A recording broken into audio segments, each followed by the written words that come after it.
Hi everyone, this is Prashant Kumar, MMA India co-chair and Chief Executive Officer of Keynote Corporation. This year's MMA Impact theme is Evolve into a Winning Marketing framework of this theme built on two perspectives, the firm value and the customer value. And like every year, this theme is going to bring in tons of insight to the most sought after industry.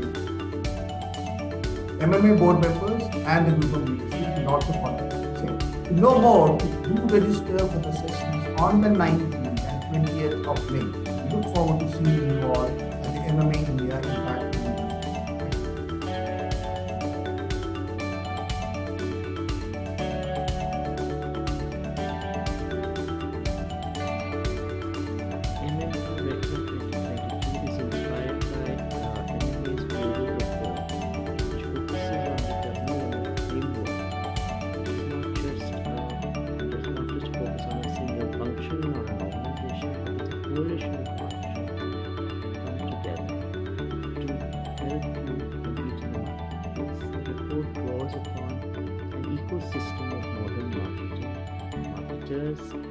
Winning marketing organizations who share key insights and expertise.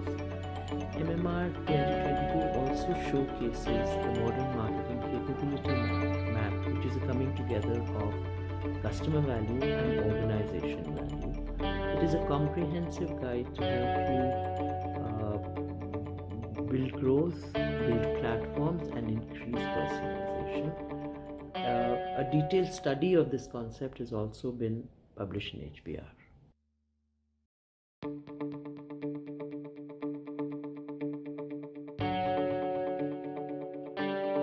Hello everyone, I am Nitin Gupta, founder and CEO of Zapads Media, the leading digital marketing company into the fields of programmatic marketing. We are here for the launch of the Modern Marketing Report by MMA, the only report that covers end-to-end about how the winning organizations are made into the time of this mobile arena. So I'm glad I got a chance to put my 2 cents on the changing face of the performance marketing, how it came up from the traditional mediums to how it's going and how it will be with the upcoming Metaverses and the other such platforms. So really looking forward to read the report and gain some insights.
Deeper internet penetration has led to a paradigm shift in digital advertising and presents an amazing opportunity for advertisers. But knowing where and when to showcase ads can be a challenge. To solve this, our award-winning AI/ML ad stack, Xerxes provides 360-degree digital marketing solutions with direct access to more than 25,000 plus apps, globally and direct integration with major OEMs and premium mobile apps while maintaining high standards of brand safety and transparency. ZapAds conceptualized Xerxes with a clear aim to simplify the ad tech and performance marketing to ensure maximum reach, impact and ROI under one product. So how does Xerxes make things work? Our reliable tech stack offers access to deep insights while supporting multiple buying models and creatives. Our multiple targeting options help you reach potential customers and measure its effect on your brand awareness and ROI. Its unique attribution combines a multitude of unique third-party and first-party data points across interests, location, devices, telecom data, behavior etc., with user permissions. For maximum impact and reach, Xerxes helps businesses with the right advertisement creatives. Xerxes has also been backed by leading industry stars, and here are a few of our success stories of new generation businesses, e-commerce platforms, and unicorns. Redefine your brand performance via Xerxes. Get in touch today.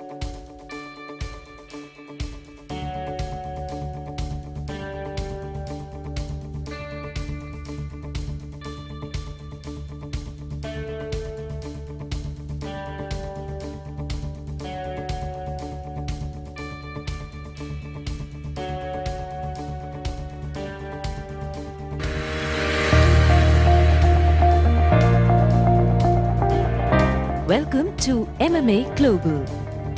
MMA Global is a not-for-profit global trade body enabling pioneering marketeers to architect the future of marketing.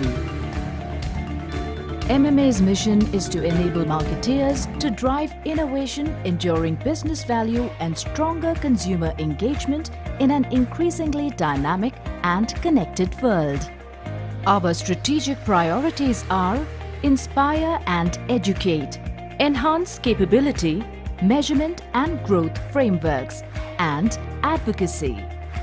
MMA is governed by an august and experienced board across markets in North America, LATAM, EMEA, and APAC, and is present in 15 countries. We are a 800 plus members strong community globally. Let's now look at our global think tanks.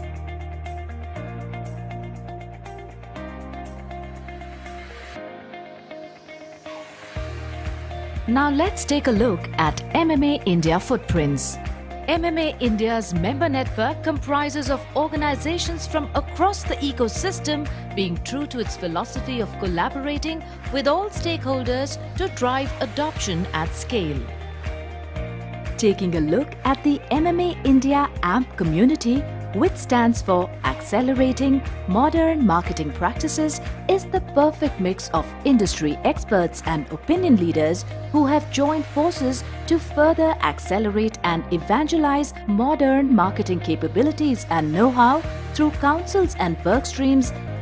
Now let's understand why become a member of MMA.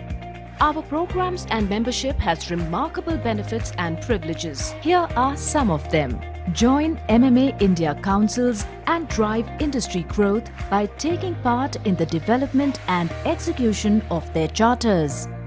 Access gated content on MMA's website. Leverage and participate in events to educate, evangelize, and network. Lead industry discussions and get recognized for your thought leadership. Contribute and author industry reports, white papers, and share POV as well as case studies in our newsletters. Also publish your company news or research, etc. on the MMA website. And there is more to MMA India membership. Become a pre-screener or jury at Smarties Awards, a global awards lineage platform. Be a part of our training programs as faculty or student. In an environment as dynamic as ours, having a partner by your side is essential to your success, And for that, MMA is your go-to industry partner. Don't miss the MMA India must-download industry toolkits which can help ensure business success. To know more, visit www.mmaglobal.com. Email us at mmaindia@mmaglobal.com. Deeper internet penetration has led to a paradigm shift in digital advertising and presents an amazing opportunity for advertisers. But knowing where and when to showcase ads can be a challenge. To solve this, our award-winning AI/ML ad stack, Xerxes provides 360-degree digital marketing solutions with direct access to more than 25,000 plus apps, globally and direct integration with major OEMs and premium mobile apps while maintaining high standards of brand safety and transparency. Zapads conceptualized Xerxes with a clear aim to simplify the ad tech and performance marketing to ensure maximum reach, impact and ROI under one product. So how does Xerxes make things work? Our reliable tech stack offers access to deep insights while supporting multiple buying models and creatives. Our multiple targeting options help you reach potential customers and measure its effect on your brand awareness and ROI. Its unique attribution combines a multitude of unique third-party and first-party data points across interests, location, devices, telecom data, behavior etc., with user permissions. For maximum impact and reach, Xerxes helps businesses with the right advertisement creatives. Xerxes has also been backed by leading industry stars, and here are a few of our success stories of new generation businesses, e-commerce platforms, and unicorns. Redefine your brand performance via Xerxes. Get in touch today.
Charles Darwin had rightly quoted, "It is not the strongest of the species that survives, nor the most intelligent that survives. It is the one that is most adaptable to change." This stands absolutely true for organizations as well. The strength of a company lies in its ability to continuously evolve. Hence, we have gathered here to discuss how to evolve into winning marketing organizations. A very good morning, ladies and gentlemen, and welcome to the 11th edition of MMA Impact India 2022. As you are already aware, this year, Impact India is phygital. Yesterday, on day one, we went physical, and today we go digital. We are so proud to present the Virtual Impact India event today to all of you. My name is Nisha Shetty, and I'm thrilled to be a host for this fantastic conference. And once again, I welcome you all to day 2 of the MMA Impact India 2022, where we bring to you specially curated sessions with a vision to enable marketeers with efficient tools and practical solutions that help marketeers navigate and accelerate the transformation journey. Yesterday was a power-packed day, and here is another action-packed day. Stay glued to your screens because the sessions will be on till 2:30 p.m. So kindly plan your schedule accordingly. Also, for any reason, if you missed our sessions on day one, do not worry. We have uploaded the recordings here on the platform.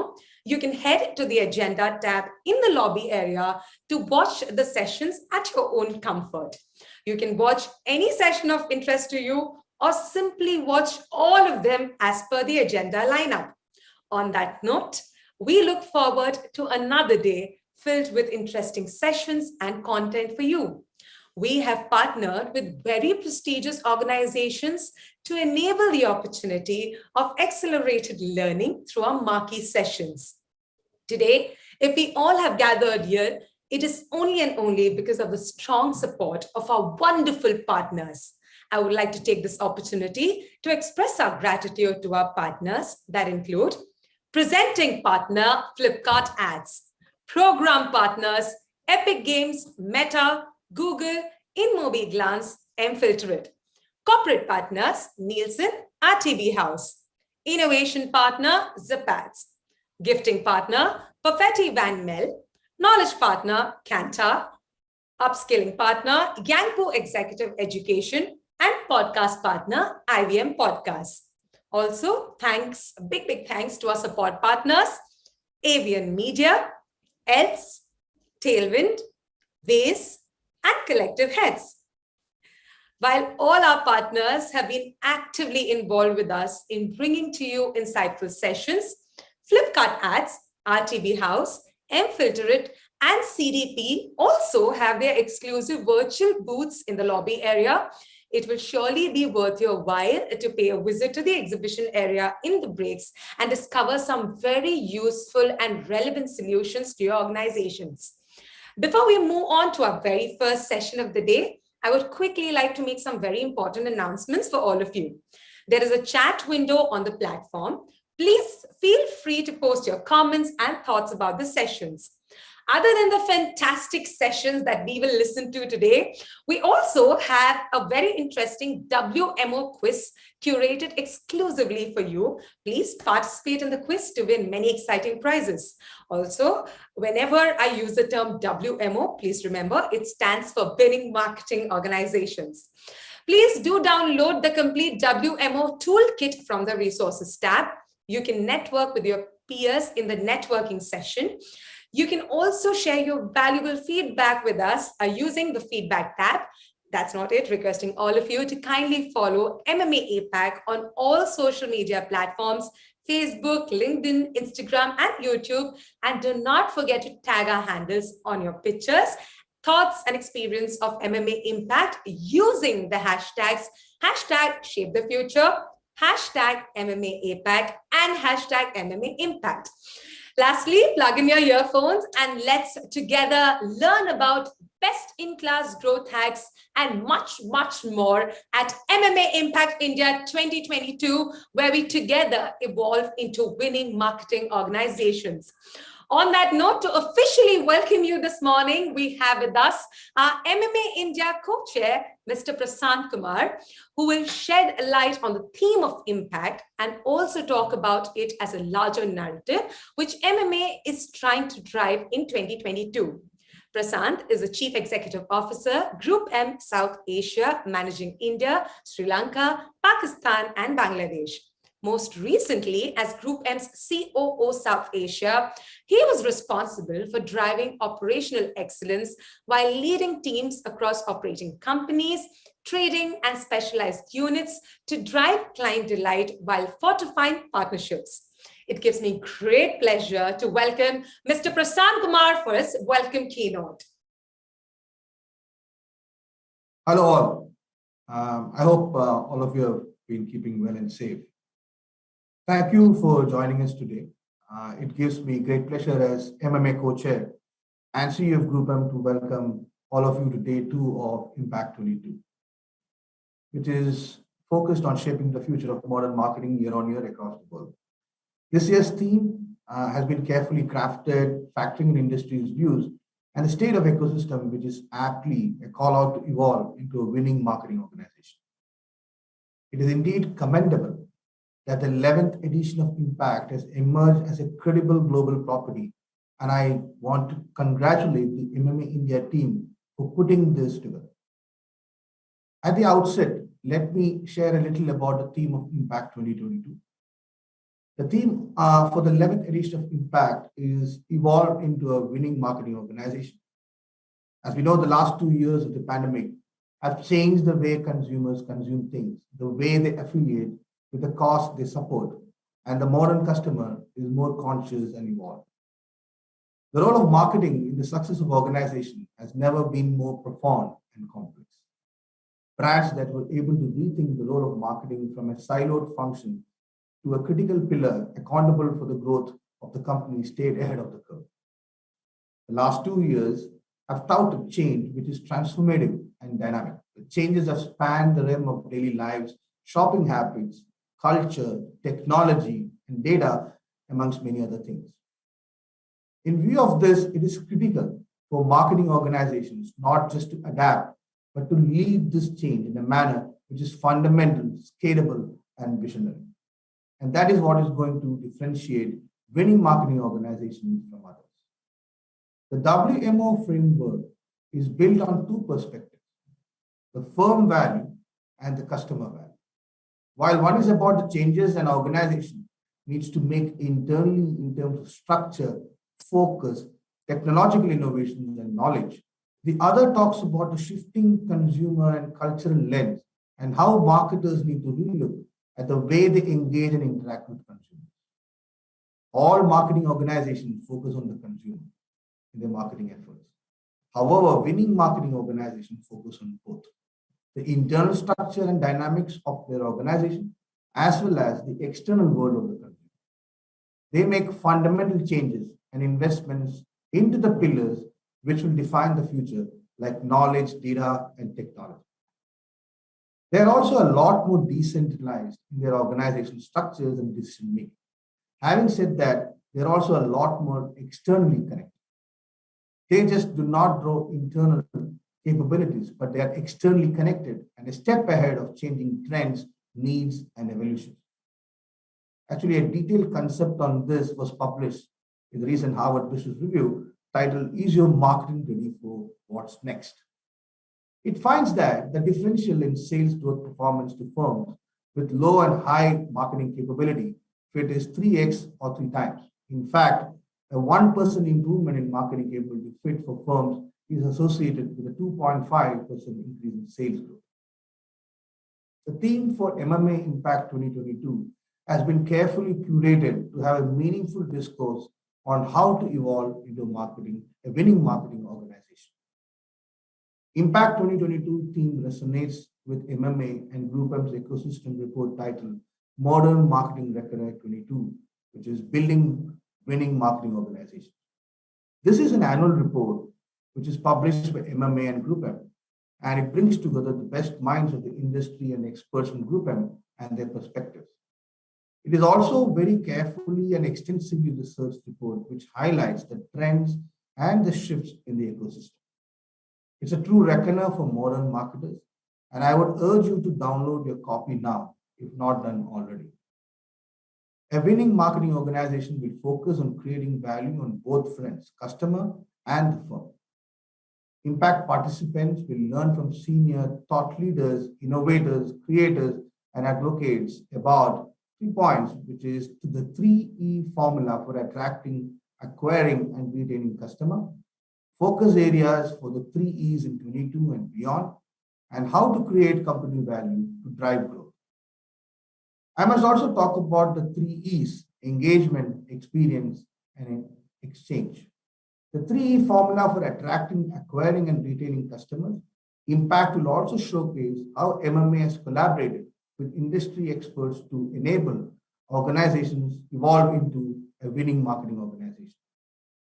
Impact India is a platform which showcases work done by the various specialist councils of MMA to further accelerate modern marketing best practices. 2 reports we are launching are the MarTech report and the brand safety report. We are releasing the 2nd edition of the MarTech playbook with heightened focus on data tech, an ideal toolkit to serve as a one-stop shop for data-driven marketing. This will be released at our Marquee Impact India Forum 2022. MMA India's Brand Safety Reimagined report is an education tool for senior marketers and tailored to help marketers create a brand safety framework. MMA strives to enable marketers to deepen their knowledge of brand safety and suitably challenges, formulate proactive responses as new threats emerge while creating a resilience infrastructure within organizations. Impact India 22 has lined up some of the world's most sought after keynote speakers who would be sharing their experiences around winning marketing organizations, emerging trends in future technologies, and a few mantras to become a successful organization. There are several spectacular sessions today with the most amazing lineup of speakers, digital experts, thought leaders, and of course, a fantastic galaxy of marketers who will share their thoughts on how to deal with the amazing change in the transformation which is happening all around us. With that, I will hand over this to our speakers, and I hope you all have informative takeaways for your brands by the end of this session. Thank you very much.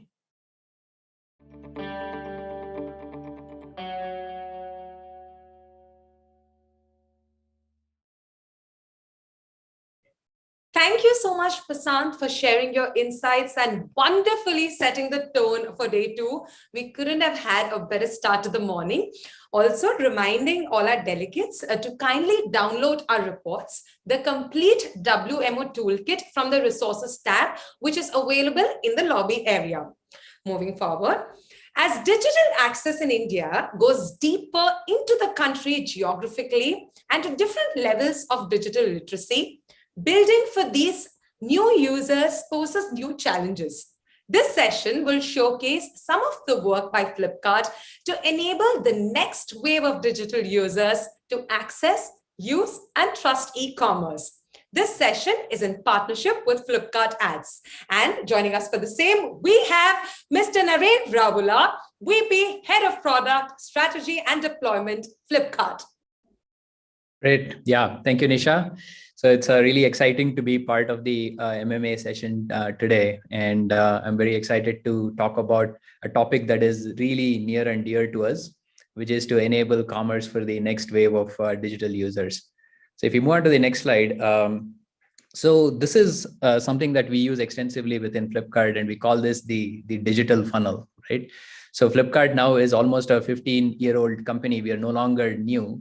E-commerce as a market is also well entrenched in India. But if you look at this funnel, there are only about 140 million people who are actually shopping actively online, while there are about 650 million internet users. So really the conversation today that I wanted to have with all of you is, what are some of those things that we need to be working on to get the next 500 million people who are at the top of the funnel to make their way all the way down to the shopping part of it. And today I will talk to you about 5 important technologies. Here at Flipkart, we are working extensively on them. I think while we are off to a really good start, there is a lot more work for us across each of these dimensions. And I will, in my brief 15 minutes here, give you a quick overview of them. Starting with voice and vernacular. I think we all know India is a land of many different languages, and there is no way we are going to penetrate and get to the next 500 million customers without really making the vernacular languages a key part of everything that we do, right? And today on the Flipkart platform, we support 11 different languages apart from English.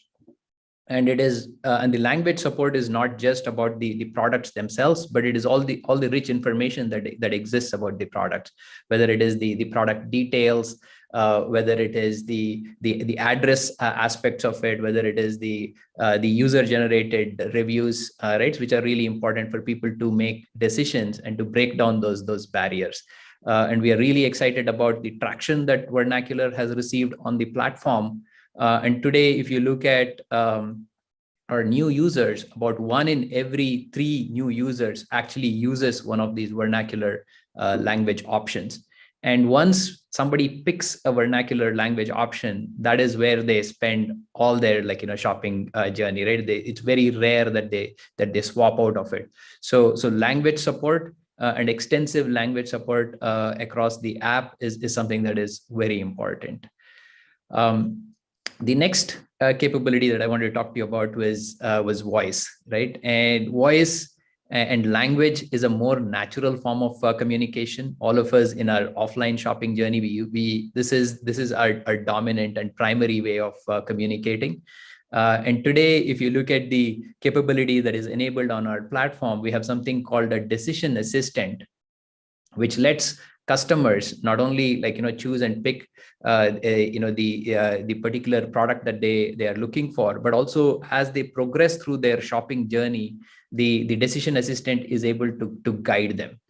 And the voice conversation is not just a sort of a formal means of communication. This is able to accept more casual and colloquial use of the language. For example, you could go into the app and you could essentially reel out a shopping list, right? You could say, 1 kg tur dal, half a kg urad dal, right? And the voice assistant is able to capture all of that information, not only enabling voice, but also simplifying your shopping journey, particularly when you're building large baskets, right? So you don't have to navigate the app, go back and pick one item at a time. So the progress that we've made with our decision assistant and on voice on the platform is substantially higher the past year or so. And one of the things that we're also able to enable is how we all colloquially talk, right? So we no longer just use one language, right? We switch between English, Hindi, there is Hinglish. And the ability of the app to understand how we naturally speak, I think is critically important. And today, 1 in 10 shoppers have actually used the voice assistant. So voice and vernacular as 2 foundational capabilities for the next 500 million customers. The next capability that I wanted to talk about is our supply chain. I think many of our probably participants here are aware of Flipkart as a consumer-facing app, but maybe something that is not as well known is the fact that Flipkart actually runs and operates one of the largest supply chains in the country, right? So we're talking about the full-fledged infrastructure and a multi-tier supply chain, which moves hundreds of millions of items every year, and that's the kind of scale that we are operating at. And today, Flipkart supply chain reaches every pin code.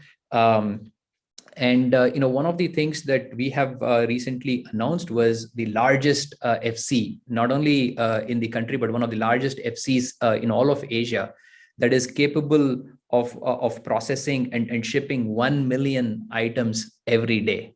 Right, and this is an FC in Haringata near Kolkata, and with the ability to store 30 million inventory items, and a large part of this FC is automated. And I'm happy to say that 70% of that automation was actually built and designed in India. Right, so it is not just international technologies, but India-centric technologies that are being championed here. So we are really excited about championing these and being part of the build in India movement. And when we talk about technology, right, I think it is important to make sure that this technology actually is able to be successful in the Indian context. Right, so technologies that actually can work with the ROI constraints that we have in India is something that is very important, and also technology that solves these very unique India specific problems. Like, for example, this is a classic problem that we have with address accuracy. In many cases, these are no longer addresses, right? So there are a series of instructions for our delivery personnel, and something like this is critically important if you want to reach the next 500 million customers, right? Because the next 500 million customers are not living in urban communities that are easy to reach. They could be anywhere. And in fact, I was on one of our recent customer runs, right? So along with our supply chain team, and we exactly ran into this use case where our customer, who was an attendant in one of the restaurants, had asked us to meet him at the intersection, a busy intersection. And once we got there, he gave us further instructions to make our way through a series of small lanes to the place that he was working at. So this is how Flipkart is solving for India with India specific innovation. So improving supply chain, critically important as we get to the next 500 million customers. The next thing that I wanted to talk about is social commerce. See, we don't expect every single one of the next 500 million customers to themselves show up and operate on the app.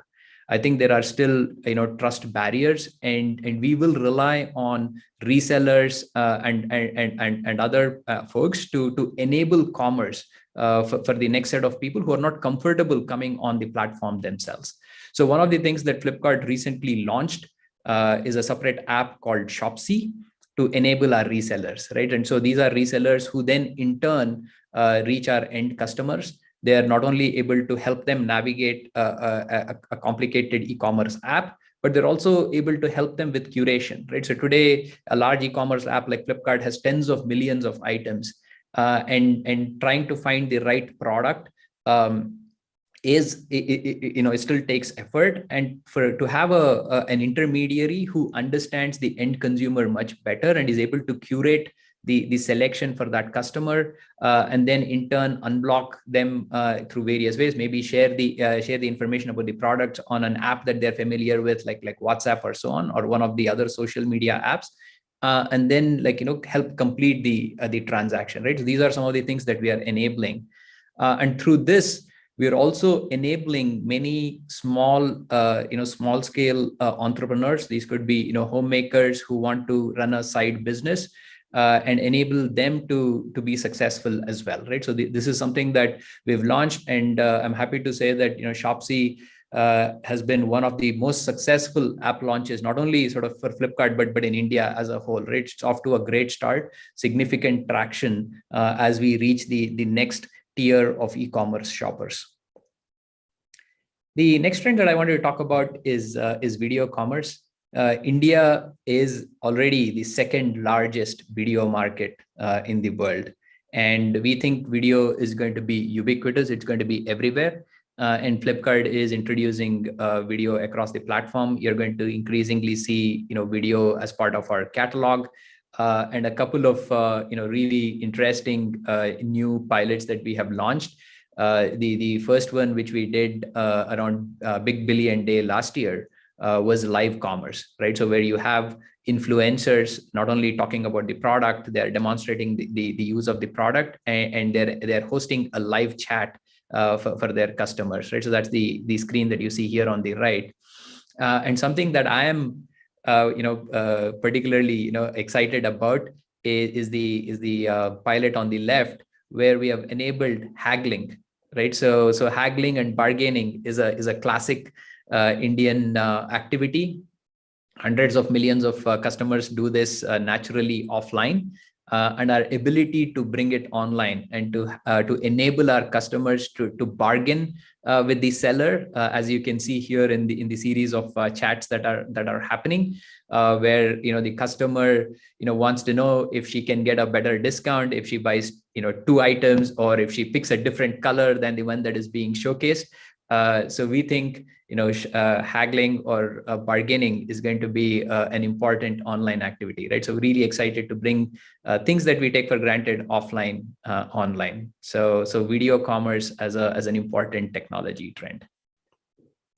The next one, and probably the final one that I wanted to spend my time today talking about, is enhancing customer experiences and making them more immersive.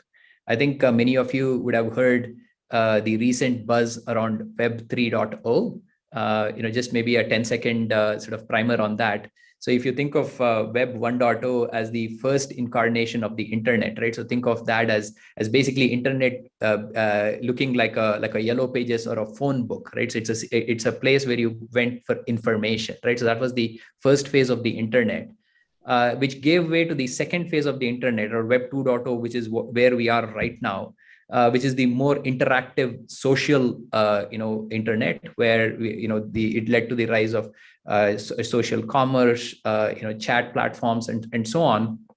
But in Web 2.0, what you have is still not immersive, right? So these are all still two-dimensional largely. And where we think this is going is Web 3.0, where the internet is going to be a lot more immersive. You're going to have 3D and augmented reality experiences where the objects that you're interacting with online, they are blurred and merged with the physical reality that you exist in, right? So this is the one of the aspects of Web 3.0. There are other aspects of Web 3.0. For example, the blockchain technology enabling decentralization is another important trend. And we think a lot of these building blocks are going to come together over the next 10 to 15 years, creating what we call Web 3.0.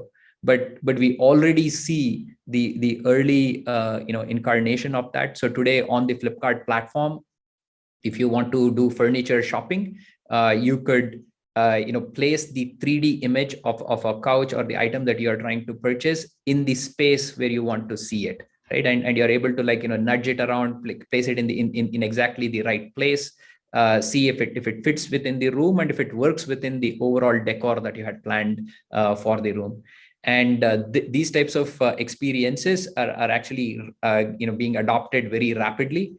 A recent stat from our furniture 3D AR pilot is, we've now had almost 500 million users, interact with, is 500 million visits to this particular experience on the platform in a very short period of time, right? So significant adoption for these immersive technologies. And maybe, one final thing to talk about on the next slide is, gaming and filters, right? So I'm actually a huge believer in gaming and gamification. It is not just a sort of a pastime that we used to have. I think gamification and games are going to be part of everything that we do online. And here we have a couple of examples of gamification and filters that we have built, right? The example on the right is showcasing an unboxing video for one of our mobile brands, and the filter on the left, is something that we did for one of the food brands, where there's a little bit of an aisle fun run that is being done, right? So these are all new ways in which our brands and advertisers can reach the customers, can engage them. And it is not happening, somewhere else. These are some of the experiences that we are building on e-commerce platforms like Flipkart, right? So the combination of these 5 different experiences that I talked about are among the ones that are really going to bring our next 500 million customers down the digital funnel to where e-commerce is today, and we are really excited to be leading that journey down that path. So thank you for the opportunity and the time today.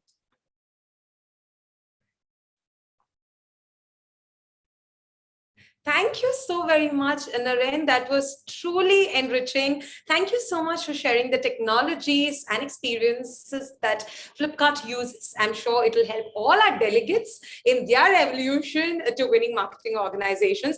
And I absolutely agree with you. The liberty of using our preferred language to shop definitely makes the entire shopping experience even more fun and seamless. And usse bahane shopping bhi bahut zyada ho jata hai. Once again, thank you so much for joining us here this morning. Thank you. And on that note, ladies and gentlemen, moving forward, a key barrier to the adoption of digital media strategies is the lack of universally accepted standards around metrics to measure digital media. In this session, the industry experts will talk about the commonly agreed upon solutions and metrics to measure digital media that will make the adoption of digital media easier for Indian advertisers. And we are very happy to announce that in this session, we will be releasing the white paper called Matrix That Matters. And you have the privilege to be among the first few to get your hands on it. So do not miss to grab a copy of it. Download it from the resources tab that is available in the lobby area. Especially given that measurement is such a big challenge in these times, MMA India Board has curated a very robust framework on how best we can measure output matrix and input matrix. So yes, don't forget to grab a copy of our brand new white paper, and to talk about the report Matrix That Matters, curated by MMA India Board. We have with us our very own MMA India Board member, Mr. Sandeep Bhushan, Director and Head of GMS India, Meta MMA India Board member. And joining him is Mr. Pratham Hegde, Director and Head of Measurement India, Meta.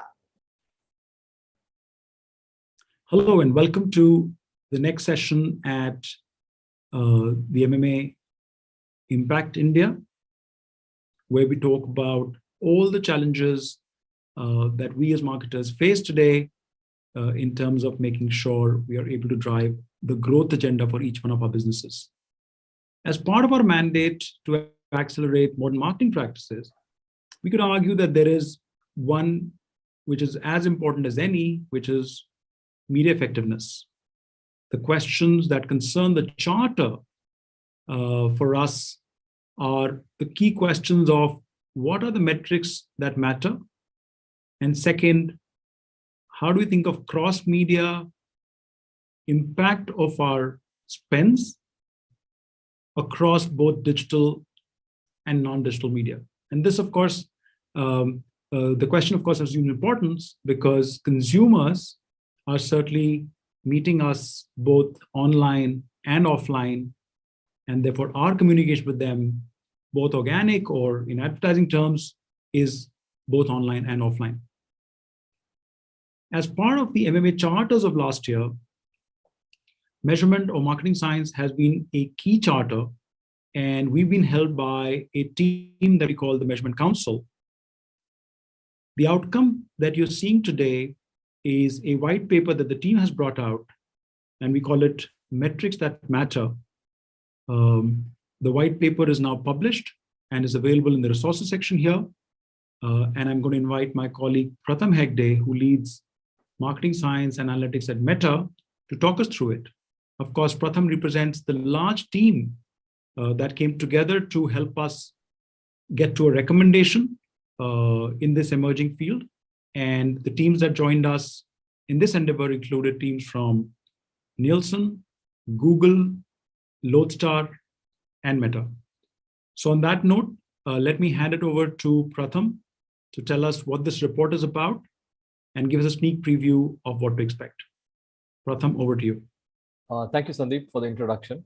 I'm Pratham Hegde. I head up measurement for Meta in India. And it has been a pleasure working on this white paper titled Metrics That Matter, along with my counterparts in the publisher industry and agency and research industry ecosystem. So pleasure to be here. So I'm going to talk about the report and give you all a preview of what's contained in the report and why it could be pretty timely in terms of the industry challenges that Sandeep just mentioned. So quickly on to the area of brand measurement in general, which the report touches upon, and outlining some of the key challenges that we see today. I think the first one, and most of you would already be aware of this, is that digital spends overall in India in terms of ad spend is set to overtake TV, and you'll see that from a lot of recent data we are seeing.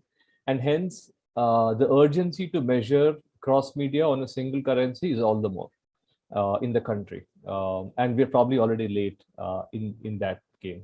Because if you look at the current setup to measure audiences, TV and digital overlap, etc., in India, the infrastructure just doesn't exist. And even if you compare not just to Western standards, but also to Southeast Asian countries which have already set up this infrastructure, India is quite far behind.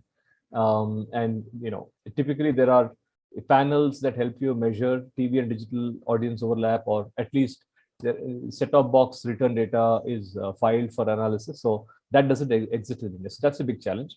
And the third thing that is on people's mind is also the issue of privacy. And globally, as countries move towards more regulation, there is a challenge of being able to advertise and optimize, as well as being compliant with the regulations and the costs that involve. So these are the key things on people's mind and the current state of industries today. in which context this report probably sheds more light for the advertiser in terms of just being able to measure metrics, right? So I'll just from here on cover key highlights in the report and give you a sneak peek into what's in it, and then we'll go from there. In terms of the report itself, it touches upon the definitions of key metrics and what metrics really matter for advertisers and should be measured.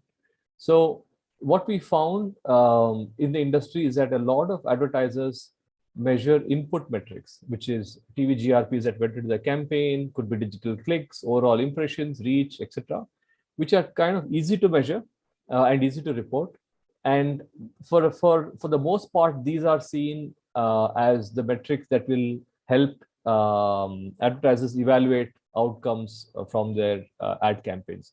However, as a group, when we aligned on the key metrics to measure, all of us agreed that while these metrics are important to look at, they're actually hygiene metrics that talk about what inputs went into your campaign. And the metrics that really matter are what you see on the right, which are called output metrics.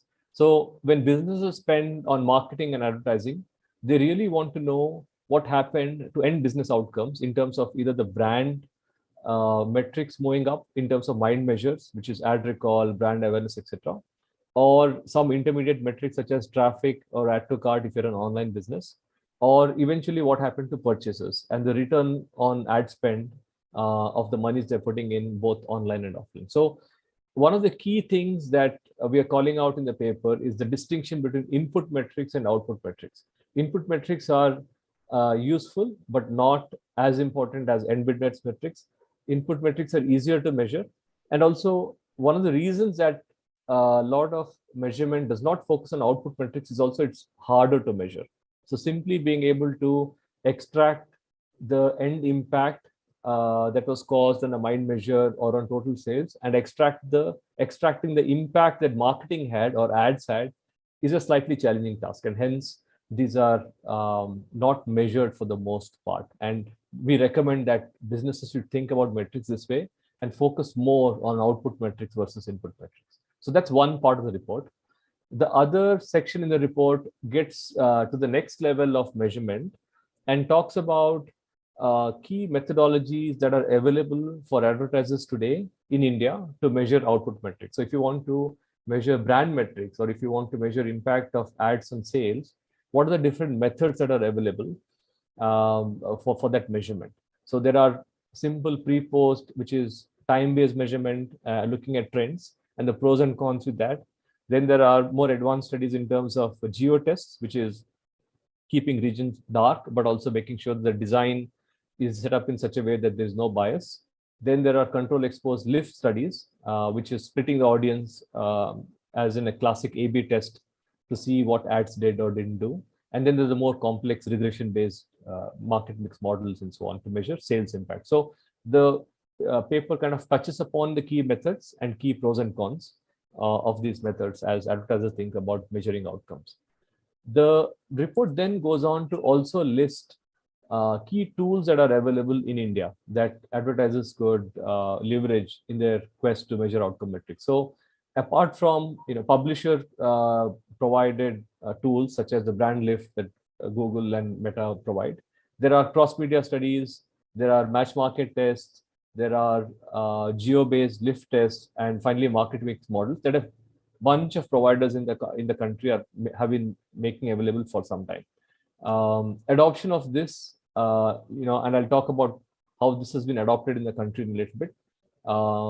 But generally, the recommendation is to look at all of them and consider which one suits your business in terms of the current business problem that you're challenging.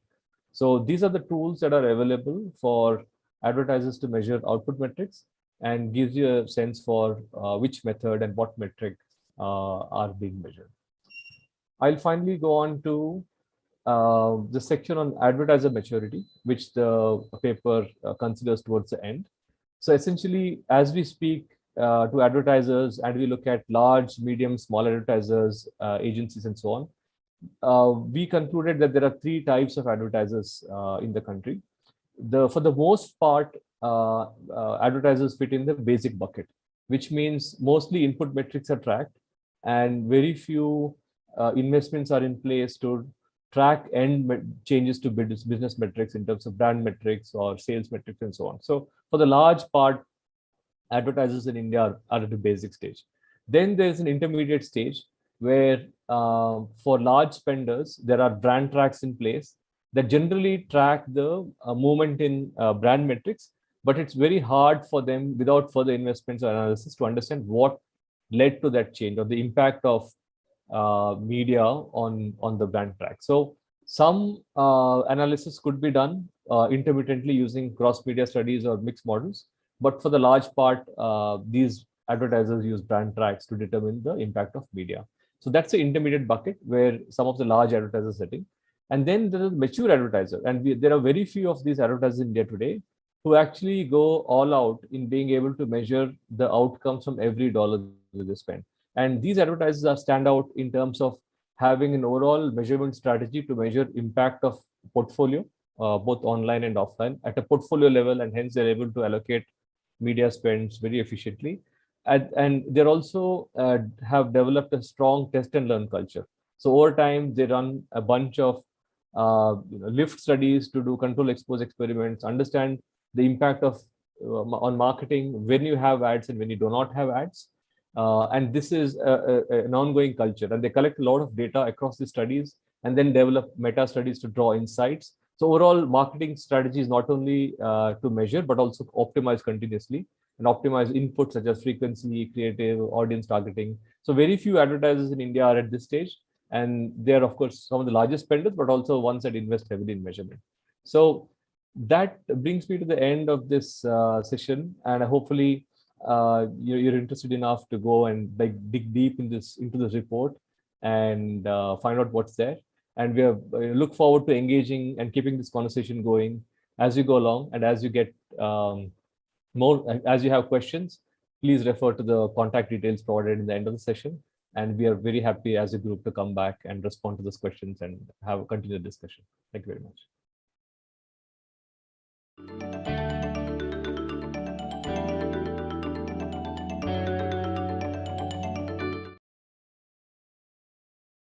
Thank you so much, gentlemen, for sharing the contents of the report. And I'm sure our viewers are eager to go through the same in detail, reminding everyone that our report, Metrics That Matter, is now available in the resources tab in the lobby area. Do not forget to grab a copy of your own. On that note, moving forward to our next session. Today's landscape has seen brands aggressively venturing into the digital space to market and sell their products via social and digital platforms. Such a scenario makes it imperative for one to be extremely discerning, considering that appropriate positioning and reputation of the brand play a critical role today, keeping in mind the awareness levels of the end consumer.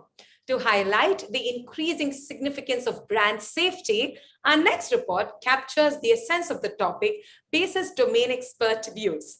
The report carries some very rich and objective insights on collectively promoting the significance of brand safety. This is an initiative by MMA AMMP community, accelerating modern marketing practices in partnership with Zappaz. And we are very proud to have launched our brand safety report at Impact. Once again, requesting everyone to kindly download the report from the resources tab. Now, here are our contributors and council experts who will help you to decode the same. Welcoming Mr. Nitin Gupta, founder and CEO of Zappaz. Ms. Gitanjali Bhattacharjee, Executive Director, Africa, India and Middle East, Advisory Services, EY. Mr. Arvind RP, MMA India Board Member, Director of Marketing and Communications, McDonald's India. Mr. Chintan Soni, Vice President, Madison Digital. Ms. Monica Khurana, Country Head and Board Member, MMA Global India. And our moderator for the session is Mr. Faisal Kawasu, Founder, TechArc. Over to our panelists. Hello everyone, we are today in the second day of 11th edition of MMA Impact India, and it's been really nice what we have seen through yesterday. There have been some great insights and some conversations which we have witnessed and seen how the future of marketing is getting shaped. Today, I am very excited that we are in another important session where we are talking about something very important. Uh, you know, we know, we all are aware of insurance, but are we insuring our brands? That's something, I feel where brand safety comes in.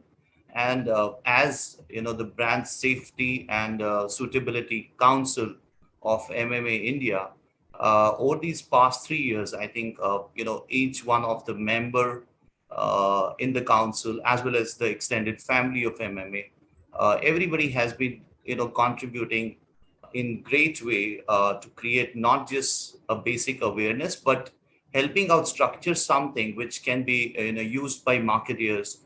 And today, continuing that, I would say, contribution of MMA, the council is here. Few members I have with me on the panel today, where we are discussing what are the contours of the report which gets unveiled, and it will be great to have views of all the council members present here to know how this brand safety gets so much of significance in today's time. What's also interesting is that while we have this conversation, I'll be taking you through some of the key highlights of the report as we proceed. However, the report gets anyways unveiled today, and it will be accessible to all of you. So let me quickly introduce the panel. Okay, so introducing the panel for the day, I have Geetanjali Bhattacharjee. She is Executive Director, Africa, India and Middle East Advisory Services at EY. I have Arvind RP. He is Director of Marketing and Communications, McDonald's India. I have Nitin Gupta, Founder and CEO of Zapats. I have Chintan Soni, VP of Madison Digital. And I have Monica Khurana, Country Head of MMA India. Hey, hi, welcome you all to this panel discussion, and thanks for being members of the council all through these years, close to 1,000 days, and thanks for the great contributions you all have been making to this council. Okay, I would like to start with Chintan. So Chintan, you handle a lot of marketers out there. So what is the sentiment around brand safety on the ground? Like, there's still some talk that brand safety isn't that relevant and important. What do you see? How are things changing over the past few maybe years? Yeah, thank you, Faisal.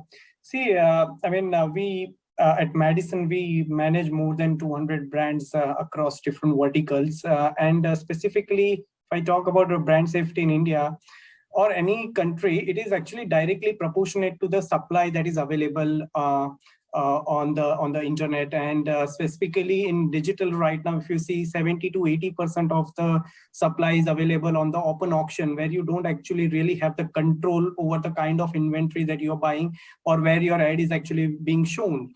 So that is where the real concern actually arises, where you specifically, after the entire programmatic era has come into the picture, where you buy more audiences than actually a placement sort of thing. You really have, lose a control on the type of pages or the type of content where your ad can be shown. So that is where I guess we all need to get aware about the risk it actually poses to the brand, and and then are certain measures that of course you can take at the end of the matter, and you can actually make sure that your brand is actually in the safe and suitable environment.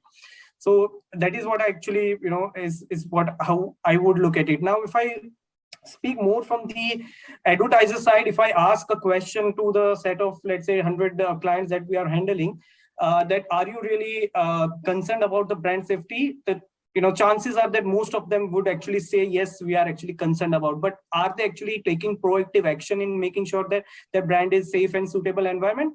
probably 20% would be proactively taking the action. Yeah.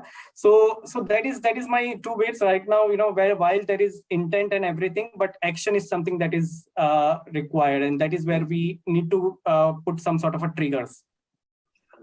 Sure. Thank you. Moving on to you, Arvind, yours is a very large brand, global brand out there. And, one of the arguments I keep on hearing from marketers out there is like, large brands don't need not to worry about, it's all sorted. So what's your view? How is probably brand safety affecting, or brand safety issues affecting a brand like yours? Thank you, Faisal. So the issues are and the challenges are immense, right? Be it for small brands or for large brands. And I think, we all know more and more money is being spent on digital. Talking about McDonald's in India, pre-COVID, we would have been about 30% of the overall consumer spends would be on digital. Now it's close to 50%. Now, that 50%, right, of the spends, right, needs a lot more investments in terms of viewability, metrics, brand safety, ad fraud to make it really work. It doesn't work on its own. I think we have realized it a long time back. And for us, there are two dimensions of it. One is, brand campaigns. Second is performance campaigns. And there are challenges in both, as one realizes. And we also realize that it's not good to do. It is something that's essential to get better ROI from the digital investments and to make digital investments work even harder. So I would say, if anything, larger brands have larger responsibility to kind of make sure that the brand safety practices are followed and also evangelize. For example, Chintan talked about only 20% of the CMOs do something about brand safety, right? That's a very concerning statistic.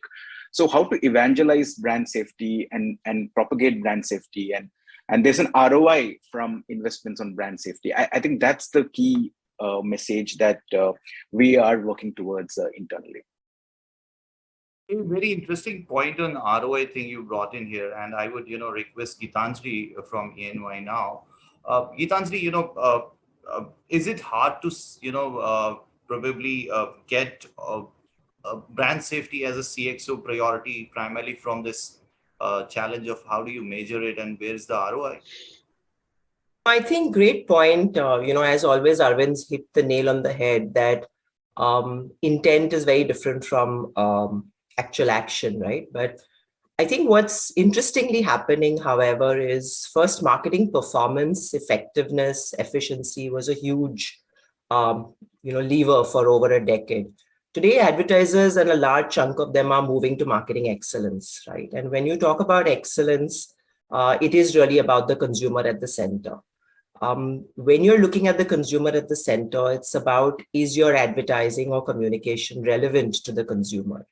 I think in that context, what's really happening is, and to your question of ROI, is that there's enough been published, recent surveys that have said that consumers will prefer not to buy from brands that appear alongside fake news, right? So consumers today, particularly the younger generation, is becoming very, very focused on the kind of brands they want to associate themselves with. Now, advertisers are aware of all of this. There are very, very clear indications from consumers on what they will not associate with.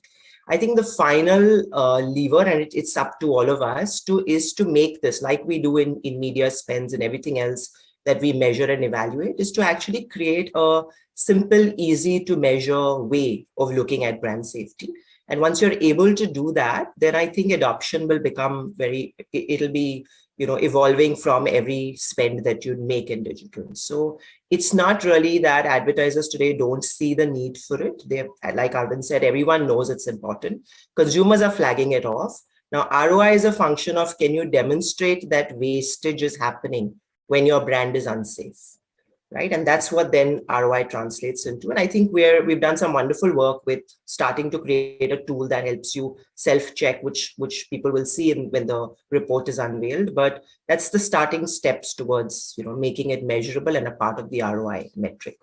I hope that addresses your question. Yeah, absolutely. And here I would like to bring in a fact from the report which gets unveiled, like while 61% of the respondents in one of the surveys that was carried out sometime in early this year by MMA, 61% of respondents are aware of the regulatory messaging guidelines, but only 51% they did confirm that they are not leveraging any brand safety tool or any of such ad fraud tool as well to take care of brand safety. But moving on to you, Nitin, now I want to understand. So you heard how important brand safety and what marketers are exactly doing. So what is the different maybe with a platform like yours, where and how is brand safety taken care of? So as Chintan mentioned that, it all depends on the supply sources, because majority of the inventory is now available on open auction. Anyone can go and buy from that. So that's where we come in. So we are a programmatic company. We were the very first one in the India to build our own programmatic architecture, having a direct connection with the mobile applications and websites. Now somehow it becomes one of our key responsibility to just have the partners who ensure that the quality and the guidelines towards brand safety is met. So while we, when we onboard any of our partners, we do due diligence regarding the content, regarding how fast this website or the mobile application is being uploaded, how much is a dynamic content, what kind of third-party content is available, that can trigger these kind of warnings. But we have built our own content and contextual-based platform, whereby we not only scan the content of a particular web page or application, but we also look at the context of that. Because, for an example, if you talk about the keyword like shot, right? So the shot keyword can be used for either a tequila shot, it can be used for a gunshot, or it can be used towards just some other vaccine shot as well, right? So now the keyword remains same, but the context completely changes into all three segments. Now, while vaccine shot can be a positive keyword for some of the brands, tequila shot or a gunshot cannot be. So this is the difference that comes in. So that's where the platforms like us comes in play, where we have multiple algorithms in place to check and ensure that whoever brand is spending with us, we are looking at not only the content but context of the content as well, to show the ads only to the right audience. Okay, that's a fair point. I think yes, it's not just about the keyword out there, but the context that gets very important. Coming to you, Monica, I think by now we heard from, and there's a consensus around the importance of brand safety. So would you say that modern marketing and brand safety is kind of inseparable? Marketing and brand safety is inseparable, and modern marketing is definitely spearheading marketing in a big way, is what I would say. But having said that, I'm sure everyone here on the panel would agree that brand safety technically is not a new concept. It was even there a decade back when television was one of the main screens, right? And, that is also a point where advertisers and consumers both evaluated how suitable that media was, and also how safe that media was. So it's just that now it's got much more nuanced, more complex, because now there are far too many touch points, and each touch point needs a different approach in managing brand safety. So that definitely has changed considerably because the landscape has changed, but as an issue it continues to remain at the center of everything marketing. Okay, and yes, a bit of a difference, because in maybe TV, you could control the audience, and somebody was controlling it. In digital, like, audiences are there, you have children, you have everyone kind of accessing it, so that makes it more important perhaps in the digital. Okay, coming to Arvind, again, if I look at, D2C is something which we are now hearing these days, but if I look at the McDonald's, history, it's one of the pioneers of D2C, I would say. So how is now brand safety getting very, very important as, brands, go with this D2C journey? Well, different dimensions to the D2C journey.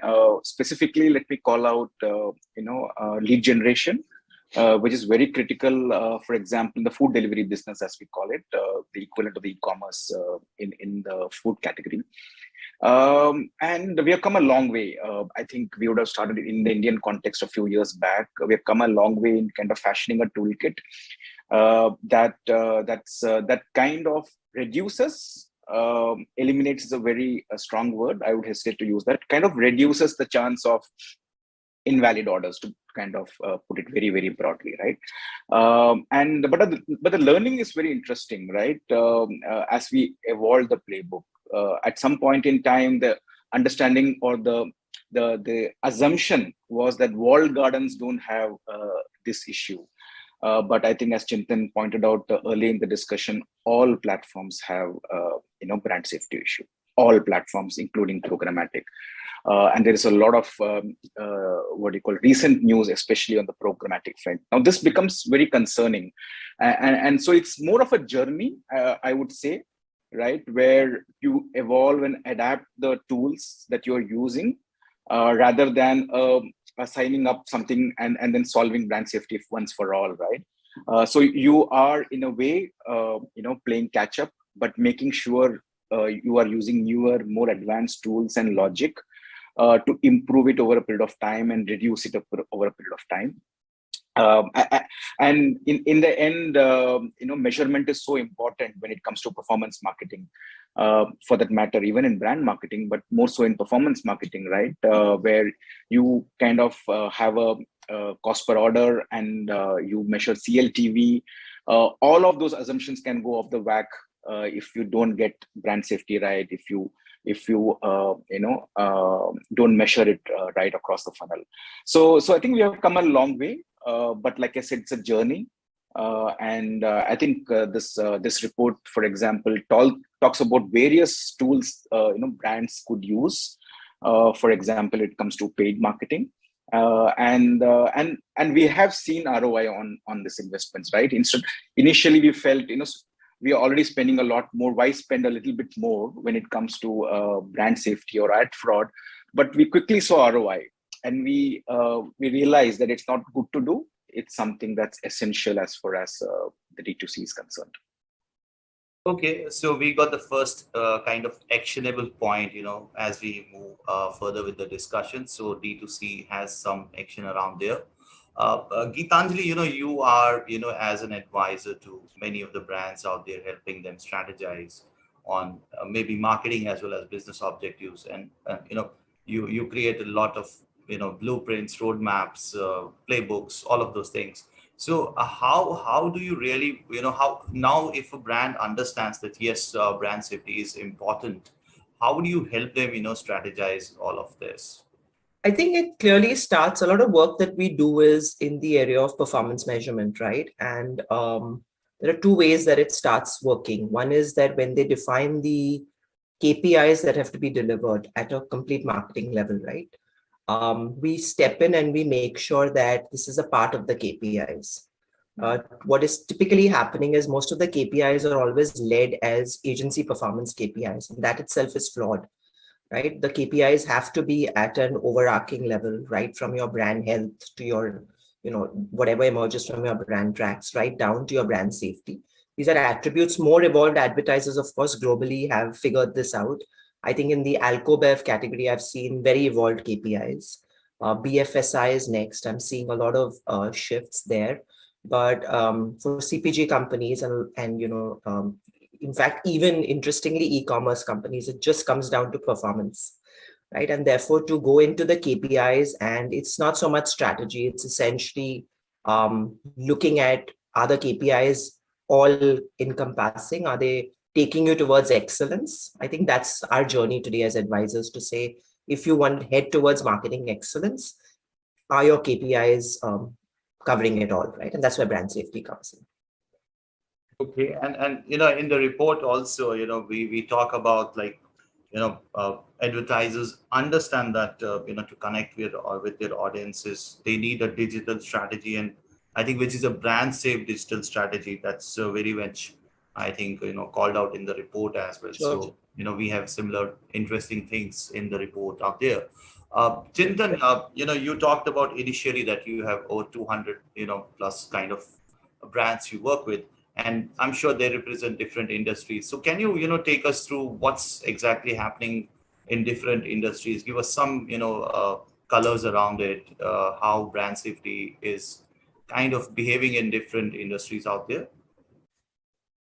So, Faisal, my point of view is pretty simple. Actually, brand safety as an issue is actually not particular to any one industry. It is actually it cuts across the industry, because like I said that we have actually moved from a placement or a platform level buying to more audience level buying. Be it you are a CPG player or a BFSI player. If you are buying more of the open auction inventory, you are always posed a risk to your brand being seen in the non-safe environment. So I don't think that it is one industry over indexes and one industry actually under indexes. It is basically the kind of supplies that you buy. I'll just give you one very simple example. I think a couple of days before during Holi, I was actually reading something on the COVID news, and some actually chocolate brand was communicating a message, happy Holi. I mean, that definitely is not the right environment to promote, and it's not impossible to actually block this kind of inventory, right? It's a simple keyword filtration that you can actually do when you are buying the supply. So these are the things which are like simple hacks, but I think it is often ignored. And what happens specifically in India is what I've seen is that the action from advertiser is more reactive when consumer flags something to brand, either on the social handle or on the or on the personal messaging. If it actually becomes more proactive, we will actually see much lesser cases of brand being seen in the non-safe environment.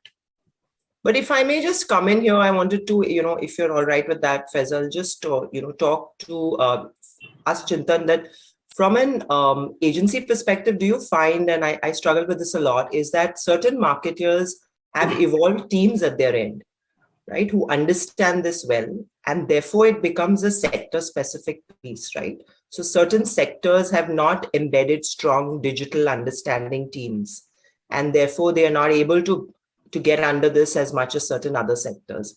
Would that be something that you're witnessing as an agency?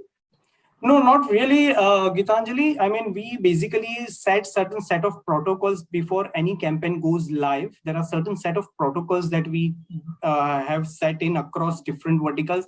So, for example, if it's a master negative keyword list, that basically goes across all the seats that we manage, be it CPG advertiser or BFSI advertiser. So those are the protocols and the processes that takes into account before we start launching any campaign. So while there is no separate team per se, but there are certain processes and checks before any campaign goes live. That's interesting because we've seen certain advertisers resist it if the teams are not evolved. Yeah, you're right. Actually, from a member point of view, because we work so closely with so many marketer members, what we noticed is the issue that you just called out is an issue where there are reactive measures taken, right? Where they clearly don't have the depth or the learning curve with which to handle it, right? But there is a sector which is very proactive, which is planning for it and investing into it to be able to gear for it. So that sector is coping far better, irrespective of what their spends are, as long as that's a function of the people on the business, right? Yeah. So as long as they're building the readiness and the structures, they're able to combat it better. Agree with you. And adding to this, I think it is also to do with the digital mature and digital novice kind of sectors. OTT, e-commerce, that's digital first or digital only. So there's the skill set as well as probably understanding is definitely higher than maybe a sector which is now getting into the digital. That could be one of the things out there. Monica, Chintan talked about the sectors and he also brought in some subtle differences we see in India. But take us through, MMA as a global body also does brand safety, initiatives on the global front. So take us through how is brand safety in India a bit different, and why one needs to look at it from India perspective a bit differently than what's happening globally. Makes sense. Makes sense. No, happy to. So, of course, first of all, I think what is important to put out there is that MMA is globally committed to the narrative of brand safety, and there is a lot of work happening across the board on tackling and addressing brand safety as an issue. We strongly believe it's something which we need to stand for, and it's a voice that we really want to build upon.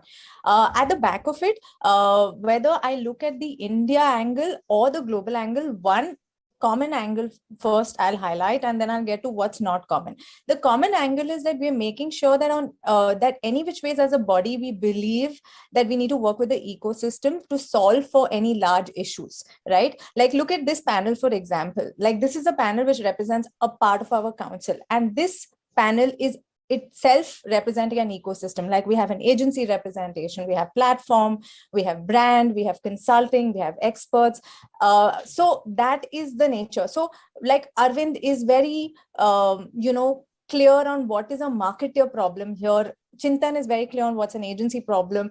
You guys are very clear on what's a tech or a solution problem, right? So first of all, being able to bring all those views under one roof becomes a very powerful way to solve for issues like these, right? So that's something I think we're trying to follow as a common approach. Having said that, whilst we do have intelligence and educational toolkits being built around the world, so for example, we released a global guide early this year. We're releasing an India guide at this event. What is different is the focus areas which are getting addressed. So of course, there are some common aspects, like for example, we do want to address the pain point of who's responsible to manage brand safety, which are the stakeholders who should be worrying the most about it, what structures are important, what tools are effective. Of course, those are common aspects. What is not common is the fact that in India, India is a very multicultural market, a very diverse market, and there is a lot of regional context which is really, really different in India, right? So the local nuance matters a lot. Like what a word Tamil versus Telugu or English versus another language is extremely different. So to be able to plan for brand safety in a manner where you're addressing it right all the way up to the heartland and tackling all those regional nuances becomes very critical. And that's what's really different in India as a market versus other markets. So that's where we tend to need to do more work than what other markets would need to do. Otherwise, of course, issues around fake news, bots, hate speech, all of those are common aspects. Got it. So the regional language perspective makes India a different flavor on brand safety. Lastly, Nitin, I wanted to have your views. We are, kind of already into Web 3.0, Internet 3.0, in embracing new technologies. So what kind of, brand safety issues you foresee in, say, Metaverse or, other such, technologies which are out there, which are reshaping the entire marketing out there? Sure. Before that, I would like to add that, when you're talking about from a brand's perspective, so generally when we start, get a campaign from, say, a brand or an agency, we see that they mention only brand safe traffic only. But when it comes to ad fraud, they have a huge list of ad fraud checkpoints that they have in mind. That, the user shouldn't come in this particular second, shouldn't come from search, shouldn't come from, sources, the conversion rate should be high and all that. So what I really want to think is that brand spends a lot of money in controlling the ad fraud part to ensure that their ROI is high. But the spends on the brand safety part is comparatively lower because for them, it's just like, brand safe traffic only. Now, it's not that easy to figure out what is a brand safe traffic out of noise of billions and billions and billions of data points around in the market, right? So that is the biggest challenge in Web 2.0 right now. Talking from the Web 3.0 perspective, so when we see Web 2.0, it's all about text, images, videos, and analyzing brand safety is pretty difficult over there. While there are tools, while there are platforms to work on that particular part and ensure that we are able to cut down on most of the low quality traffic, but still, there are some brand safety challenges that are still there in the Web 2.0 market. In Web 3.0 and metaverses, it will be completely different. Because now we are not talking about a particular website or mobile application that is hosting somewhere. We're talking about the real life experiences of the people. We're talking about the people wearing Oculus, VR, AR headsets, playing around, roaming around in the metaverses and everything, controlling the content over there, and especially from the brand safety per se, it's going to be further difficult over there. Because over there, the content is changing in every microsecond, every millisecond, and millions of users are there interacting to each other on a real-time basis. And over there, the brands will be taking the placements over there as well. Now, while it looked that a particular metaverse is pretty safe, the brands are there, they have created their own stores or ad slots or something like that. But it all depends on the users as well, on what kind of users are roaming in that particular part of the metaverse. So brand safety will evolve from only from the content perspective or the context perspective to the perspective of user as well, that what kind of user is consuming what kind of context, especially on the metaverse. Very interesting. Makes sense. That's an interesting point. Like, yes, so if I could, comprehend it. So the point is about this brand safety is kind of always on issue out there. You talked about ad fraud and brand safety. So, in the beginning, I talked about the insurance kind of analogy. So I think, ad fraud is more of your, vehicle insurance. So you're more concerned about it because somewhere related to traffic. This is more of a brand safety is more of a term insurance of your brand. It's, very, very, you need to be very, very, far-fetched to understand the importance and significance of this insurance as well, to safeguard your brand. We are kind of towards the end of the discussion, and I'm really thankful to all of the thought provokers here who joined me today. But in the end, I would just like to run a quick poll, and I want to have ratings from all of you. I love to do this in all the sessions. Where do you see brand safety in India right now on a scale of 1 to 10, 10 being the picture perfect scenario? Chintan, what's your rating? 3. 3. Nitin? So I say around 5.5. Okay, Geetanjali? 2. Oh, Arvind? 2. Monica? I would actually bifurcate it between mature players and the uninitiated. For the mature ones, I'll be a little generous and say 5. For the uninitiated, it's 2. Okay, so I don't know how would the weighted look like. Like, I think it's overall maybe 3 or something like that. That's where it looks like. So this means a lot of work to be done by the brands, and not by the brands alone, but by the entire ecosystem. And I think initiatives what we have been driving and are driving in the council are very, very important. So thanks to all of you being part of the panel, part of the council, as well as contributing to the report which gets unveiled today. For the audiences, there are lots of learned viewpoints from experts of the domain in the report.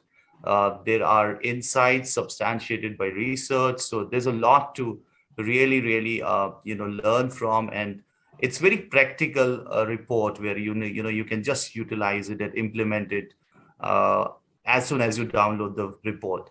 So I would encourage and request all of you to go to the resources section and download the report. It's now available, and with that I wish you all a great weekend ahead, and thanks for being part of MMA Impact India 11th. So, Faisal, if I can just take a minute to also just emphasize a little bit on the fact that this is definitely a neutral report which has brought together industry POVs from across the ecosystem, therefore really offering a blueprint of sorts for the marketer. However, what is more important is it's a joint collaboration with our MMA Brand Safety and Suitability Council.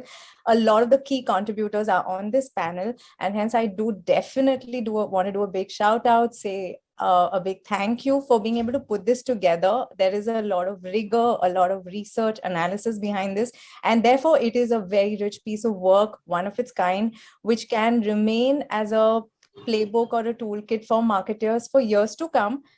In fact, it is done in such a manner that it's actually cutting down the learning curve of a marketer by a good 2 years and accelerate their journey in brand safety. So therefore, a must download playbook, and a big thank you to all of you for helping us put this together.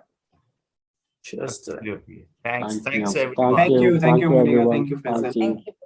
thanks. It's been a pleasure. you. Cheers. Thank you. Thank you.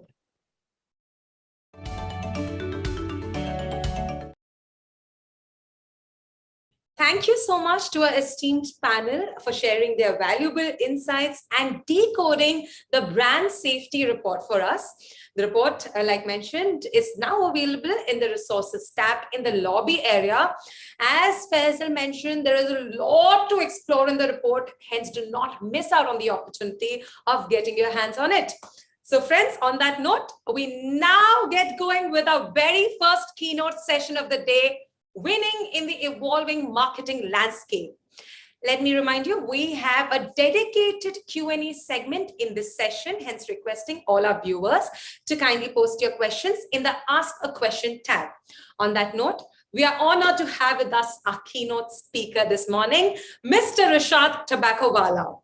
He has been engaged with MMA at a global level and has been speaking at several marquee events at MMA. And we are so glad to have him on board for the India series as well. Rishad most recently was the global strategist and chief growth officer of the 80,000 person marketing and business transformation publicist group, and has been named by Business Week as one of the top business leaders for his pioneering innovation, and Time magazine dubbed him one of the 5 marketing innovators. Recently, he published Restoring the Soul of Business, Staying a Human in the Age of Data, published by HarperCollins. Without any further ado, please join me in welcoming Mr. Rishad Tobaccowala, advisor, speaker, educator. Thank you very much. Thank you for the introduction. Thank you for everybody who is attending. I am going to be speaking about winning in the evolving marketing landscape. My presentation is going to be about 20 minutes long, and I'm going to leave 10 minutes for Q&A. So hopefully there will be Q&A, and we will be able to answer some questions. I'm going to do this presentation without any slides. So it's going to be a conversation in 3 sections. I'm going to first speak about the 4 big trends that are impacting broadly all of society and marketing. I will then move to the 5 key shifts that are happening in the marketing landscape, and then move to 3 things that each one of you all can do regardless of the company, the area, your level, that you can implement to thrive in such a landscape and win in such a landscape. Everything I will be speaking about, you can read more about at my free thought letter, which is at risad.substack, which is substack.com. So risad.substack.com. And you will find a piece there called The Era of Reinvented Marketing, the dawn of a new era, the era of reinvented marketing, which will have some of the stuff that I have talked about, but you will also find lots of other things. And it's completely free and available. So with that, let me begin by noting the 4 forces that are today changing everywhere in the world. The 4 forces, and which are also impacting marketing, are number 1, globalization, number 2, demographic shifts, number 3, technology shifts, and number 4, the ongoing and massive impact on society forever of COVID-19. So these are the 4 big shifts that are underlying the tectonic plates that impact every marketer, every firm, every customer, consumer, producer. Number 1 is globalization. Globalization continues to be unstoppable. All that has happened is we've moved from a Western-centric globalization, which was dominated primarily by the United States and Western Europe, into a multipolar globalization that will be dominated by 5 or 6 different centers of gravity. which will continue to include the United States and Western Europe, but will also obviously have areas such as China and India. We see this despite of what people might say about globalization being in decline in three ways. The first is still most of the world's products and services are traded globally and will continue to be traded globally. Today, because of the Ukraine war, we're now going to have a major global food shortage. That basically gives you an idea of how, regardless of where or what one can do, everything is impacted globally. Number one. Number two, the opportunities and threats that all of us have are actually going to be global, whether it is climate change, whether it is COVID-19, whether it is the contours of the internet in the future. These are all global.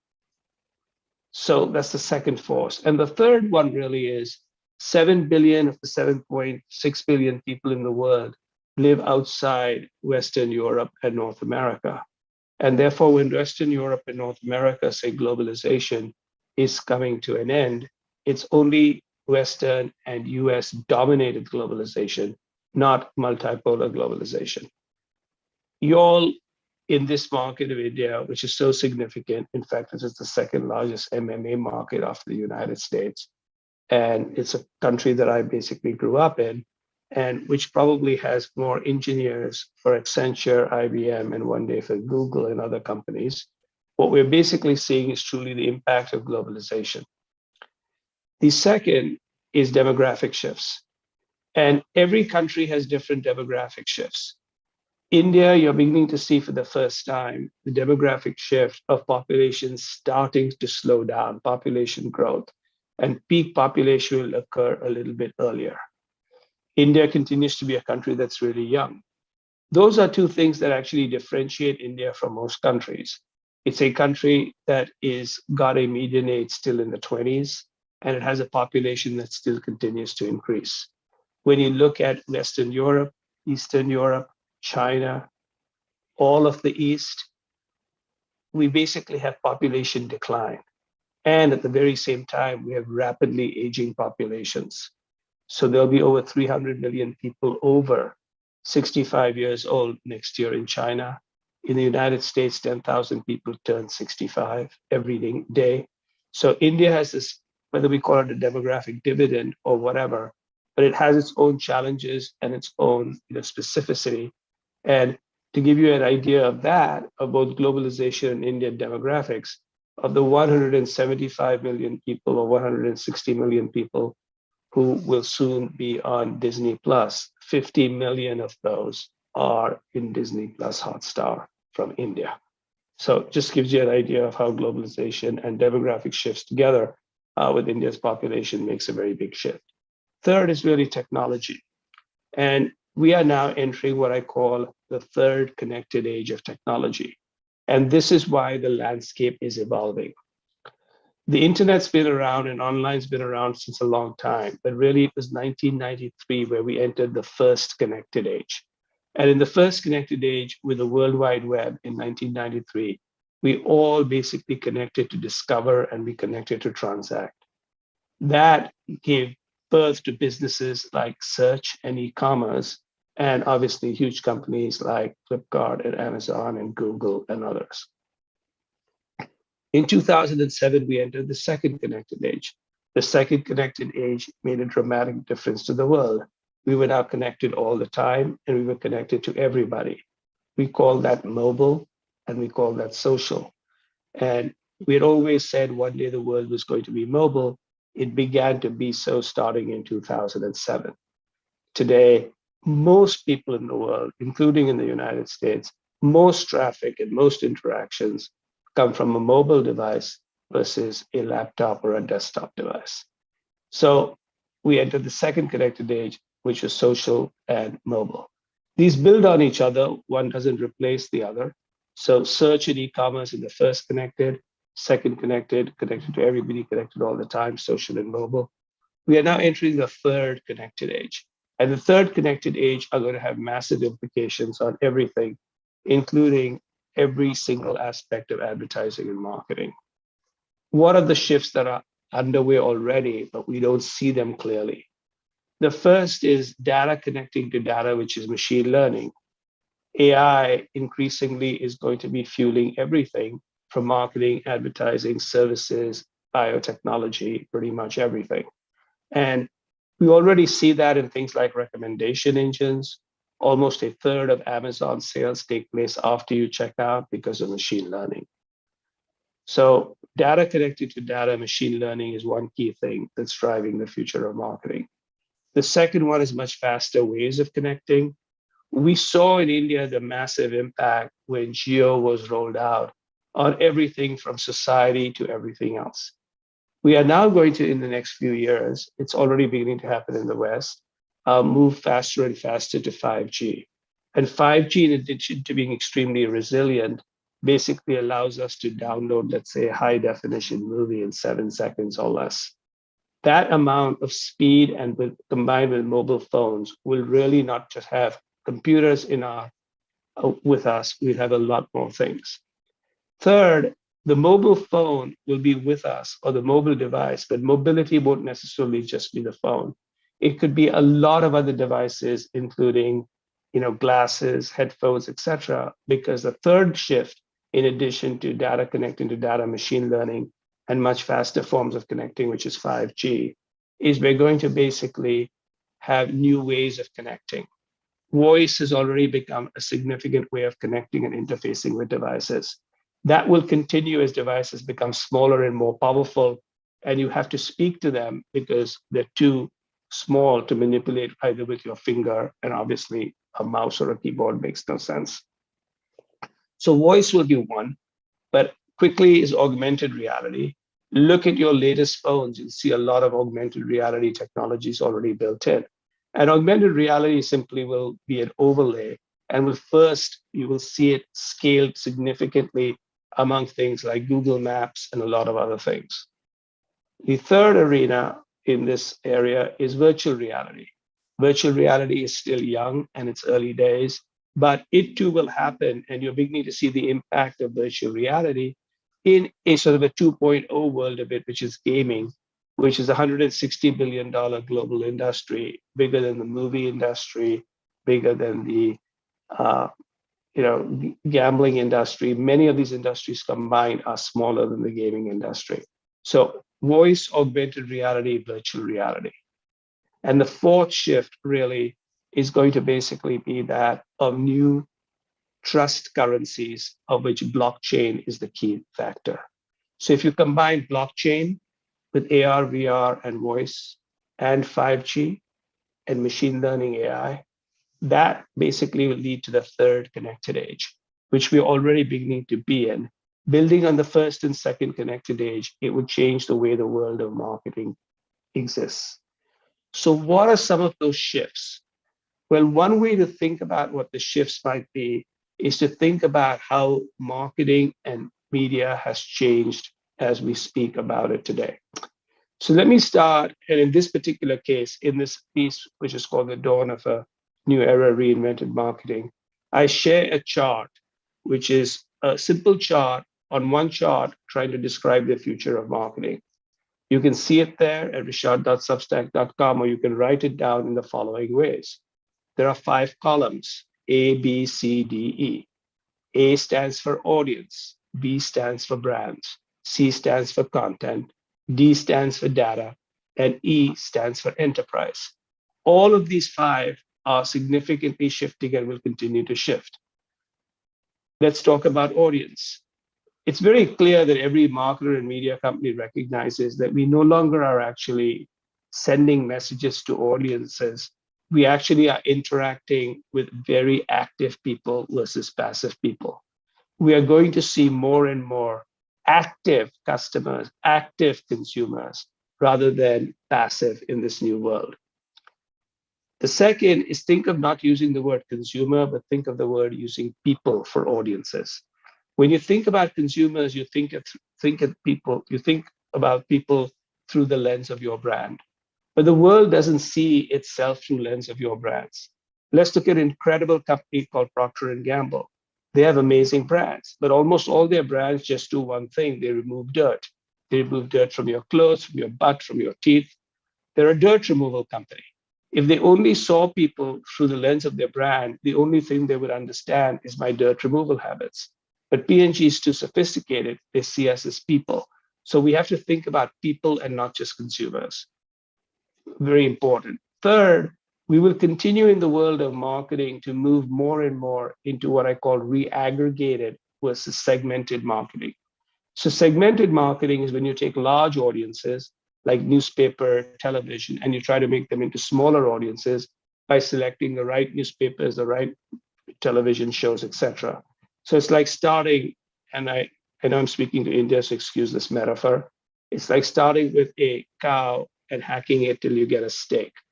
On the other hand, reaggregated marketing, and search is a form of reaggregated marketing. A lot of social is a form of reaggregated marketing. Is you start with a piece of mince and you get enough to a hamburger, which is you start with audiences of one and you reaggregate them either through decision engines, bidding, etc., to find as many people as you want, but one at a time, versus taking lots of people and making them to a smaller group. So reaggregated marketing, your audiences being interactive and thinking about people versus consumers are the key things for the future of audience. B is for brands. Not surprisingly, there are three ways that brands are increasingly going to be built. And communication is going to be less and less important, but it'll be a component of these three. The first is brands are increasingly going to be experiences. If you have a great brand experience, you're likely to speak about it, tell people about it, be loyal to it, much more than if people send you a lot of advertising telling you it's really cool, because they want you to eventually tell people it's cool. So continuing to increase brands and brand experiences will become a big part of it. But the second and third are brands as purpose. Purpose is increasingly important among all people, including young people. What does a brand stand for? What does a company stand for? So brands as purpose. And finally, and this is the one that is new, brands as employees. No company and no brand will be able to thrive in the future unless its own employees and its own suppliers thrive. Because when you think about it, the most important advocates for your brand, even more important than happy customers, are happy employees. Happy employees provide customer service. They are in the stores. They're the people who innovate and come up with the ideas. You will see in any particular category, if you differentiate between companies that are doing well versus companies that are not doing well, you will likely find that net employee promoter score, not just net consumer promoter score, is a big, big deal. So as we think about the future of brands, think employees, think experiences, and think purpose. C is content. We clearly are in a very, very different world of content. First of all, content is becoming mongrelized. It is absolutely impossible to put content in a bucket. The other day, while I was here in Chicago, I was on TikTok, I saw a commercial or an ad, I bought a product off it, and I had arranged to pick it up as I walked by my local Target store. When I did that, what was that, I ask you? Was that above the line or below the line? Because I started with marketing and ended up with sales. Was it offline or online? Because I started on a phone and on a mobile device and ended up in a store. Was it mobile? Was it e-commerce? Or was it social? It was all of those. And was it, analog or digital? It was all of those. And so we have to really think whether we're organized for the future or we're organized by departments and things in our companies built on the past. So content is morphing, and therefore marketing is morphing. The other is who the new content creators are changing pretty dramatically. Today in the US, more people interact with the D'Amelio sisters of TikTok, the Kardashian sisters of Instagram, and Mr. Beast of YouTube than watch the American Super Bowl. Yes, that's true. There's an absolutely new generation of content creators. And those content creators don't have to be famous and amazing like those people. When I had mentioned my Substack, which is vishal.substack.com, I write it free. I write it every Sunday. It's read by 25,000 people, including 500 CEOs of marketing companies. So in effect, I reach more CEOs of marketing companies than Ad Age or Adweek does in the United States. That's what I mean by new content providers. So content is morphing, they're going to be new content providers. And finally, we must also think about new types of content, especially in a world of machine learning and 5G. D is data. Data we always know is important. I'm a big believer in data. But please recognize that data alone is not the way brands are built. Data illuminates, it shows the way ahead. But it's like electricity, you can't operate without it. But unless your competitors are competing with candles and steam engines, they also have electricity. So it's how you extract meaning from mathematics, how you tell stories utilizing data, and how you connect data to other things in your organization is the differentiator, not data itself. The big mistake is people believing data is the differentiator. And so many people talk about their special data. Let's be serious. There's less than half a dozen companies that have really special data. Everybody else has the same data. It's how you use it, how you leverage it to tell stories. So the future is not about data-driven marketing. The future is about data-driven storytelling. The future is recognizing that human beings choose with their hearts and we use numbers to justify what we just did. If that was not true, none of us would have been born. Our parents would have found the ROI on parenthood doesn't work. None of us would drive anything more expensive than a Maruti car. None of us would wear anything but the lowest price Titan watches. 7 out of every 10 decisions you make with your heart using numbers to justify what you just did.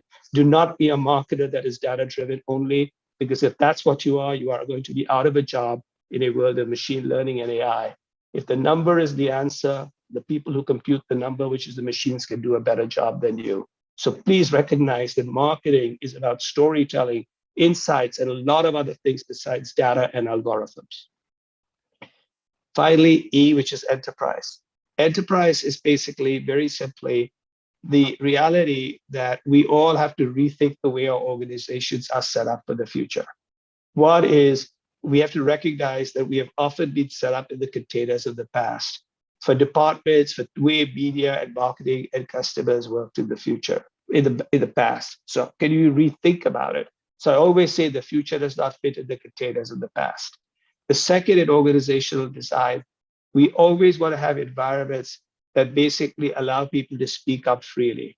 The best companies, the best marketing companies have people challenging each other because that's the way ideas happen to basically be born. And finally, we must always basically recognize that the best companies, the best enterprises are ones that are constantly reinventing themselves. Because if you want to reinvent marketing, you have to reinvent the marketer and the marketing firm, the media firm, the advertising agency firm. So I will end with 3 ways that everyone can do this, regardless of your level, your title, and your company.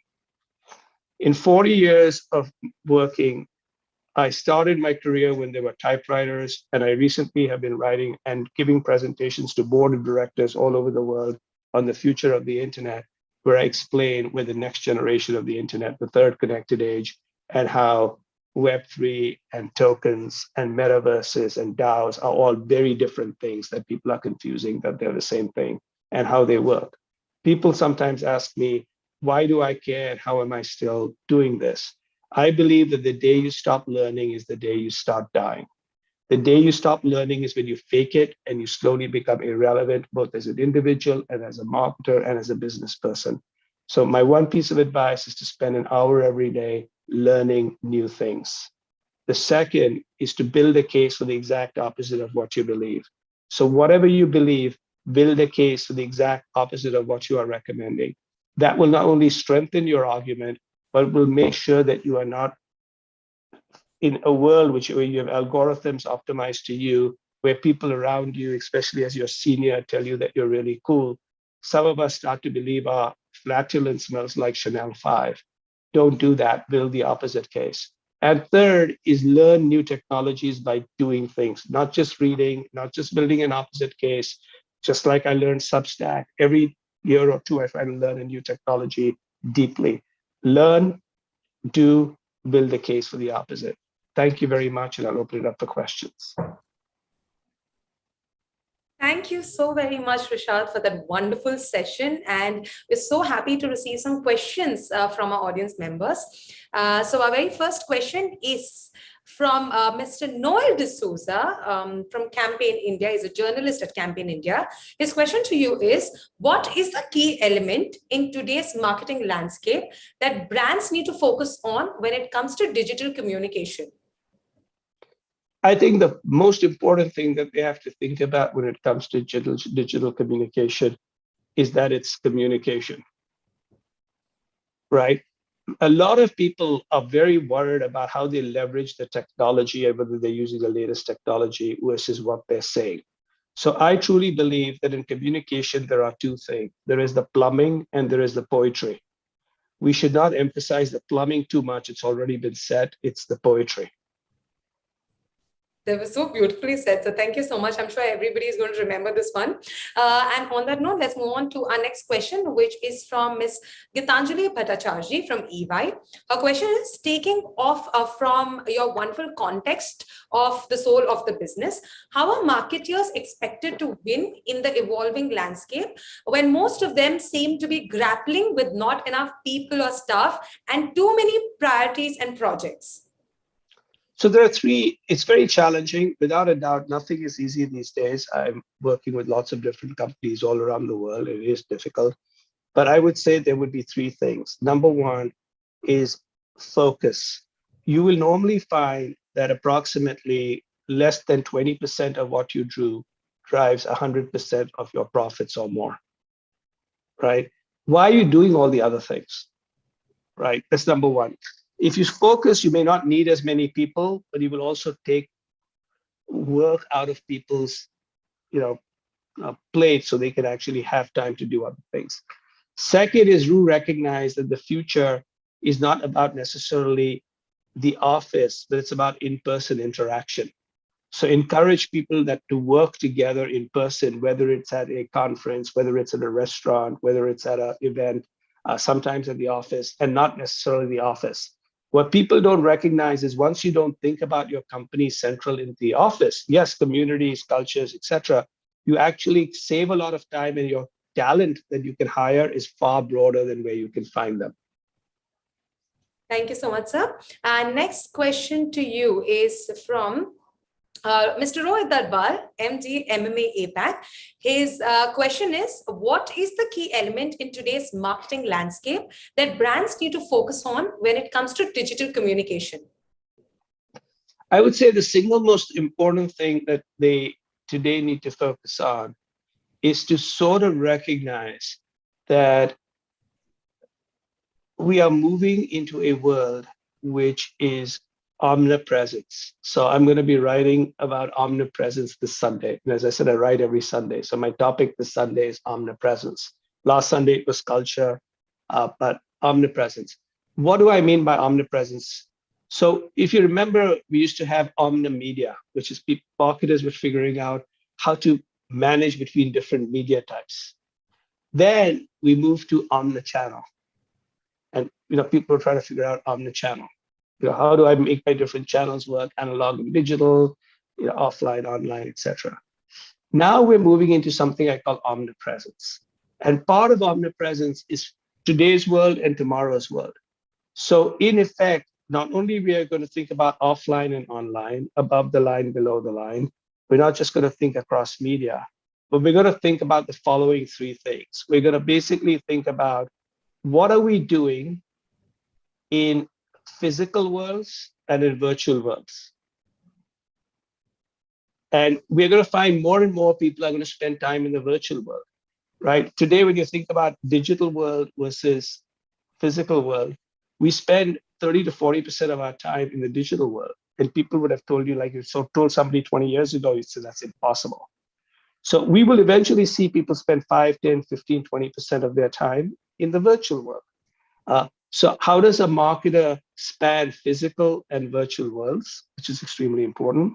How does a marketer span different types of devices, right? Which basically means we're going to have many, many more devices that people are going to interact with. Third is how does a marketer span not only the current marketing landscape, but in a world where brands will be built with voice, augmented reality, and virtual reality. So if you think about the physical world and the digital world, you think about lots of different devices, and you think about augmented reality, virtual reality, and voice. A brand will need to have a presence everywhere. And so the whole idea is how do you show up in a world where there is no video or pictures? Or how do you show up when you're in overlay? Or how do you show up when in a virtual reality where the technology still isn't as sophisticated as the real world or some other places? So marketers are going to have to think about omnipresence. Thank you so much, sir. So that was actually a question from Noel D'Souza, Campaign India journalist. Our question from Mr. Rohit Darbar is actually, what are your top 3 predictions for 2022 and 2023 in the light of the new tech adoption by both marketers and consumers? So, my 3 top predictions are the following. The first is that what we're going to basically see is more and more people are going to start talking, maybe more like 23 than 22, that social is going to be replaced with the word community. That it's going to basically about unleashing and enabling community and community management, right? Part of it is because that's what makes sense. And the second part of it is primarily because Web3 enabling technology puts much more power in creators' hands than necessarily in companies' hands. So we'll be thinking about community. The second thing that we're going to basically be very fixated on is something that I believe that the previous panel gave a low rating of like 2 or 3, which is broadly brand safety, privacy, etc. Very, very, very important. Okay, very important. And then the third one is that you're going to find that marketers are going to recognize that they need to invest in their talent. One of the biggest challenges we have today is marketers are not investing enough in upgrading the skill sets and upgrading the capabilities, both as individuals, people, leaders, and everything else of their people. Marketers eventually are all of you. It's not some company, it's not some brand, it's not some logo, it's human beings. And those are the 3 things you're going to see. So an investment in people, thinking more about community, sort of management, brand safety, privacy, purpose of brands, etc. Thank you so much, sir. So our next question is by Mr. Subodh Fadnis. His question is, how social media is changing the marketing landscape? Well, social media has changed the landscape. It has changed all landscape. It has changed the way people get elected. It's to change the way we get our news. And if you think about it, it basically does 2 things. It allows people to micro-target, right? And it allows people to micro-target supposedly with their friends influencing them, which is an extremely powerful way of looking at things. Obviously, there are huge downsides, as we've seen with a lot of companies, with social. But I think what you're going to basically see is the next generation of an improved social with community. But it has, today, I would say, along with search, is the most powerful form of marketing. Thank you so much, sir. So our next question is, how does marketing environment affect marketing decisions? So it depends on what you might mean by marketing environment. But obviously, all marketing decisions are based on 3 realities. One is, what is the state of the economy and state of the world? So obviously, because that impacts what your customer, your people, the people you're selling to, what their mindsets and what they need. So it goes up and down based on that. But the big change now happening in marketing environment, I think, is less about how the economy goes up and down, but how people's minds are changing, how human beings are changing. And this was basically the big impact of COVID-19. Remember, I mentioned the 4th shift, and I didn't talk too much about the 4th shift. And what COVID-19 did is it made everybody rethink what they were doing in their lives. When millions of people were dying or getting sick, people began to realize that life was precious. In the back, even though we may not be talking about it, and we are trying to figure out who do we trust, what is important, how do we spend our time. That's part of the reason why you're having the great resignation. It's part of the reason why people are saying, what's the purpose and values of a brand? Thank you, sir. And since you actually brought up the pandemic COVID-19, there's a question related to that. What are the major trends that is changing in the marketing landscape today? What or any difference has happened before and after the pandemic? I would say the three big differences that have happened after the pandemic, and some of them will stay up and some will go back down a little bit, never back to where it was, is people are much more comfortable interacting electronically, and therefore it has basically helped everything, whether it is e-commerce or digital media, etc. That's number one. Number two is it has made companies rethink what a company is and employees rethink what work is. Because for 2 years, if you could work at home, and in most companies, the companies work just as well, there's a lot of things that people are also asking, what does my boss do? What am I doing? You know, all of those kinds of things. Those have changed, and those are permanently changed. I think the third thing that's basically changed is structurally, the world has basically begun to recognize that we've had both benefits and challenges coming. It's like an earthquake that shook all companies, all countries. And as a result, there'll be new institutions and new laws that will come forth. But as far as marketing, it'll be more about brands as purpose, brands, values, brands, etc. Thank you, Sam. Truly, yes, I don't want to call it a blessing in disguise, but it's amazing to see how post the pandemic, we all connected virtually. We are right now connected to you electronically. You're in a different time zone, and Yes. you're there. You have a very busy schedule. You have an odd time right now, but you were kind enough to join us here. So probably we are very comfortable doing this virtually now post the pandemic. It is, and it's, and, you know, this is the one key thing is, you know, for me, it's 1 o'clock in the morning in Chicago, right? And the reality of it is, and I can be with you all, and often it's not like I just speak, I often listen to amazing people all over the world because of this. And so, you know, the reality of it is it's an and thing. It's not like, I basically believe in-person interaction plus virtual is the future, right? And it's not necessarily the office plus something else is the future. It's in person, we'll often do things, and then virtual. And it's the reason why, you know, my writing stage, because I read all over the world now every Sunday. I publish, you know, on a Sunday morning, and that just gives you an idea of how powerful the world is going to basically be. And that's exactly what we did this year at MMA Impact India 2022, where we went physical. Day one was all about being physical, and now today is digital. Absolutely. If I may go ahead with a few more questions, because we've sure, absolutely. with the questions that we received from the audience. Yes. Our next question is, what we have seen in the past is Indian market abuses the power of tech before it evolves completely. Which is why SMS is still a big hit in the US, but not anymore in India.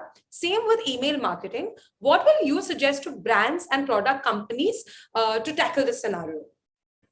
I think there are three kinds of things that happen. A is, I always am a big believer in less is more.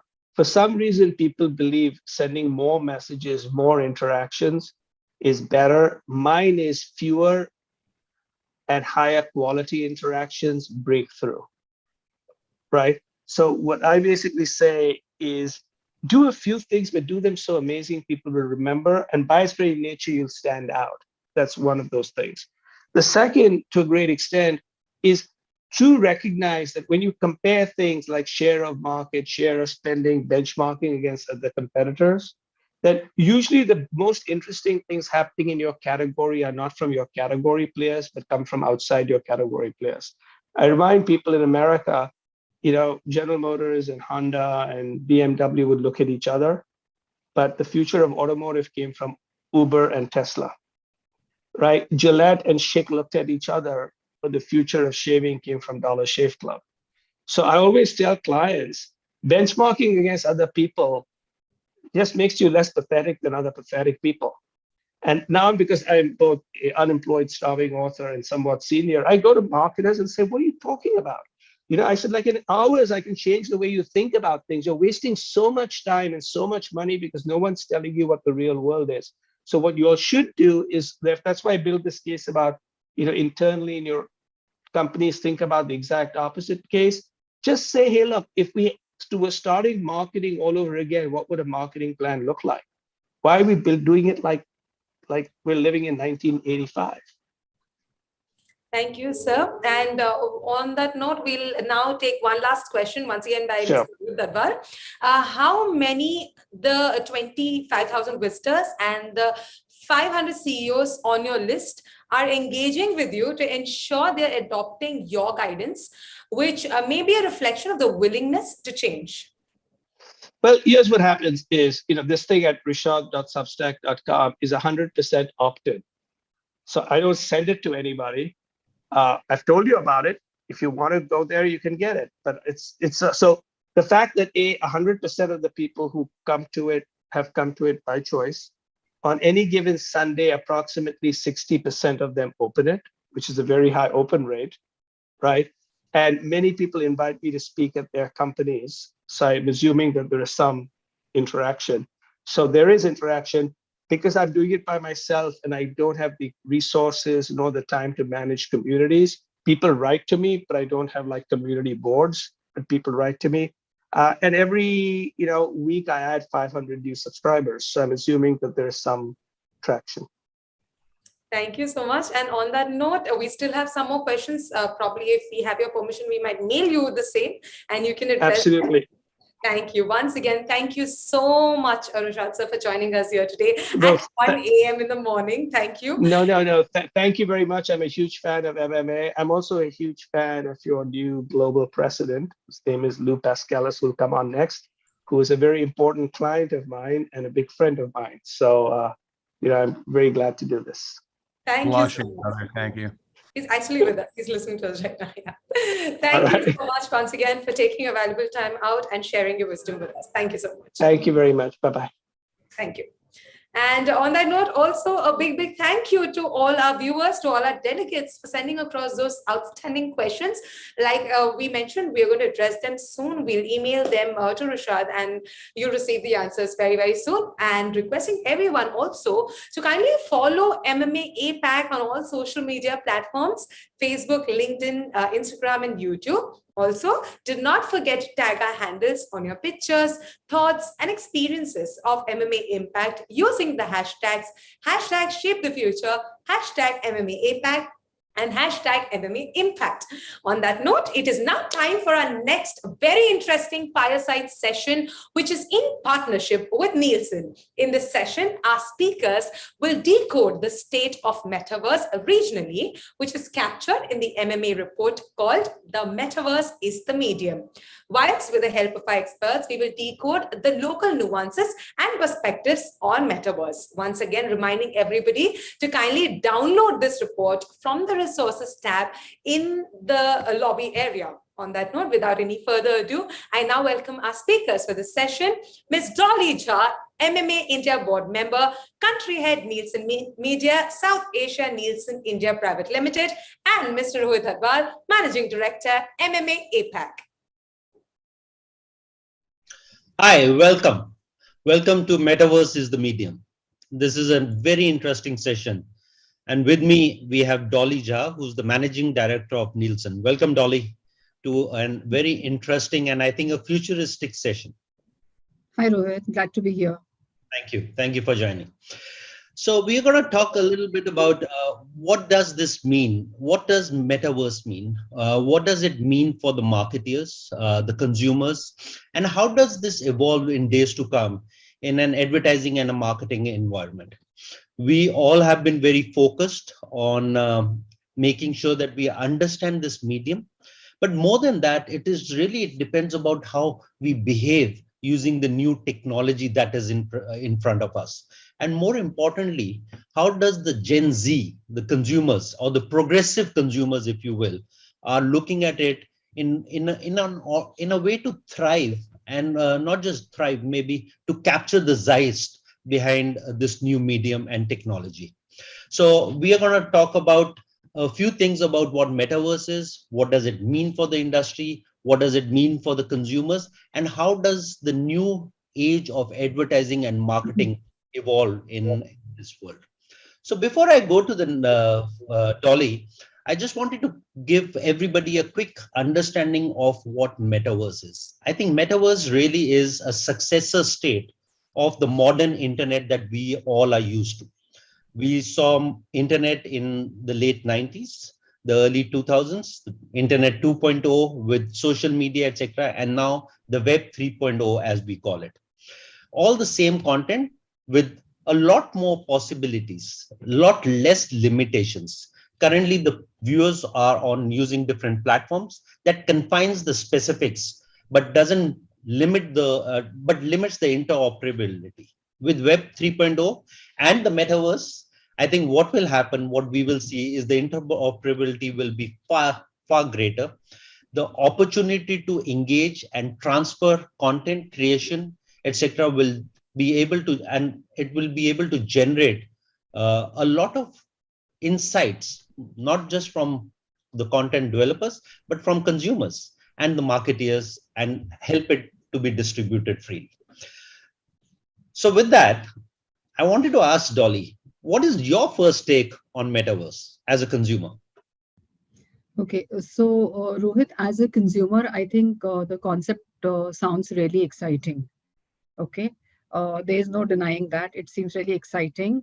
But I think what is more important, or what is critical really, is that what are the opportunities which the brands or advertisers are really creating for consumers to immerse in the metaverse experience.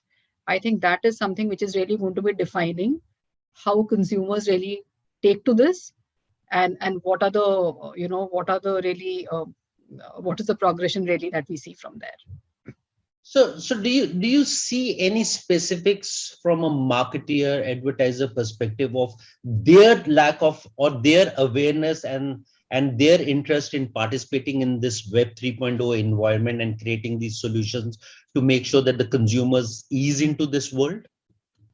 Yeah, certainly. Rohit, the way I look at it is that whether we call it a Web 3.0 or whether we call it a metaverse, right? As far as the marketer or advertiser is concerned, this offers another engagement avenue. Okay.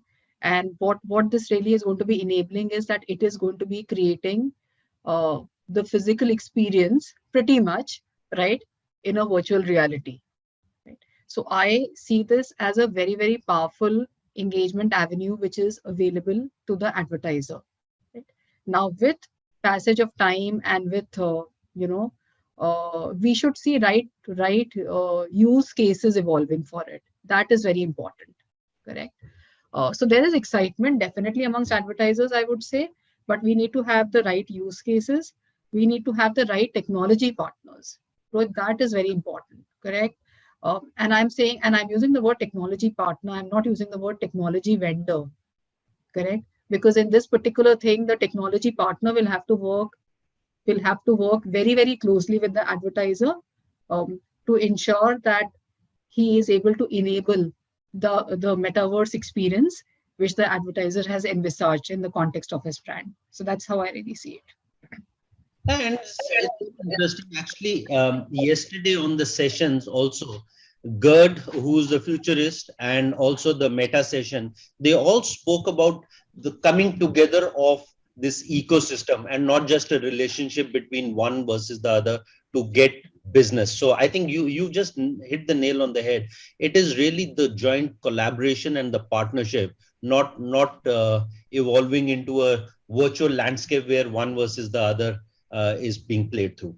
So if that happens, what would be the future outlook and apprehensions in your view from a marketeer standpoint, Dolly? Okay, so Rohit, the way I see it is that there are certain sectors which are more amenable, to leverage the metaverse, the metaverse experience for their brands and consumers.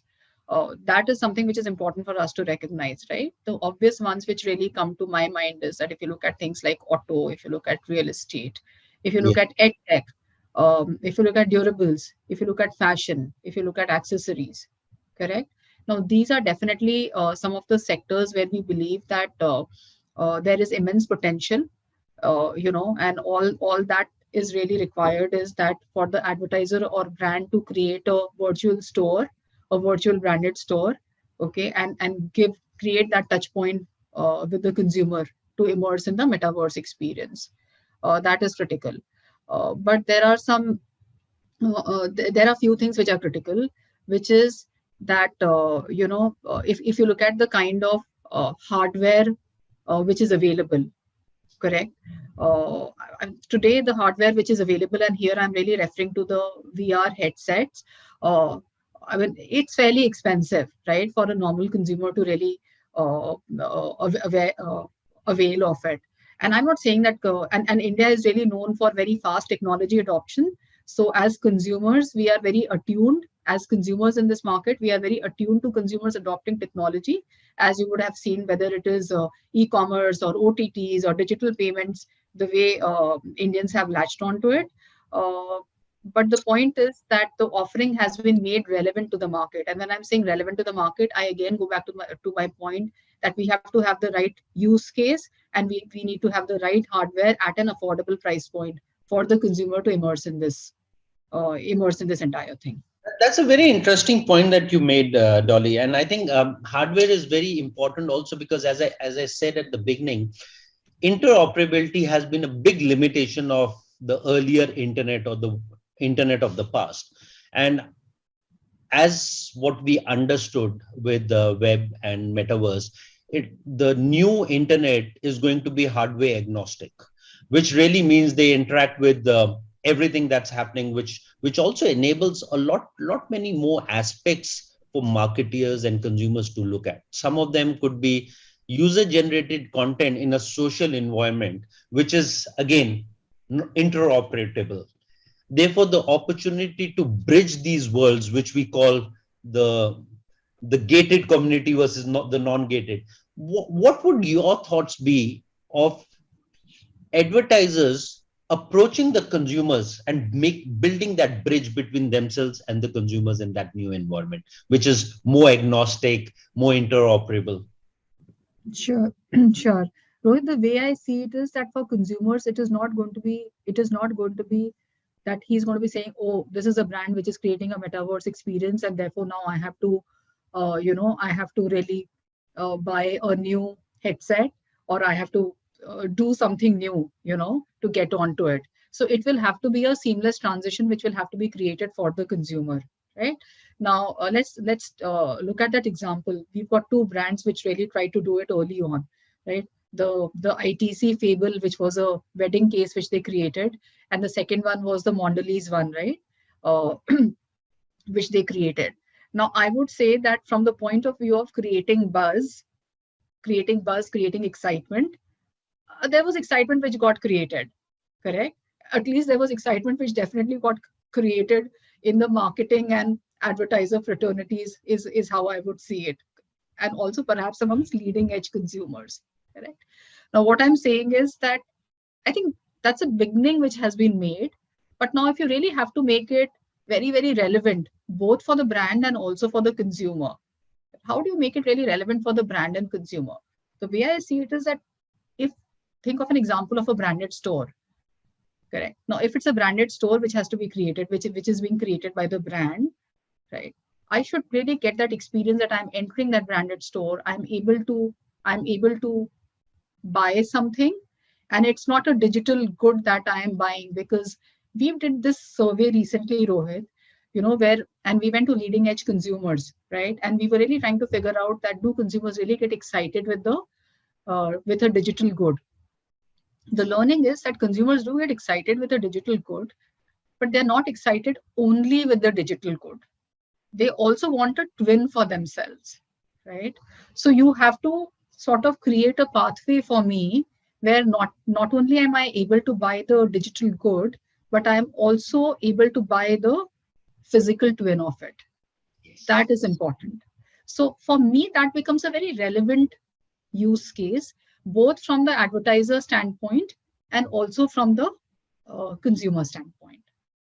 So that was something, yeah. Yeah, no, I agree. And especially citing the two case studies use cases that you mentioned, I think it also reflects very, very well of how that shift is happening from storytelling to story making, from direct to consumer to direct to avatar, from a centralized operation to more of a decentralized operation, and maybe a little bit from live events and loyalty programs to virtual performances and blockchain enabled benefits and so on and so forth. So when this shift is happening in a metaverse environment, the new marketing ecosystem, or a bit the decentralized one, do you see that being more proactive in terms of creating these virtual experiences, or is it going to be taking the lead from the consumers, from advertisers? I would say that it will have to be, I don't think it's a or, Rohit, really, right? I see it really happening from both ends. I'm saying that today, if you look at the consumers who we have in front of us, that's an audience which is really raring to go. Time and again, they have shown the way they have gone ahead by adopting various new things that have come up, correct? So they are all set there. I would say that the leap will also have to be taken by the advertiser, and for the advertiser to take that leap, right, you will need to have the right kind of technology partner enabling him with that leap, right?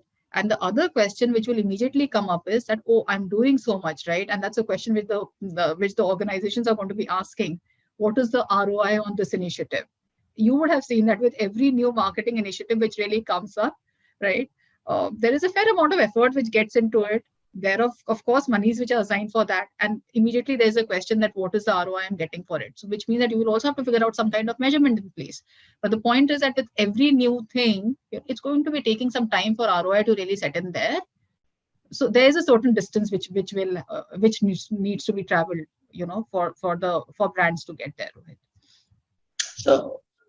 So if this is all very rosy, Dolly, and I think very optimistic also, but while all this is happening, it's also challenging for marketeers to adopt, to change. And change, as we all know, is not easy. Nobody likes to change. So what would be marketeer apprehensions about this future with Metaverse and the growth around that?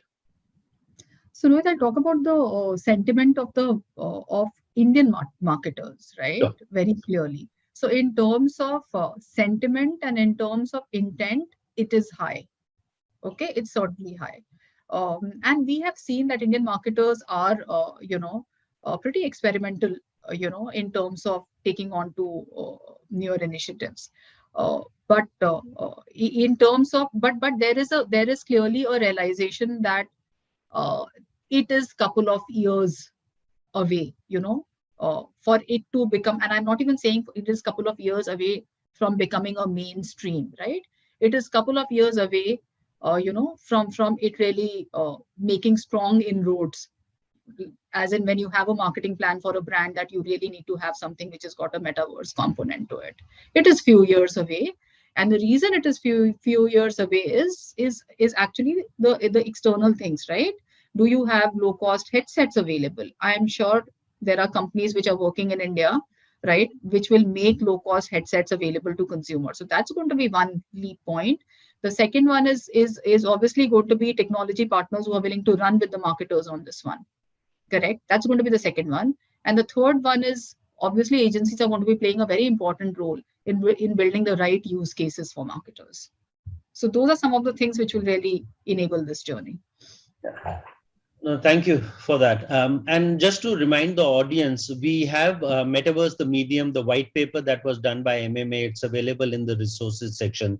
So you can please click and download that. It is very informative, a lot of use cases, a lot of insights about Metaverse and the potential of Metaverse for marketers. So I hope it'll be a good reading for you all.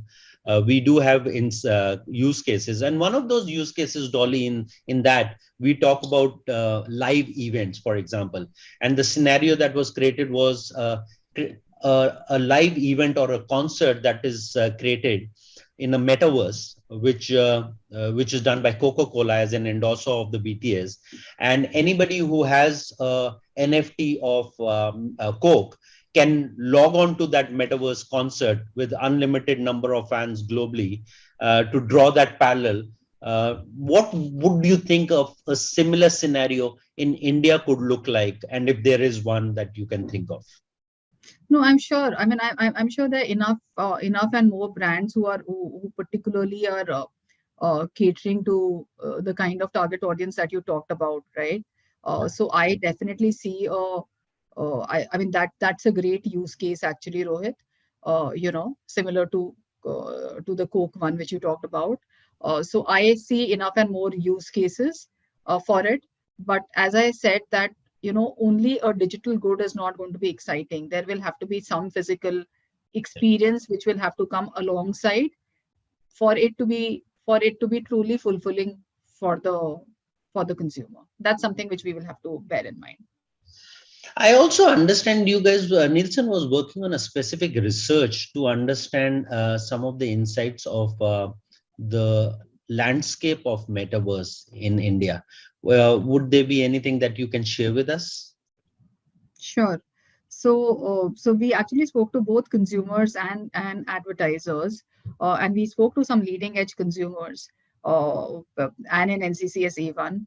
Now, one thing that I have to call out is that I was at least surprised with that are consumers aware of something like metaverse? Yes, they are aware of something like metaverse. Okay. Do they want to try out things in a virtual reality? Absolutely. When it came to auto, when it came to fashion, when it came to real estate, they are willing to explore, they are willing to try out things in a virtual reality. Okay. But the point is that the moment you ask them to buy something, to complete that, complete the entire thing, and that's where this entire thing came, that I'm not okay buying only digital good. I want it to complete my, I want to have a physical transaction completed, or I will give me a pathway to really navigate my physical purchase. So that's important. Coming to advertisers, advertisers are quite upbeat about it, but they expect a lead coming from technology partners and agencies to actually get them ahead in this game. So that was in a nutshell where the Indian market is on this currently, Rohit. And so to summarize and to revisit the first question that I had, which is how do marketers perceive the opportunity of metaverse? They are very optimistic, as you said. They are high. They are experimental. Their sentiment is also very high. What do they see if platforms and technology partners are the ones taking the lead? How do brands see themselves? What is their role? Are their role as an enabler, as a participant? What do they really see their role today versus 3 years versus 5 years? If you have any thoughts on that. Rohit, brand's role per se fundamentally is not going to be changing, right? All brands really want to give best experience to their consumers. All brands really want a best reach for themselves. All brands really want expect best loyalty of their consumers, okay, right? Now, I'm saying that therefore brand's role is not going to be changing. Now, in order to really get there, or in order to really remain strong on this journey, the way brands look at this is that this is a fantastic engagement opportunity, which is available for advertisers to engage with their consumers. Okay. And this is something more than your normal advertising that you have, right? Which is a digital advertising or even a 3D thing which you try and create. Because here you are trying to create a virtual environment. You are trying to create it as close to reality, and you are really trying to make consumers engage with the brand. Mm-hmm. Correct? So the way brands look at this is that this is an opportunity which brands have where they can leverage this technology, correct, and increase their engagement with consumers. That's how I really look at it.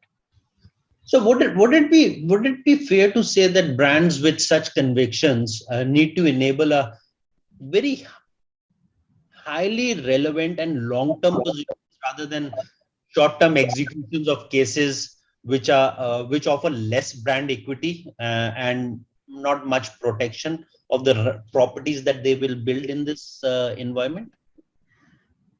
I don't know whether you classify it as long-term, short-term, Rohit. The way I look at it is that, when there is a plan which is being developed for the brand, correct?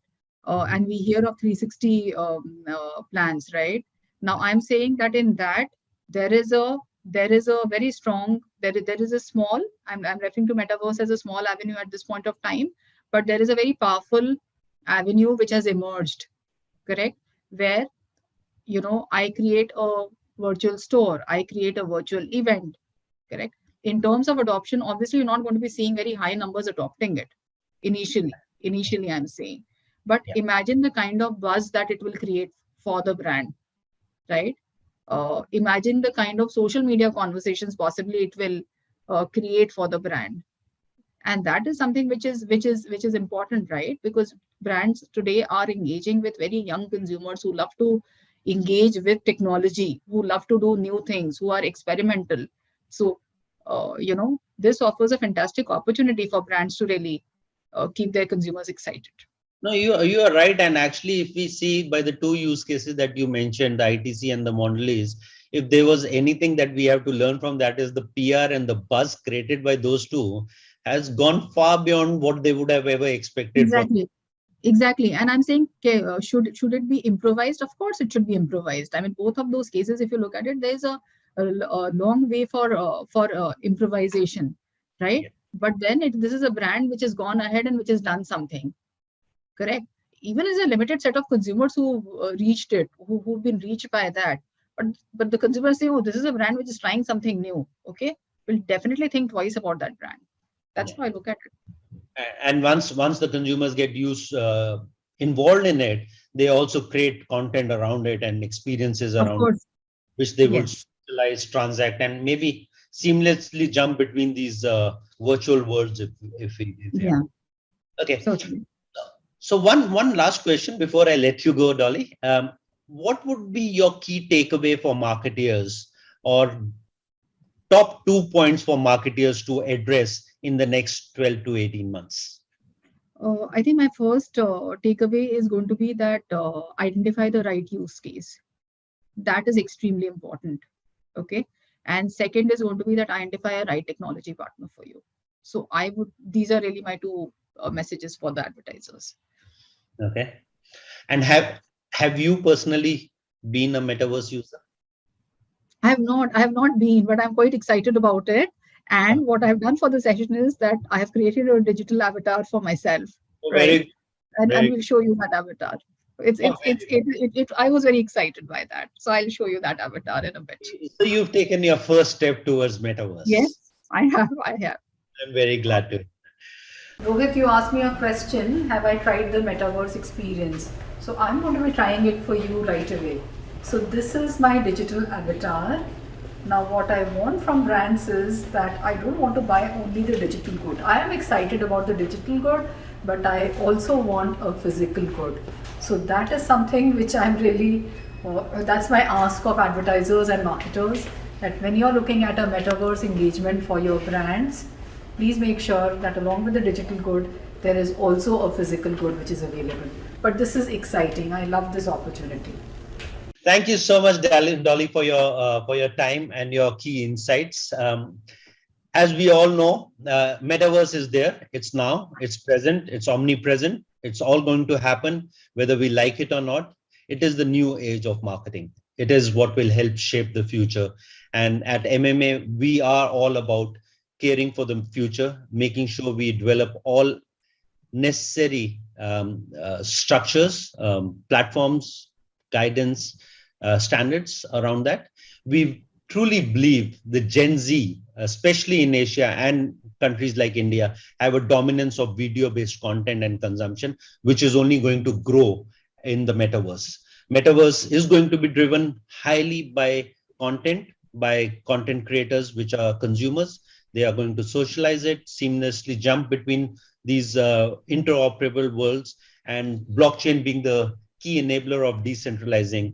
Metaverse allows the true ownership of digital assets along with the physical assets, which all marketers need to have and own. So regardless of the environment that they are purchased in, which Dolly was talking about, you need to have those options available.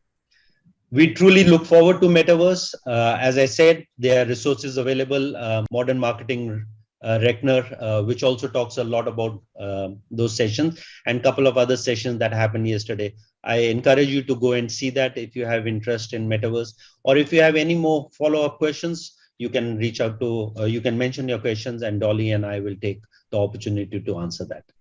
Thank you. Thanks, Rohit. Nice chatting. Thanks. Thank you, Dolly. Thank you so much for your time.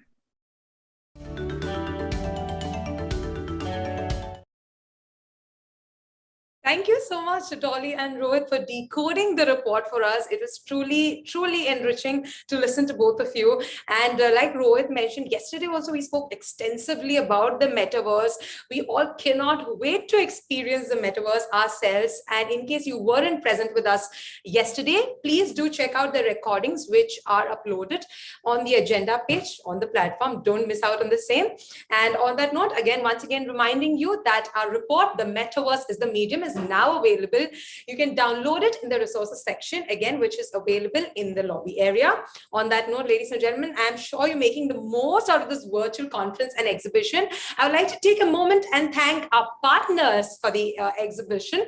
We have our presenting partner, Flipkart Ads, program partners, Epic Games, Meta, Google, InMobiGlance, Infiltrate, corporate partners, Nielsen, RTB House, innovation partner, Zapats, gifting partner, Perfetti Van Mel, knowledge partner, Kantar, upskilling partner, Yangpo Executive Education, and podcast partner, IBM Podcasts. And on that note, we have now reached one of the most awaited sessions of the day, how the role of marketing is changing and what it takes to win.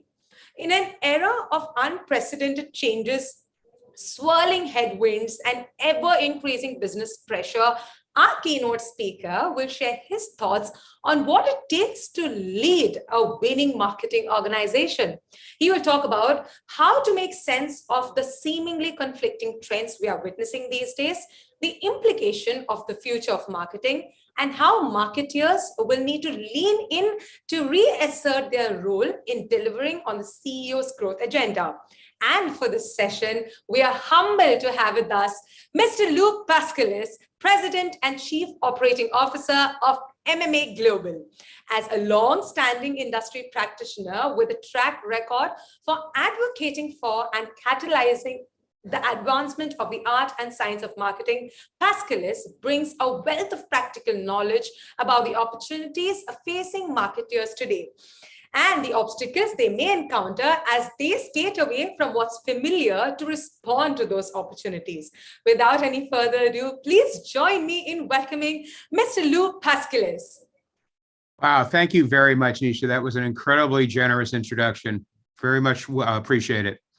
So good afternoon, everyone. It's a pleasure to join you for day 2 of MMA Impact India. I'm coming to you live from New York City, where it's a little before 4 in the morning. So good morning to you all too. A bit about me for context before I dive into my remarks. About 10 years ago, I became a member of the MMA North American board and ultimately served as its chairman from 2016 to 2018. As soon as that wrapped up, I was asked by our CEO, Greg Stewart, to stand up the Global Media and Data Board, which I chaired until October of last year when I joined the MMA as president and COO. Professionally, I spent more than 3 decades on the client side, predominantly in roles that were centered around communications, planning, media buying, et cetera. I did that in the financial services category for the last 16 years. And prior to that, I did the same in the alcoholic beverage category here in the United States. So I spent a lot of time in regulated industries. Most recently, I served as the Senior Vice President of Global Communication Strategy, Media Investment, and Marketing Data Enablement at Bank of America, the second largest bank in the United States by assets under management. So while I was in that role for approximately 8 years, one of the many benefits that came with it was the opportunity to work directly with your previous keynote, Rashad Tabakawala. He helped my team and I overcome many challenges and take advantage of many opportunities as he was fearless about the future. And in that process, he became a mentor and a friend. And it's a bucket list event for me to speak at the same conference that he spoke at, although I don't think I ever would want to follow him, but we're going to try that anyhow. In the spirit of speaking after Rashad and with the agenda that Nisha laid out for today, I'd like to examine some of the specific implications of Rashad's remarks on how we're going to shape the next 3 to 5 years of the marketing industry, and also highlight how MMA Global is on the forefront of what increasingly feels more like a revolution, frankly, than an evolution from the point which I started my career in marketing in the summer of 1989. So in his earlier remarks, Rashad spoke about the empowered consumer, a consumer that does not define himself or herself by the relationship with a brand or some specific task. He mentioned P&G and they're in the dirt business. I wonder if they think about it that way. But we don't think about it as the task that P&G solves for the consumer. I think that's hard to hear for some of us who really believe in the ability to create brand love. But if you think about your relationship with brands, it's even harder to imagine an argument to that. The fact of the matter is brands have a utilitarian role in our lifestyle, in our life, but we might trust the brand, but we might not love the brand. And that, I think, is something marketers have to wrestle with as we move forward. Rashad also clearly laid out the task for modern marketers. He said today, experiences, purposes, and employee joy matter more than building brands. How many of us felt that simultaneously contradictory set of emotions, both relief and dread, as Rashad spoke about this empowered consumer, that has really raised the expectation on marketing and discounted a great many of what I would describe as our industries, as the marketing industry's legacy superpowers in the bargain? I think the relief is a direct outcome of the instincts that all of us had for some time now, that marketing needs to evolve significantly in order to continue to be the primary conduit between the enterprise and its customers and potential customers. This is not merely a core capabilities toolkit kind of issue. It goes beyond that. It's how we drive demand for the brand and its products through great storytelling, another key point that Rashad highlighted. That storytelling is both more personal and purposeful than great advertising. I've said for many years now that the future of marketing comes down to 4 words: great stories well told. And I think increasingly we need to embrace the narrative future of our industry. There are many reasons for this. People today have rising expectations for more relevance, driven largely by the sophisticated and highly efficient algorithms that social media platforms are deploying that are ever more effective at delivering hyper-relevant content to individuals at the speed of the feed. We also have the realization increasingly that attention can no longer be bought, but instead must be earned. As so eloquently put by a contemporary of Rashad's, Rob Norman, who served as WPP's head of Group M for many, many years. While we were traveling southbound in a taxi cab in New York about 10 years ago at a high rate of speed, traveling between events, he looked over me in his perfect British accent. He said, "I fear we've reached the end of the forced viewing economy." And then he subsequently said, "And therefore, I think I shall retire." It's interesting when you reflect on that. The simple truth is there are too many legitimate, and in some cases, quasi-legitimate ways for consumers to view content today without having to endure, yes, I said endure, your advertisements. We must explore new solutions. The last panel was very interesting, thinking about how marketers are going to move into the metaverse. It's not a 2-dimensional rectangular world. It's a 3-dimensional multivariate world where we're going to have to add value, which was the key takeaway from that session for me. And that's just one of the many emerging channels that we are now going to have to think about how to recast what we do, how to measure the things that we do, and how to connect them to the CEO's growth agenda. And that leads a little bit back to the dread that I talked about earlier. We spent the last several decades, in fact, the bulk of my entire career in the industry, perfecting our ability to create great advertising and deliver it in efficient, scaled, and to a degree, targeted means. You've laid out a vision, you've fought hard to get the resources to execute that vision. You've optimized a portfolio of talent around a set of capabilities that in large measure, have long since seen their best days. The game has changed on us, and it's not ever going back to the relative simplicity of things like advertising campaigns and monologue messaging that is designed to appeal to as many people as possible while offending no one. Perhaps most heartbreaking of all, you've worked to refine these KPIs of success with these time-worn tactics and sold them hard to your peers in the enterprise, particularly the CFO's office, who perhaps begrudgingly at first have now finally embraced these KPI benchmarks, and they actually are looking at how you deliver against them, which drives everything from the budget you'll get next year to the bonus that you'll get at the end of this year. Now we have to blow all of that up. It sounds a little exhausting, doesn't it? But it's time, and I would argue it's an opportunity, to reimagine the role of marketing, the contribution of marketing, and the modalities of marketing, as well as what's in the marketing stack, with the realization that the rates of change and adaptation will be cycling ever faster, and that there may never be a new status quo or BAU, business as usual process, ever again. How do you continuously reinvent marketing while working hard to squeeze cost and efficiency out of the system? At MMA Global, we are doing truly groundbreaking work in our marketing organization think tank, and we can now tell you exactly how much financial opportunity is being left on the table when your marketing organization is not aligned to your enterprise business strategy and the role that marketing now needs to play to deliver that CEO's growth agenda. The results are eye-popping. In the end, we are skating away from what is familiar and being urged to be agents of great change. What an exciting and invigorating time to be a marketer. So Rashad sees all of this as the renaissance of marketing. I think he may have actually borrowed that line from me. I couldn't possibly agree with him more, however.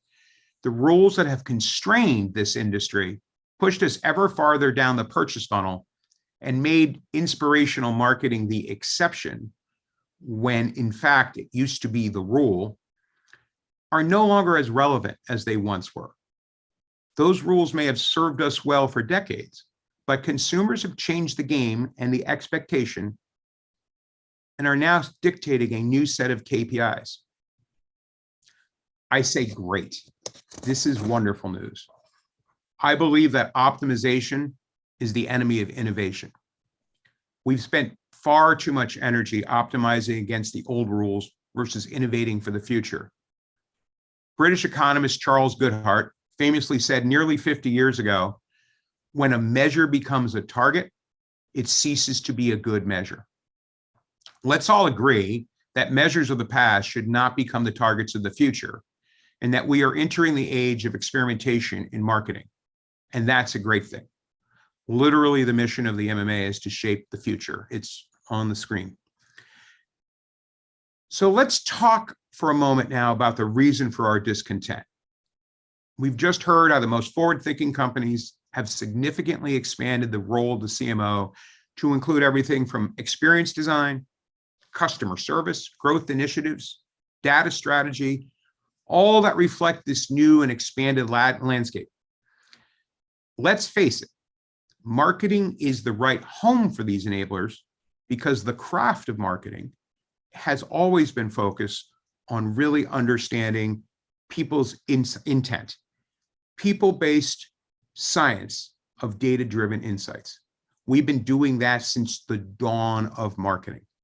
What might have been more aggregate against larger groups, sometimes poorly defined by age and income and little else, has always been the discipline that marketers uniquely focus on inside of the enterprise.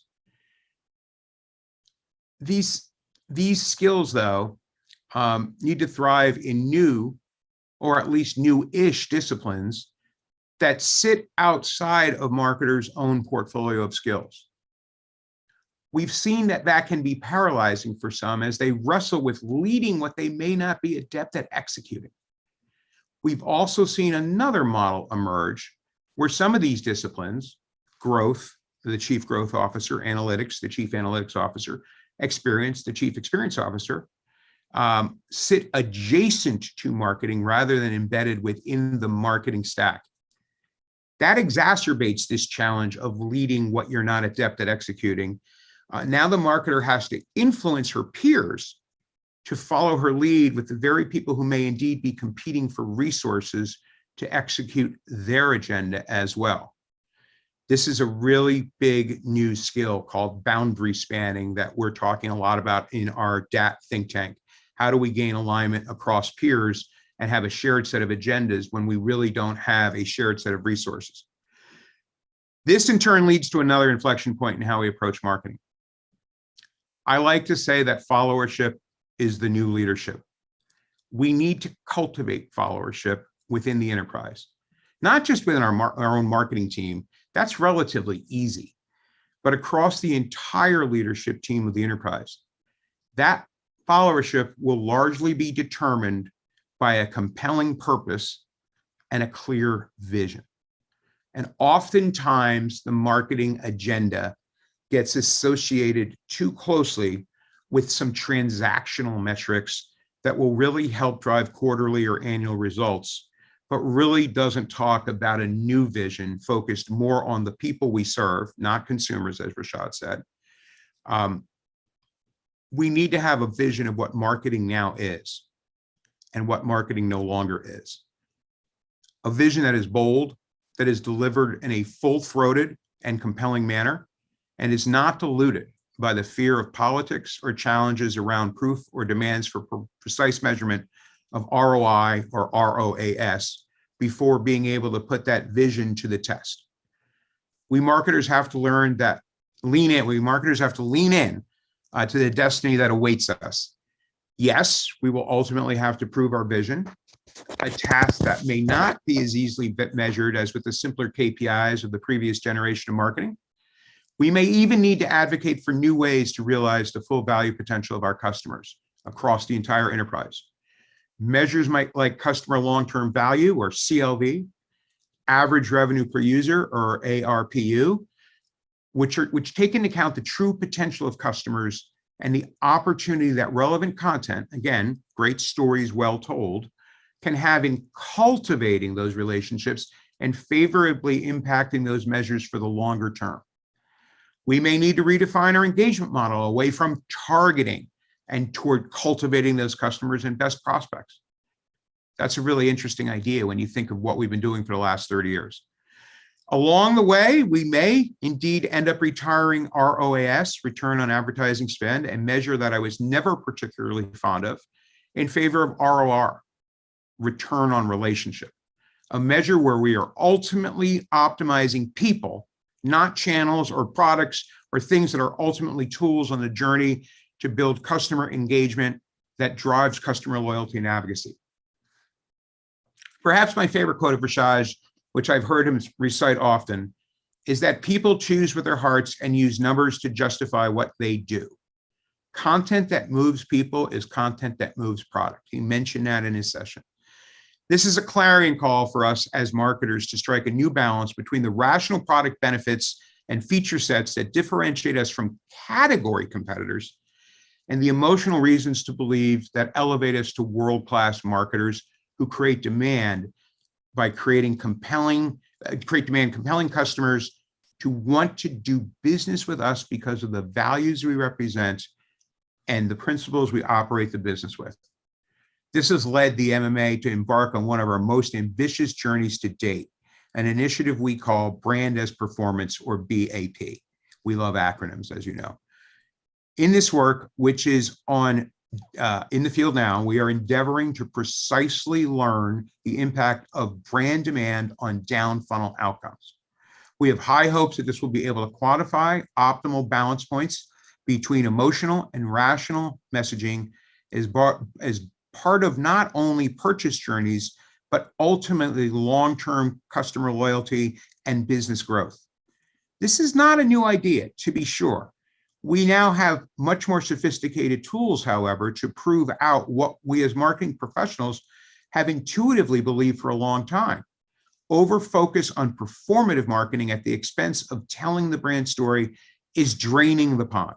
It's draining the pond of new prospects to the point where restocking that pond would be far more financially efficient than continuing to troll the bottom in the hopes of catching the last remaining fish. All this leads us to the elephant in the room, however, that traditional marketing tactics, and by extension, in some cases, marketing itself, is losing its saliency in the C-suite. And it's doing that faster than it's doing it in the marketplace.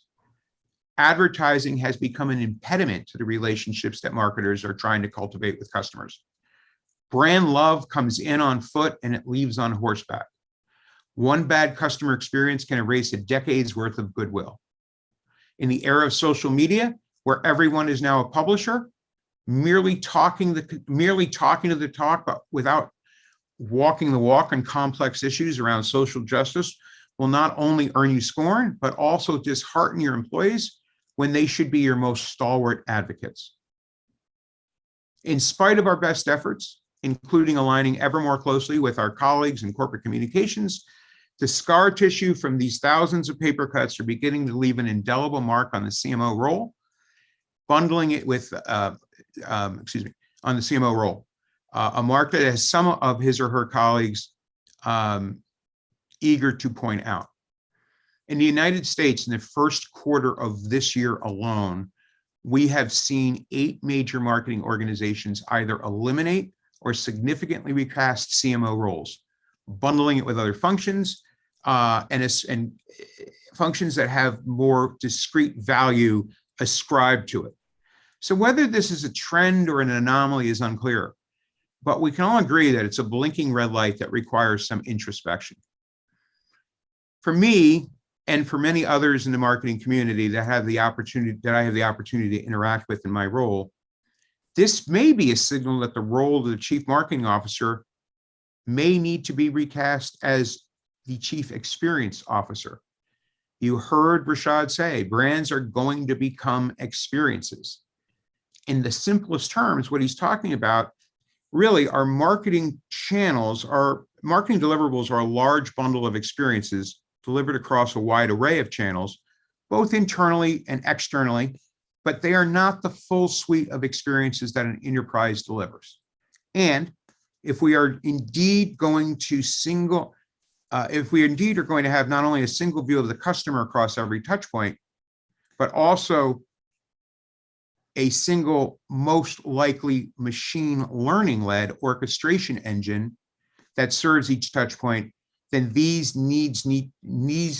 capabilities need to be brought together under a centralized leadership that has the authority and the accountability to make sure that every interaction with the customer is optimized for that customer and that all other considerations are secondary. This requires a discipline that will need to be empowered to stand up to short-term business pressure that may compete or may even be diagonal to cultivating the customer relationship for the long term. It's likely that the CMOs will be the best equipped to take this expanded set of responsibilities because of their often maniacal focus on customer insights, but they're going to have to ask for the order. As the leadership table is increasingly crowded with chief growth officers and chief digital officers, as I mentioned earlier, as well as many others who may try to lay claim to this increasingly critical role. That's one of the reasons that we've created 2 new initiatives with our data think tank, or DAT, Customer Experience Design, which is about the strategy of customer experience, and Customer Experience Delivery, which focuses on the technology and tools to engineer more relevance into every interaction in real-time, omni-channel scope that is tethered to dynamic creative optimization, or DCO. This is where we think the puck is going, and this is where we're putting a lot of energy in so that our marketer members, and indeed all of our members, are well equipped for some of the things that Rohit and Dolly talked about in the last session. Additionally, we've also just begun an exploratory exercise related to measurement in the space called ROEX, or Return on Omnichannel Experience. This work, which is being led by our own Rex Briggs, generally considered to be the father of modern attribution, will, in its ultimate manifestation, actually demonstrate that optimizing the customer experience across all channels and touch points versus single channel optimization will yield a considerably higher ROI. Quick analysis by Rex during the scoping phase of this work led us to conclude that we may see an increase on performance as much as 35 to 60%, depending on your KPI of choice. We are incredibly excited about the potential of this work to finally make a compelling business case for uniting experiences under a single orchestration model, which is tethered to real-time dynamic creative capability, all in the service of optimizing the customer by ensuring that every interaction is relevant and valuable and not disruptive. So, in closing, I want to congratulate each of you. You are on the precipice of a bold new world, a world where you will be driving the experimentation that tears up the old rulebook of marketing and writes the first draft of the rulebook of customer experience.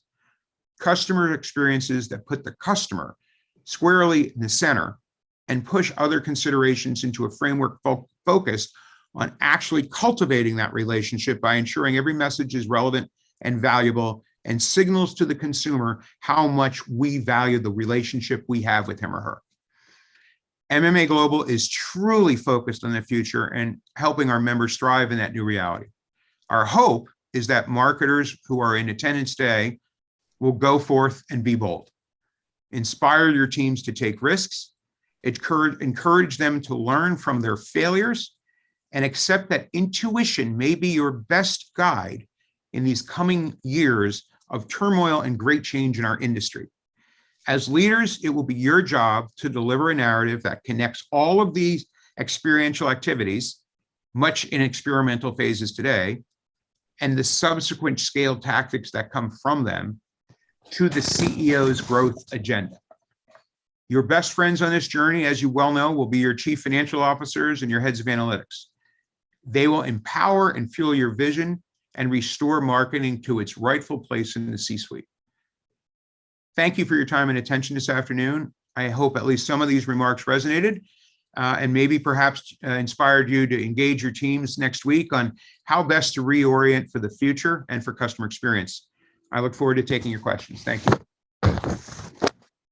Thank you so much, Lou, for that wonderful and insightful segment. I'm sure our marketeers have a lot of key takeaways from the session, which they will implement to evolve into winning marketing organizations. Thank you so very much. On that note, before I ask the two questions that I've received, a humble request to all our viewers to kindly post their questions for Lou in the Ask a Question tab.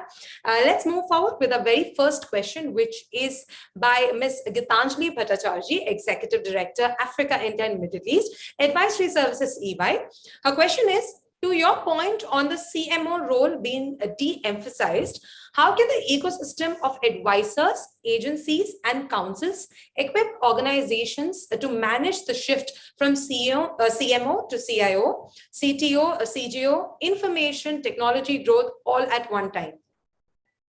It's a wonderful question, and I've experienced this both inside the marketing organization and more recently here at MMA Global. I think it comes down to three fundamental things.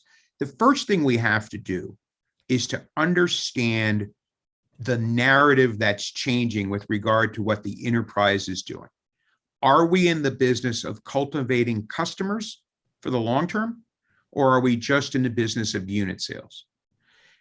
Very much related to that is having a common currency. That common currency is probably going to be something like I mentioned earlier, customer long-term value, or perhaps average revenue per user. I particularly like CLV because it's forward-looking, whereas ARPU typically is backward-looking. The third thing, and perhaps the most important thing, we have to get past a really fundamental dynamic that's taking place. Organizations tend to agree across all the leadership table on what it is we are trying to do. We are trying to create more relevant experiences. We are trying to engineer we are trying to engineer relevance in every interaction. We're hoping to do all these things that drive customer loyalty and additional investment. We move from the what question to the how question. What needs to change? Well, Mr. Line of Business President, we need to throw out your KPIs, which are focused on the channels you own, and go to a broader set of KPIs, which are focused on the customers that the enterprise owns. there's tremendous resistance to that. The resistance comes in many forms. The most pernicious is, well, wait, these KPIs are driving a 27.357% ROI. I can't get rid of them. You don't know that your approach is going to work. So we have to agree on an experimental approach. We have to set up clean rooms. We have to agree that in those clean rooms, we're going to move to enterprise level KPIs that optimize the person, as Rashad talked about, and not the product or the channel. This is the toughest agreement because the CEO walks out of the room thinking all of his or her lieutenants are agreed on the what, and indeed they are. But what he or she doesn't realize is there's no agreement on the how. And that's what's paralyzing many large companies. Thank you so much, Lou. Next question is, while CMOs around the world are excited about the rise of Web 3.0 and the Metaverse, they face strong challenges to adding it to their marketing mix. She has read somewhere that Web 3 is creating some tension because you will always have people in big companies telling you to stay focused on what you do well, but you need to tell them you cannot focus because if you do, you will miss the train. So she's asking for your general view on this, whether to wait and watch, test and learn, or lead.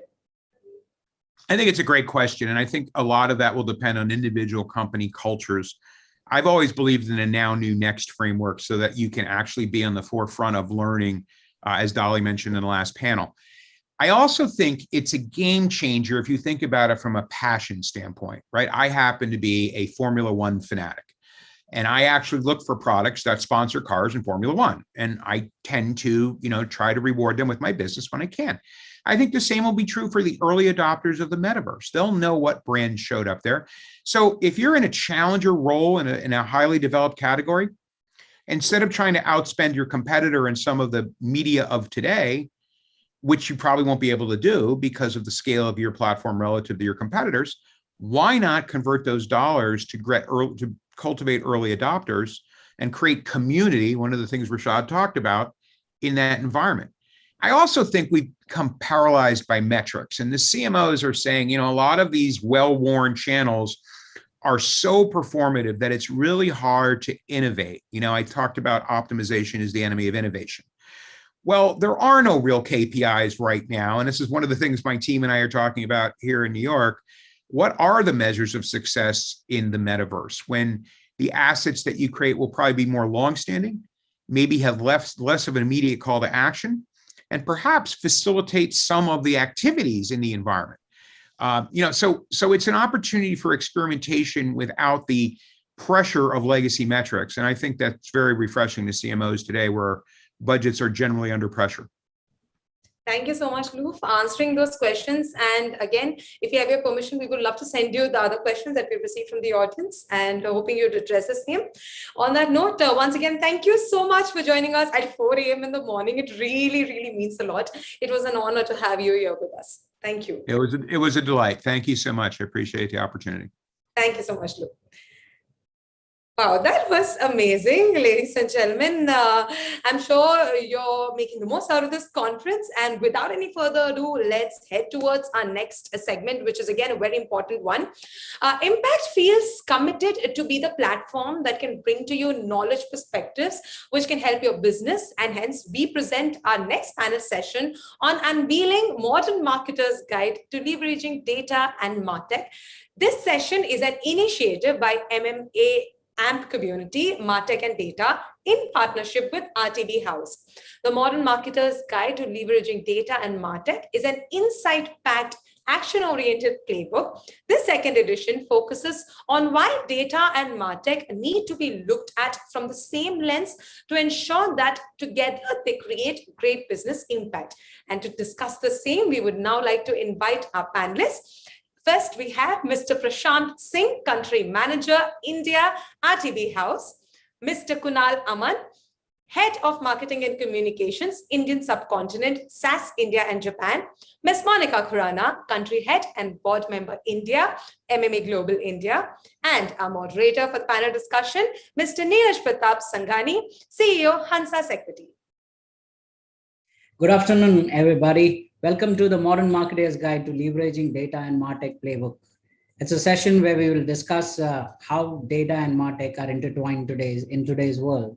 to really deliver a great connected customer experience. An organization's ability to deal with uncertainty will shape their future. Data and MarTech projects are interdisciplinary and collaborative in nature, but very few organizations and senior leaders today understand or rather act on it with any urgency. Today, everyone talks about delivering a great connected customer experience, but a customer experience is not only about MarTech and automation. It is equally about the data availability, quality, the data architecture, and much, much more. Both data and MarTech need to work in unison to deliver a superlative customer experience. I keep saying this and I can't say it enough. It takes a lot of hard work to make your customer's life easy. And trust me when I say it, because I go through it on a daily basis. The Modern Marketer's Guide to Leveraging Data and MarTech was unveiled yesterday at the 11th edition of the MMA Impact India. It is an insight-packed, action-oriented playbook. The second edition focuses on why data and MarTech need to be looked at from a different lens, and actually from the same lens, to ensure that a great business impact is created by uniting both data and marketing technology. The guide also takes into account the current state of data and MarTech maturity in India through an extensive survey conducted in the months of March and April 2022. It touches upon various subjects which include IoT, RPA, bots, and all kinds of new technology and new platforms, including CDPs, CXPs, and their evolution at this point of time, which is really going to change actually how marketers conduct their campaigns and build their brands in today's world. This edition is a representation of how the MarTech maturity space is evolving as brands and organizations have access to more and more data. This guide extensively covers a roadmap for marketing technology and maturity, focusing on the fast evolving customer expectations about CX, future trends, the data conundrum that we will discuss today, including privacy and data governance issues, new tools and platforms. So without further ado, actually, let me go forward and introduce today's panelist for this discussion. Good afternoon, everybody. We have a distinguished panel to discuss this today. I would like to take this opportunity to welcome Prashant Singh, Country Manager, RTB House, deep experience in the space and performance marketing, and has been a veteran in this industry for more than 15 years. Kunal Aman, welcome Prashant. Thank you, Neeraj. Thank you for having me. Glad to be here to share my perspective and learn more from the panelists. Great to have you.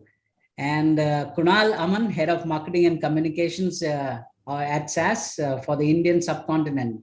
Welcome, Kunal. Great to have you on the panel discussion today. Thank you, Neeraj. Thanks for the opportunity. And of course, Monica Khurana, Country Head, MMA India. Monica, great to have this discussion with you. Thank you for joining us today. Absolutely. So looking forward to it. So I'll just get to the point straight away. Everybody's talking about a great connected customer experience. But Prashant, if I may ask you to start with, what defines a great customer experience? What is the role of data actually in providing a great customer experience? Thank you, Neeraj, for the question. I think a great customer experience, in my opinion, would be how I would like to receive the experience with the brand that I engage. I think it has to be extremely personalized. It has to be very timely, and it has to drive the context in the way a brand wants to engage with the consumer. Or let's say if they are already their customers, how they continuously want to grow their relationship. And a great customer experience, I feel, can only be delivered if we connect different pillars around it.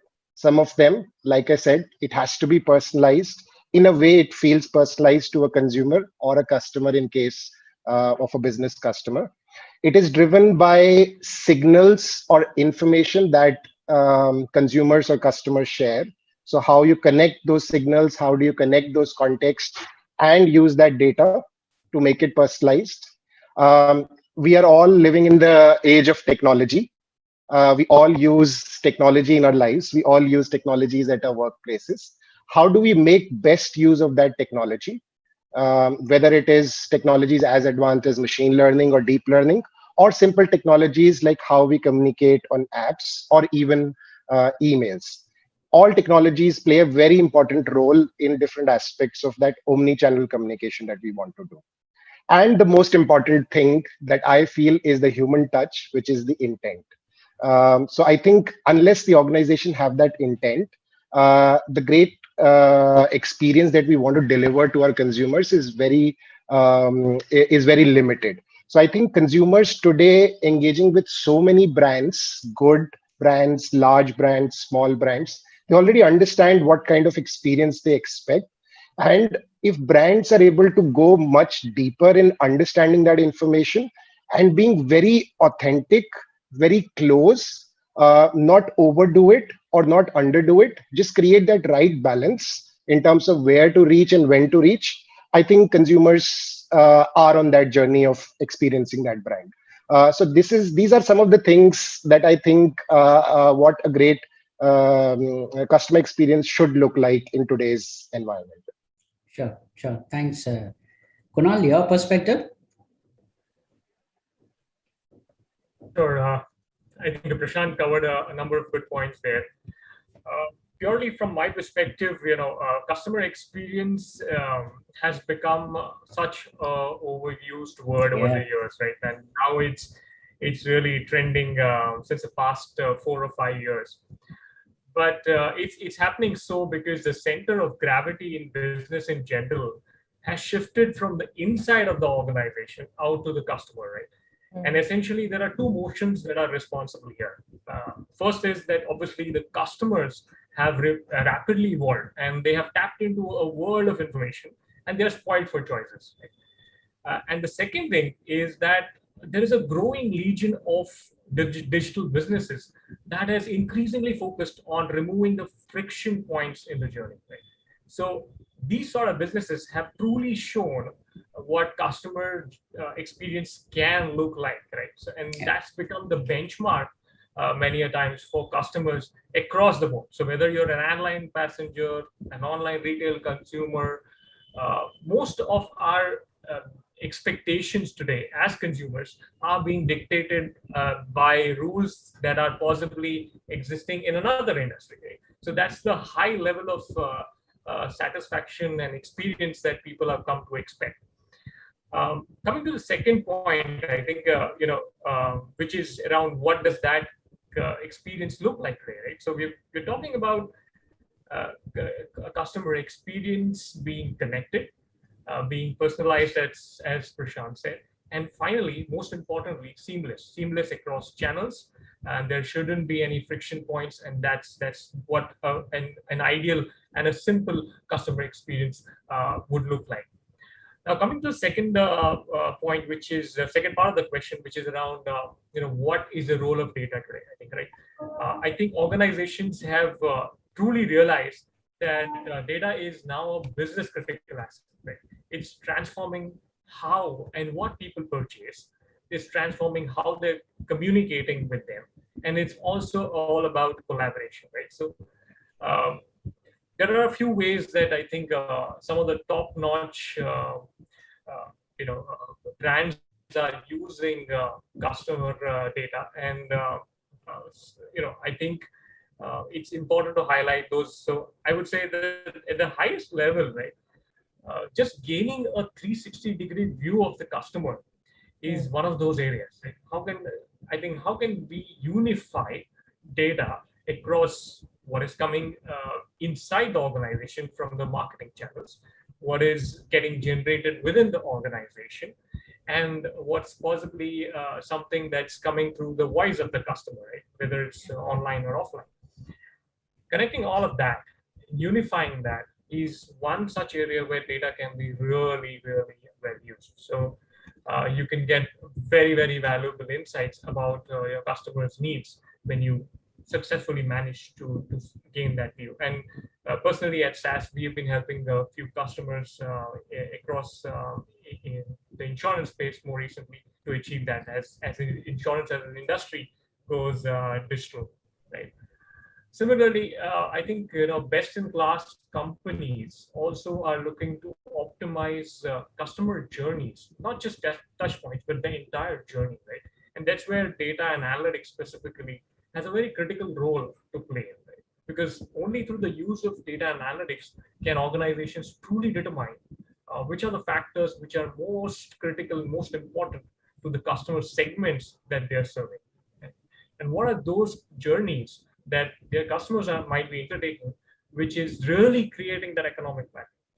And what are those friction points in that customer journey that needs to be resolved? So all of that, I think, can be truly achieved by the right use of data and application of analytics. And the last point, I think, is personalization, which Prashant obviously talked about. But now I think the idea is in the industry is that how do we achieve personalization at scale? Right? I think there are some leaders who have already achieved a certain amount of personalization, but I think the next level is really in terms of maturing to a level where we are looking at personalization, but at scale. So I think, really that's the next level of maturity that the industry is really looking at. Perfect. I'll come back to you on the last point that you make with a question on it later. But Monica, actually what Prashant and Kunal are saying, it's resonating a bit differently in our survey at this point of time, right? Right. We spoke to very senior people, CXOs, marketing heads, business heads, and our surveys kind of suggest that only 3% of the organizations have been able to optimize themselves with regards to their data maturity. So what do you think others are missing out on at this point of time? Can you throw some light on this, Monica? Sure, absolutely. So like you rightly said, only 3% have really managed to build a unified approach through which they get an omni-channel view of their customers, and which in turn really builds a lot of intelligence for them to deliver a seamless experience, to drive business growth, etc. But the other, so like you said, our survey said 3% is who's actually doing it. So therefore, how do the others look in that bucket? So when we divided this into different levels, we segregated them from unaware to the most mature, right? So the unaware was like 13%. The reactive ones who were reacting to this trend were about 27%.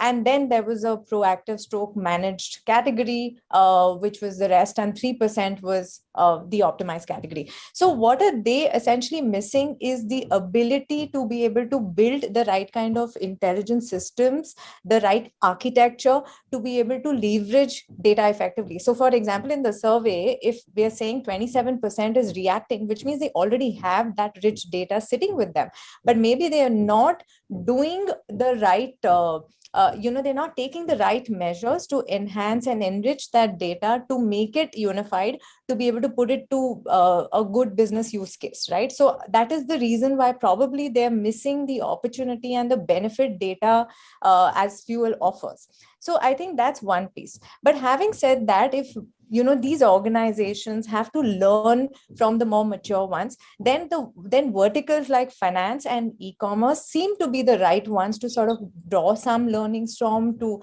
get insights from, because they're the ones who seem to have definitely traveled a fair bit and are more mature in the life stage of data, and have put infrastructure in place, which is proven a lot of efficacy, a lot of outcomes for their businesses.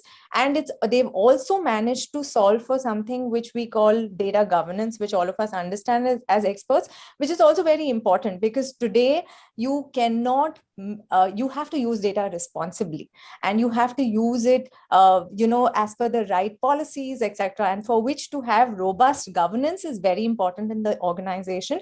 Else you could really sort of, travel the other way, and which is exactly not what you should do. Therefore, even at MMA, we are consciously trying to educate the members and the larger community on using data responsibly, and yet being able to leverage the benefit of personalization. Thank you, Monica, for your insights. Another survey factor, and I'll probably pick this conversation up with Prashant now. Another important facet is that more than 45 to around 60% actually marketers confess that most of their campaigns today are still standalone campaigns. Some of them claim that yes, they are somewhat aligned across mediums, across digital, offline, online, and all of that. But today customer journeys have become non-linear, right? Customer can touch you anywhere. He can touch you digitally, he can touch you in a dealership, he can touch you on a mobile phone. So how are brands going to manage this or leverage these micro moments during this journey And you spoke about hyper-personalization at scale to start with. So how is it going to unfold in the marketplace according to you? Very true, Neeraj. I think this is one of the points we were discussing as well. I think the percentage could in actual look higher as well. More than 45% might agree that some sort of their omni-channel brand communication is disconnected. And I think both brands and, let's say, the products they've been working with, they both have been at it for some years. And both have been trying to get better. I think I'll share an experience from, when we talk to a lot of customers. The first thing which is happening in this space is brands are acknowledging that this is happening, and hence the reason that they've shared this in survey. So they know, like what's happening in advertising is when we talk to our customers, they obviously have questions around, are we overdoing our communication or are we underdoing our communications? We work with several partners. How do we connect the frequency of our communication, right? How do we build, even if these are different products like Google, Facebook, Twitter, several OTTs, how do we connect, let's say, statistical models to try and arrive how many times we are engaging with them? And it's not just digital first brands, it's even brands in FMCG, right? It's very known that brands like PepsiCo have focused on almost hundreds of millions of first party data, right? And they just don't do brand communication for a product or or in a region. They also want to engage and learn from their consumers, do surveys, and they collect a lot of that information to try and understand, what's really the experience, or what's really the communication that they're doing. So I think the most important thing which is happening right now is brands have acknowledged it, that they are not there, and this needs work to be done. Now, why does it happen? Let's take an example of India. Almost, if we say 1.3 billion, I think it'll be more, 1.3 billion people. If we look at the access to smartphones, almost 800-900 million consumers. If we just look at digital as an engagement medium, these consumers produce almost billions of interactions. Now, this generates massive amount of data. Even if we look at a brand who's best in omni-channel journey, and the product who's able to deliver it for that brand, you wouldn't say that it's 100% done. Why? Because there is massive amount of data. So what really is the next step that most of the brands are now taking is trying to evaluate or trying to go deeper on technology, which can really make use of this massive amount of data. And that's what most marketers are today investing. That's also is where regulatory bodies are going. If you look at it, regulatory bodies like GDPR, or even councils in Europe who've been in conversation with Google, there is already a data law around privacy, which is being discussed in Parliament, right? So privacy will also become more and more important, and hence technology will play one of the most important role in evolution of how today's survey at 45% can probably reach to 75% in next few years to come. So I think these are few factors which is what will shape up making the omni-channel communication, making the customer feel that the brands that they engage with understand when they want to be reached, what do they really want to hear, and how they can really share the feedback. Absolutely. Actually, Prashant, you hit the nail on the head, because the Modern Marketer's Guide to Leveraging Data and MarTech this year is a completely different version from what we did last year. And that's the evolution which the market is undergoing right now. Because at one point of time, marketing technology was bought because of automation and stuff like that, without really taking cognizance of what is the data flow like, what is the volume of data coming in, is the data in the right quality? Is it architected correctly? So all of these things, and I think Kunal, you can weigh in on this for me. The guide does provide guidance for selecting the right marketing technology stacks. But in your opinion, how should brands select the right stack in today's connected experience, surfeit of data? I mean, you are like drowning in data at this point of time. Are there any specific do's and don'ts while selecting the right stacks? Yeah, that's a very good. It's a conundrum to solve, if you ask me, Neeraj, because not only are brands drowning in data, but they're also struggling to keep pace with the growth that we are seeing in the MarTech landscape, right? Yeah. Because that's become extremely complex. And if you look at it right from a brand's perspective, it's almost never a fresh start, right? Organizations have often invested in different stacks at various points in time, right? And unfortunately, those stacks solved some point problem at that particular point in time, but then it remained as that that one tool which is used for solving one issue. And then when the maturity finally gets into the system, we realize that things have started falling through the cracks because one MarTech stack doesn't talk to another, or they're having different sources of truths, so to speak. So those are some of the challenges that I think MarTech stacks typically present to brands. But all in all, I think an ideal MarTech stack, if there is one, then that should appropriately stitch technologies and help the brand understand what's happening through the entire customer life cycle, right? So it's talking right from attracting the right customers, segmenting them, engaging with them, and finally also retaining them in an efficient and a profitable manner, right? So that's what an ideal MarTech stack should enable marketers to do. There are a few do's and don'ts in my book when it comes to when we are really looking at evaluating MarTech stacks, and that's what it happens to be true here at SaaS as well. That's something. These are some of those journeys and some of those learnings that I have taken away from evaluating the MarTech stacks as well. One is the key important starting point for us has always been having a very clear strategy, right? And I'm not talking about a MarTech strategy. I'm talking about a marketing strategy, and really understanding how that marketing strategy fits into that overall business strategy, right? Because there are two things that we need to achieve there, right? Why are we really conducting this whole exercise of investment into a MarTech stack? What problems are we trying to solve? What are the friction points that need to go away once it's implemented, right?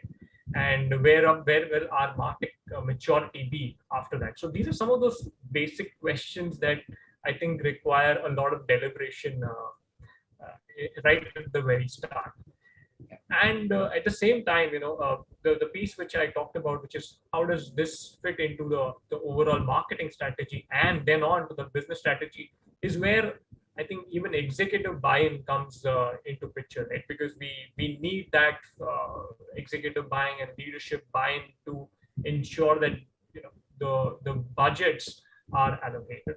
There is also the point of ensuring that success at the end of the day ties back to the business strategy. So I think those two are, in my opinion, very, very important areas that marketing teams need to really spend time on when it comes to MarTech investments. The second part would be, I think, really assessing where is the particular organization in its MarTech maturity. And this is a place that we need to be really candid, right? That we need to understand what is preventing us from creating that ideal customer journey or creating that ideal customer experience, and where is the MarTech stack failing us at this point in time, right? So it's kind of looking at where we are, and I'm sure and we in MMA have a bunch of material and reports to really help people assess the MarTech maturity as well. And finally, also really looking at what we have at this point in time, from a MarTech standpoint, and does it really require us to overhaul things? Is it beyond for us to kind of really look at gaps and filling those? So I think those are some of the other questions that we need to answer. What are some of those gaps, and does our budgetary spend allow for filling those gaps?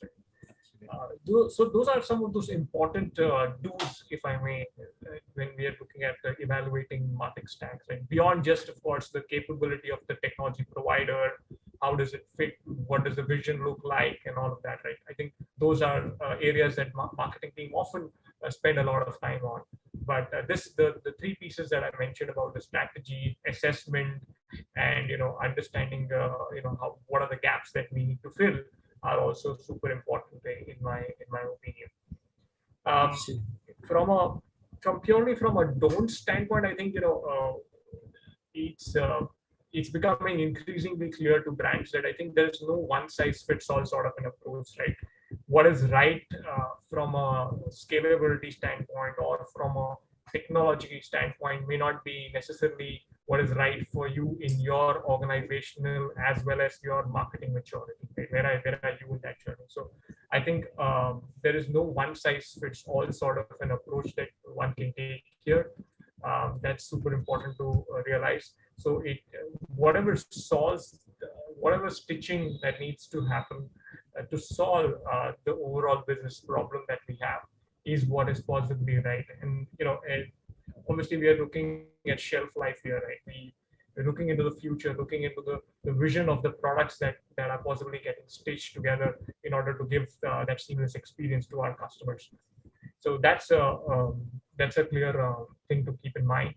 And finally, also in my opinion, it's important to investigate integration points, right? Because not all stacks play very well with each other. They might do certain things very, very well, but if it's not talking to each other, and we have a problem because the bridges are not connected, and things will again start to fall through as we go along. So those are a couple of things that coming from my own personal experience, I could share with our audience here.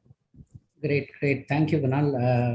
I think you touched upon all the relevant points, and all of these are covered in great depth in the data and MarTech report. So I would request people to have a look at it. Very, very important issues which Kunal brought up now, extensively covered in it. And the next point, and Kunal kind of touched upon it, is collaboration and leadership, ownership and stewardship of these projects. Monica, at MMA, you interact with CXOs and you have set up the MMA MarTech Council, which is like really there to help brands and organizations navigate their way in this world of data and MarTech. What in your experience or opinion is the role of leadership, and how worried are they? And in your conversations, what is your experience of them really taking on this very seriously, dealing with employees, upskilling them, and managing this digital transformation? Wow, that's multiple questions rolled into one. I'm going to try and break it into parts and see how richly I can sort of address all of that, because that's valuable and it's important for us to share with the industry on how we're really trying to enable and empower the leaders in this very, very important category, which just to bring it alive for perspective, the recent Gartner survey has said that there are close to 26% of marketing budgets which are being allocated to MarTech, which is massive and huge. So there's no ways a leader or leadership cannot take note of that, the very fact that there's such a large investment behind it. So definitely there is leadership involvement needed, there is leadership alignment needed. So clearly they do want to do as much as they can. However, there is definitely there is a huge challenge they're facing. I mean, we've had members, CMO who are CMOs, who are who are CEOs, come and tell us about how they really want to understand the space better, how they want to be able to feel more empowered to take the right decisions, and to be able to leverage this very valuable resource, which now is like, a must have, right? Because like at one point in time, we used to say there cannot be marketing without technology. We've reached a phase where we say that there cannot be there cannot be marketing without data and technology, right? It's moved on, right? We know that there has to be data, and it has to be robust, and the data has to be managed and sort of leveraged effectively at the back of technology. So they become very important aspects of every business. So coming back to the point, leaders definitely are very hungry to understand, to learn. In fact, we've gone and set up sessions for a lot of our members with experts like, say, Kunal or Prashant. And, we've really got them involved to be able to evangelize this space a lot more than before. There's a lot more time invested. As far as our council goes, again, what we are trying to do is we're trying to ensure, we encourage leaders to invest time into being a part of it, because it's a great learning place and a learning forum, where what we're trying to do is we've got the ecosystem together, because these are areas where the ecosystem needs to be engaged. So on one hand, we may say unified data management, but that unified data management can only happen at the back of all stakeholders being unified and having the common understanding and knowledge needed for it, right? Like the agency needs to speak the same language as the brand, and the tech enabler needs to be able to make sure that the brand and agency both are as educated as they should be to do justice. Because again, from the Gartner survey, I want to quote that there are investments which exist. However, with the investments there, in terms of utility, which is another area we've been trying to tackle, there's only 58% of those investments or in technology which are actually being utilized. So it's not just about our people investing, it's about people are investing, but yet haven't utilized it much and as effectively as they should, right? So that's another area where we're really trying to work closely to make sure that organizations utilize those platforms, those tools, which can give them the bang for their buck, and which can give them the growth that they're looking at achieving. So that's the other area. And now to sum up, from as a council, how we're trying to work with leadership in various organizations, we're trying to set up roadshows, which could be standalone or cross-organization. We're building a lot of white papers and reports. The one we've launched yesterday being one such case, use case, in terms of being able to educate with the help of the ecosystem and bring together like a one view of, of kind of getting a richer understanding. And on the other side, we're trying to build a lot of skilling partnerships for our members and for our partners, because skilling is one big area which even the survey calls out is hugely lacking, where maybe one of the reasons why technology is underutilized is because there isn't enough skilling which has happened to be able to use it effectively. So that's again an area where we're really trying to invest a lot of time and effort to make sure that there are better programs being offered, and there are there is more skilling KPI actually built into being able to adopt data and tech. So those are some of the things which we're trying to help leadership with, at the back of the fact that like on a lighter note, we keep saying that we are constantly trying to help the marketer save his job. So we're doing everything we can to make sure they retain their jobs.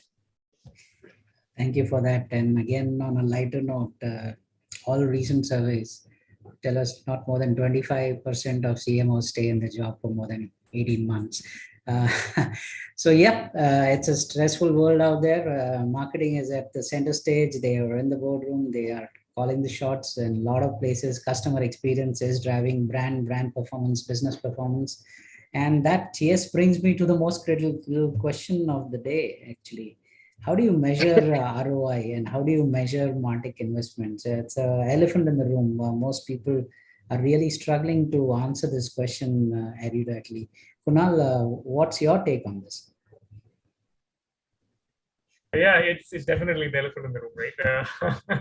Because again, when it comes to ROI, it's such a tricky thing, right? When it comes to, but I think the way MarTech ROI needs to be seen as that, just talking back to my earlier point of just looking at it from a business perspective, right? The very first step is what business problem is this going to solve, right?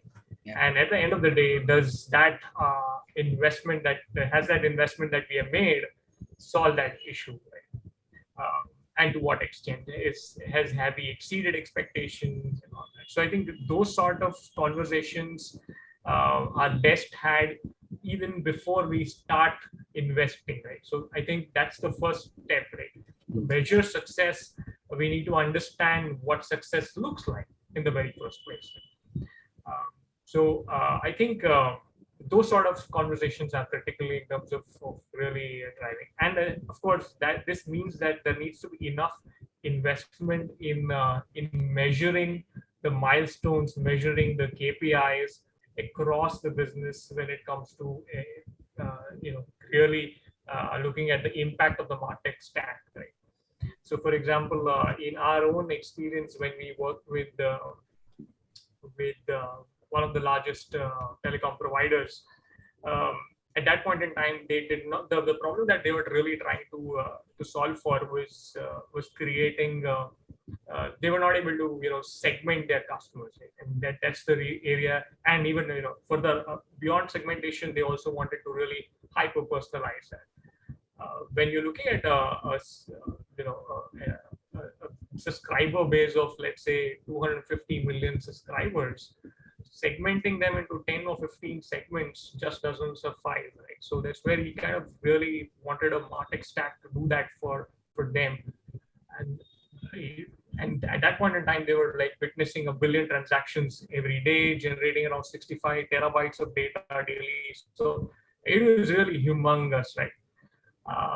And the MarTech stack that we deployed there identified around 1,400 variables in the very first row about what is really impacting the customer journey, right? And then really creating these small micro segments of look-alike customers, right? Bringing it down to 50,000, 100,000 in terms of the bucket of a particular customer segment. And then really the next step was to really do the personalization at the particular scale, which allows for sending them a tailorized or a personalized message for, let's say, upskilling or really upselling or cross-selling a particular price plan, for example, right? So I think as an example, this was a classic one where we could look at what is the business problem that we are trying to solve. Did the marketing stack, the campaign management stack really solve that particular problem, right? And I think at the end of the day, when the telecom provider saw $100 million in terms of uptick revenue, right, coming in from these sort of campaigns, they realized that this was a great investment. And the point being that earlier they were doing a blanket approach, sending out offers which were not necessarily customized at all to a particular customer's needs. So I think just coming back to the point, I think what are the sort of issues that it's trying to solve? Do we have we invested in analytics that allow us to measure success? Those become important. What Monica also talked about, which is utilization, becomes very important, right? Because that's another issue that we have often seen in the customers that we work with. There are MarTech stacks that they have invested in but are not getting used. Right? I remember reading a Gartner article which further said that beyond certain MarTech stacks not getting used, even the ones that are getting used are being possibly explored only to 58% of their overall capability. Right? So really looking at skilling, which is an important point that Monica brought about, right? But I think how do we get the right people skilled so that they can utilize more of the features that have come through the investment that we have made? I think those are some of those areas that I think will really improve the sort of ROI that anyone would see in their. So those are some of those things, I think. And again, all of these need to be talking back to the overall leadership, council that you might have set up at the very start. So I think that's another area that I think organizations can do well in really establishing at the very first go. So those are some of my learnings firsthand, Neeraj. I'm just going to introduce one quick jargon here. Because this question that you've asked, I think it's very relevant for me to say that, at MMA, we've been sort of popularizing this acronym, which is ROCE, which is Return on Customer Experience. And we truly believe that if there is one way to measure how successfully deployed your stacks are, the way to do it is measuring ROCE, right? So if you get a good NPS out of your ROCE, right, then you're doing a good job. Thank you. Thank you very much, everybody, for a very insightful discussion today. Basically, the job just got tougher, right? Marketers were supposed to understand neuroscience to start with, how the customer's mind works. Then they're supposed to understand behavioral science, how the customer actually behaves. And now you expect them to understand data science. And then, of course, technology too. So yes, I think marketers will have to go to a different institute now to come out well equipped to fight this battle of the future for the mind share and the wallet share of the customer. But just to thank you all for a great discussion today. I also wanted to share that the Modern Marketer's Guide to Leveraging Data and MarTech not only highlights the challenges thrown up by the explosion of data, but also provides a well thought through framework that is required to evaluate the role of different tools and different people at different stages of the brand's and the organization's evolution. Some of the best minds at Hansas Equity and MMA MarTech Council have actively contributed to put the second edition of the playbook out. This report can be downloaded from the MMA resources section. I'm sure you will find a lot of answers and practical solutions for what you're looking for. Do download this guide. Thank you very much. Great conversation with you, Prashant, Kunal, Monica. See you on the other side. Absolutely. Thank you very much. Thank you, Neeraj. Thank you, Neeraj. Thanks, Monica. Thank you. Prashant. Lovely chatting. Thank you, Kunal. Yeah. That was truly, truly fascinating. Thank you so much to our panelists for that insightful discussion. Thank you, Neeraj, for wonderfully moderating that segment for us. And like Neeraj mentioned, the Modern Marketer's Guide to Leveraging Data and MarTech is now available in the resources section. You will find the resources section in the lobby area. Hence, do not forget to download the same. On that note, we have now come almost to the end of day 2. Ladies and gentlemen, our next segment, we are going to talk about one very important topic, which is called holistic marketing. Marketing straddles across multiple functions in an organization. The primary role of marketing is to create value, customer, consumer value, and thereby firm value. The world is constantly evolving, more so now, and so are consumers. Organizations and marketeers need to evolve to keep pace. Nurturing leadership is a key aspect of evolving marketeers. A more holistic and consumer-centric approach is the key to success. And now, to talk about the same, I'm humbled to welcome Mr. Rajesh Ramakrishnan, MMA India Board Member, Managing Director, Perfetti Van Mel India, to talk about the same. Hi, everybody. Thank you, MMA, for having me here. And it's an absolute pleasure and privilege to be with all of you here. I had done an article for the annual report, which was around building winning marketing organizations. And what I thought I'd do today in the next 15 minutes or so is to pick up one aspect of it, which is around holistic marketing, and speak about it in terms of the various aspects of holistic marketing. So if you really look at it, there are multiple dimensions to holistic marketing. One, of course, is the fact that marketing as a concept is not confined or limited to just the marketing function. It actually transcends across the various departments in the organization, and it is therefore very important to look at it from that holistic perspective. The second part of it is that the classical marketing, the way we understand it, there was a lot of focus around communication and advertising. But now marketing has actually grown much beyond that. It includes new product development, deep consumer understanding of the social media, and so on and so forth. So in that sense, marketing has truly become holistic. The third part of it, which in my view is very often underrated, is marketers themselves need to be far more holistic in their perspective. If you really look at it, most of the general managers of various companies, at least in the consumer marketing space, have been marketers before.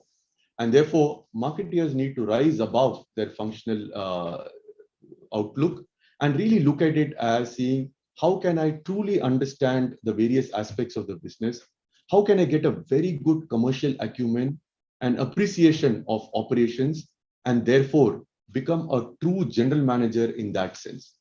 So if you really look at it in that perspective, marketing has multiple dimensions of how it could be holistic.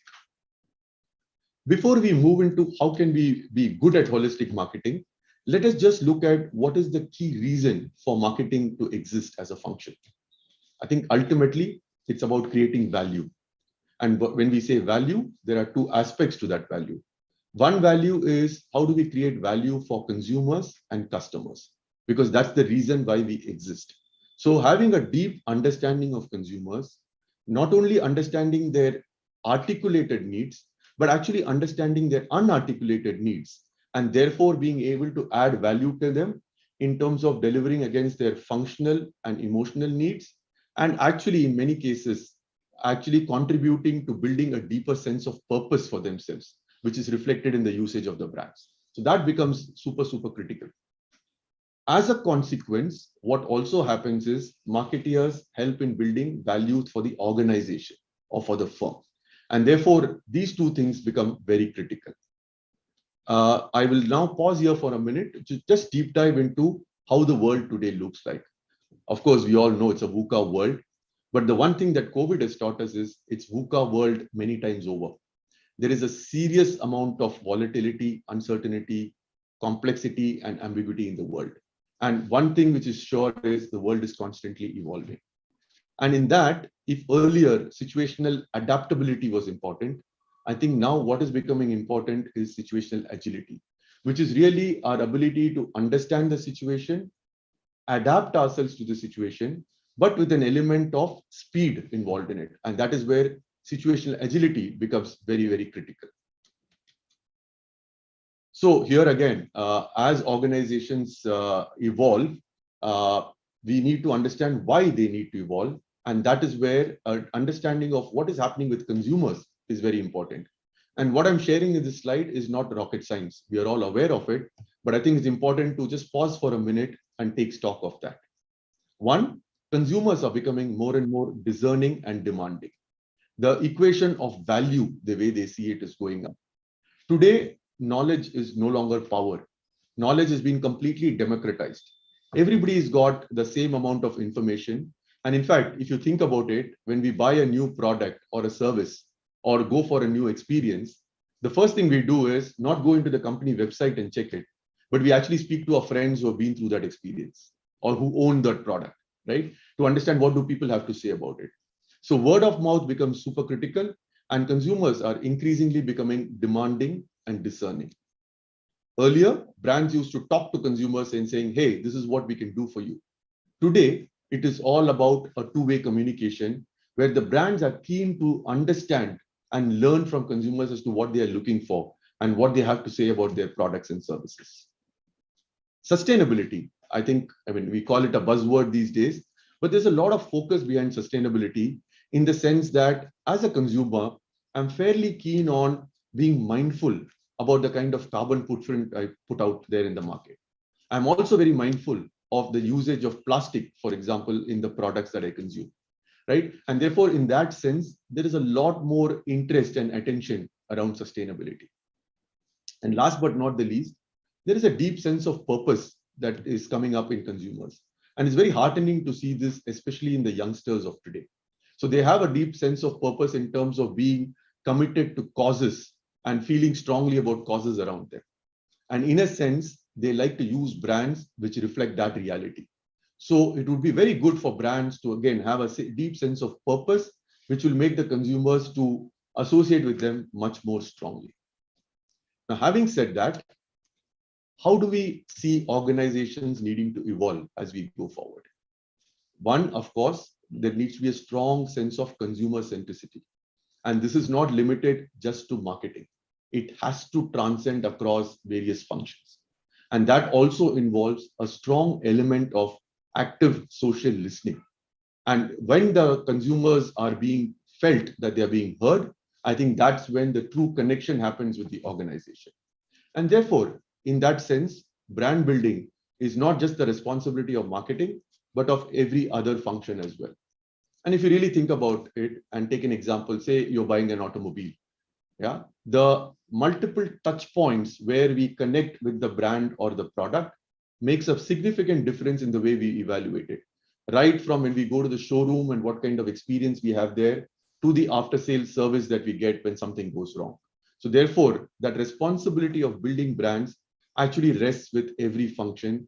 And it is very, very important that organizations make that effort to build that consumer centricity across all functions. And if there is a strong element of caring for the world, that's like the icing on the cake. And actually, a lot of organizations, thanks to growing sense of importance of CSR, are indeed being very, very caring and mindful of the environment in terms of either taking up projects on water, the way the energy consumption is, and so on and so forth. But this, again, I believe, is going to be a very, very important thing as we go forward. And this is where I'd like to just spend a little bit of time. Now, we spoke about it in terms of how a lot of companies, the general managers, the managing directors are actually marketeers, right? And it's no surprise that is the case because marketeers start developing a holistic view of the organization, not only in terms of deep consumer understanding, but also a strong commercial acumen and a good appreciation of the operational nitty-gritties of the processes. And therefore, from that perspective, marketeers would do well by building themselves as very strong, holistic managers so that they actually start operating as mini general managers from a very early stage. The second aspect of it is around building a deeper brand purpose. I mean, if you look at iconic brands like Nike or Red Bull, what connects consumers to these is, of course, apart from the products that they put out, is also the deep sense of purpose that they have. And more and more we are seeing consumers having that sense of purpose within them, and they like to use brands which reflect that sense of purpose as well. The third aspect around it, and again, something which sometimes gets under leveraged, is how do marketers proactively manage the ecosystem? Today, if you look at it, one critical part of it is how do I get the diverse bunch of cross-functional teams involved upstream rather than downstream? Now, the conversations might be that much more intense upstream, but if you're able to resolve a lot of the issues at an upstream level, then the execution of it downstream becomes that much more easier. The second aspect to it is we have several agency partners, creative partners, media partners, digital partners, and PR partners. How are we able to get this ecosystem together and act truly as partners where we have a win-win equation with these different partners so that the quality of the output that we get is that much significantly stronger? The third aspect to it is networking. And that is, again, something which gets underestimated. Networking, not just within the organization, because today a lot of organization is about being a matrix organization. So how do we strongly network within the organization? But equally important, how do we network outside of the organization? And I think that's where forums like this, the MMA, what we do, and many other forums come into play, where it is not only about learning new things, but it is also networking and really building strong relationships. And the fourth piece is the value of pre-alignment. Very often, again, I've seen marketeers in meetings where we come in for the first time and share a point of view. And once people start taking positions to that point of view, it becomes very difficult to dislodge that. So one of the important things is have that pre-alignment conversations with the key stakeholders in a timely manner so that we are able to progress on what we need to take forward as our agenda. So these are a few ways in which marketeers could proactively manage the ecosystem. Think more upstream rather than downstream, work strongly and treat partners as true partners, network very well internally and externally, and really understand the value of pre-alignment. Move on to the next piece, which is really around growth mindset. And again, here, there are two kinds of mindsets, which we all know about. There's a fixed mindset and a growth mindset. And the growth mindset is really about saying, how can I make this happen? Because if you really look at it, everybody here is of a certain IQ. We all are here because of the credentials and the experience that we have. What makes us stand out is the EQ and also the passion and the energy that we bring to our work. So growth mindset is a very critical aspect of it, which is really about saying, if we are faced with a situation, the question that we need to have is, how do I make it happen? Because if I ask a question, can I make it happen? There are two possible answers. There is a yes, and there is also a no.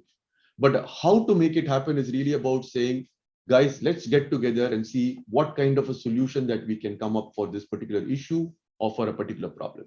And therefore, having that growth mindset and instilling that growth mindset in our ecosystem becomes very critical. And the last point, which is again something that I spoke about as holistic marketeers, is all about how can marketeers be nurturing leaders. And what do I mean by that? Nurturing, not only nurturing themselves, but also nurturing their teams. And in my view, there are 4 aspects to it, which is all about managing energies, right? There is a physical, mental, emotional, and spiritual aspect. So how do I take care of my body the right way so that I can stay fit through my various fitness routines, etc., which will help me to perform at the peak of my ability. One other thing is, how do I keep myself mentally agile? By reading up things, by having those conversations with the right people, through the networking, so that I'm constantly keeping my mind refreshed in terms of what it is requiring, at the same time allowing it enough resting periods as well. The third part is about the heart or the emotional connect. How am I able to connect with the people I work with? Ultimately, we don't work with brand managers and plant managers, we work with human beings. So how am I able to do those connections well so that I can truly connect with people and fully leverage my emotional energy? And last but not the least is the spiritual energy, which is all to do with what kind of sense of purpose do I have for myself? What kind of a passion do I bring to my work? And what is that larger legacy that I would like to leave behind? So ability to understand and harness these energies in terms of physical, mental, emotional, and spiritual becomes really important. And if the marketeers are able to sort of leverage these very well, they can become true leaders. So those are a few thoughts that I wanted to leave you with, which actually allows us to be holistic marketeers and in turn make our marketing function far more holistic, which will therefore lead to adding value to ourselves, to the organization, and to our consumers and customers. So without waiting further, go ahead and take the lead. Thank you.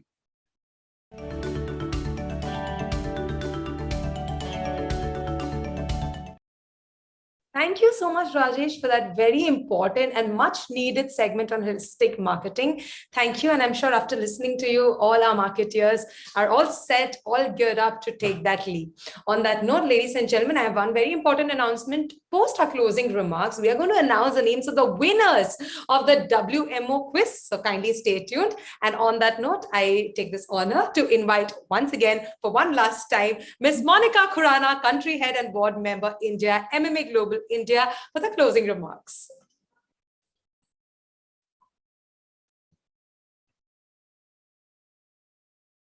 Thank you, Nisha. Before I say anything, let me say you're doing a wonderful job, and it's been a pleasure having you as a part of Impact.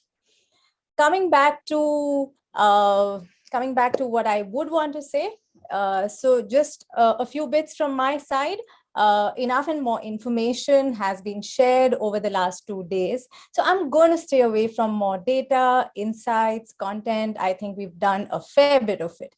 But I do want to share, as MMA, we have put in immense rigor to ensure we bring to you best-in-class curated content and perspectives over these 2 days as a part of Impact. The theme this year, as you know, was evolve into a winning marketing organization. The success of this event, of course, has been only because of the overwhelming support we've received from our partners, our members, our speakers, and of course, the MMA India board. Over the 2 days, you've heard some extremely valuable POVs, be it on data, brand safety, metaverse, measurement, emerging new media platforms. We spoke about voice, audio, and we also captured perspectives on marketing and beyond. That does sound wholesome, doesn't it? It's a 360 view we attempted to bring to you, which can help you build winning marketing organizations. At the event, as you would have seen, we've released several key reports, which continue to be available on the platform, as well as on mmaglobal.com/WMO Toolkit India 2022. You did witness the release of our annual report launch, our brand safety toolkit, our data and MarTech guide, a robust POV on measurement, which was titled Matrix That Matter, and of course, our newly launched MMA podcast series called Walks, which we unveiled at Impact in collaboration with our Voice and Audio Council. All these pieces released at Impact are one of its kind and a completely must download for you. All of you who have been attending the 2 days or are here today will get a copy of these reports on your email and a copy of the sessions conducted over day 1 and day 2. Having said that, as a reminder, I do want to remind you that MMA is what the industry is. MMA comprises and represents all of you. You are the industry who we work with and work for. So we continue to seek your contribution, your collaboration, and your engagement to be able to drive industry growth and adoption at scale. I cannot leave the stage without thanking the most important people without whom this event would not have been possible. So I do want to take a quick minute to thank the MMA India team, Rohit Dadwal, who's our Managing Director, APAC, our partners, our support partners, our agencies, for all the relentless hard work and effort put in to bring to you one of the most distinguished shows of the year. So on that note, I hope this effort gears you up to give me a thumbs up. Are you ready to evolve? If it's a yes, show it to me on the platform. You have ways to share it. Share your love, share your feedback, and let's meet soon on the other side. Thank you once again for attending Impact India 2022. Have a wonderful day ahead. Thank you so much, Monica. We couldn't have ended on a better note. Now, ladies and gentlemen, before I officially conclude this event, we are going to quickly announce the names of the winners of our WMO quiz, requesting my team to kindly broadcast the names of our winners. Firstly, thank you so very much to all of you for participating. As I can see, nobody got all the 6 questions right, but so glad to see we have so many winners. We have Masuma, Pinky, Nidhi Acharya, Megha Saraswat, Nasreen Khan, Vignesh Nair, Sarthak, Shreya Godani, Samant Garbe, and Kirti Koganti. Big congratulations. And you are going to receive...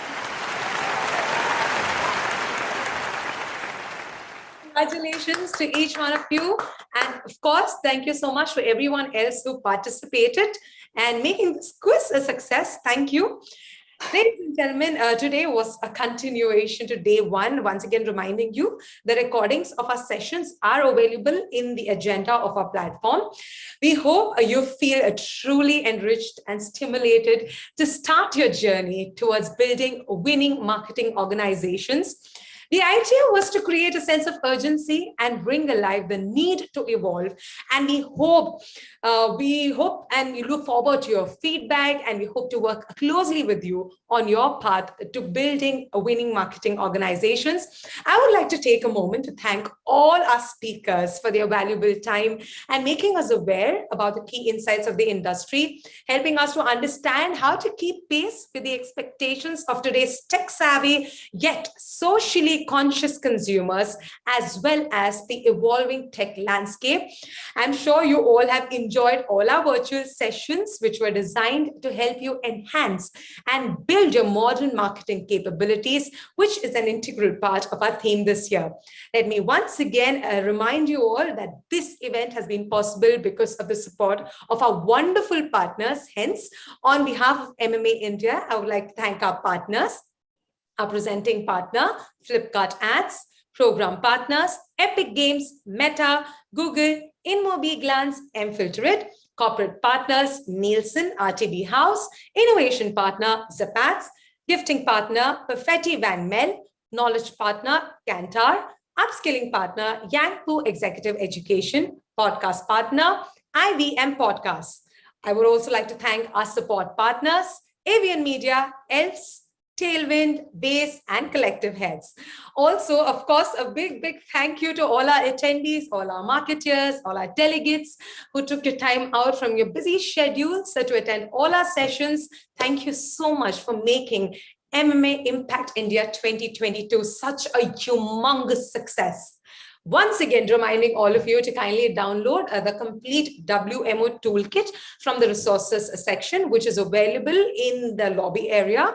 And also do not forget to follow us, MMA APAC, on all our social media platforms, Facebook, LinkedIn, Instagram, and YouTube. And do not forget to tag us on your pictures, your thoughts and experiences of MMA Impact India 2022 using our hashtags, hashtag Shape the Future, hashtag MMA APAC, and hashtag MMA Impact. As I prepare to take your leave, I must say, I am truly honored and humbled to have been a part of this event, which was conducted so uniquely and seamlessly, digitally this year. Hope to see you soon again. This is your host, Nisha Shetty, signing off. Stay safe, stay healthy, and stay happy.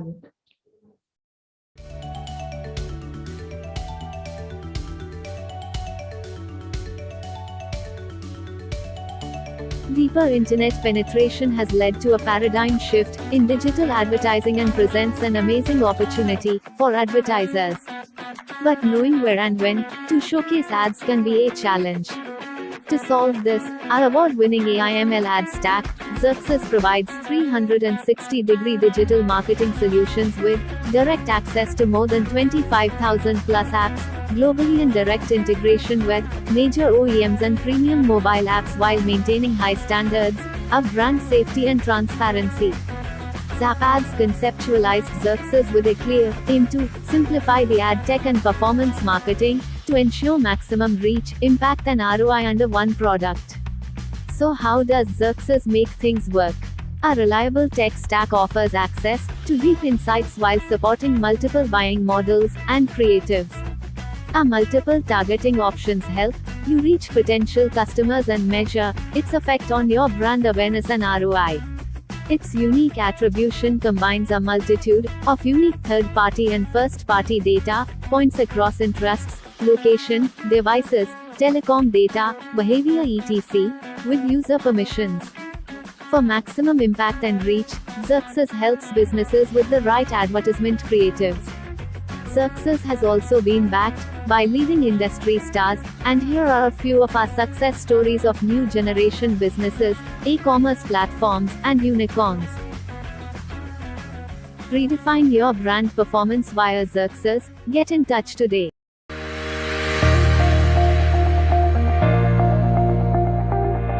Welcome to MMA Global. MMA Global is a not-for-profit global trade body enabling pioneering marketeers to architect the future of marketing. MMA's mission is to enable marketeers to drive innovation, enduring business value, and stronger consumer engagement in an increasingly dynamic and connected world. Our strategic priorities are inspire and educate, enhance capability, measurement and growth frameworks, and advocacy. MMA is governed by an august and experienced board across markets in North America, LATAM, EMEA, and APAC, and is present in 15 countries. We are a 800+ members strong community globally. Let's now look at our global think tanks.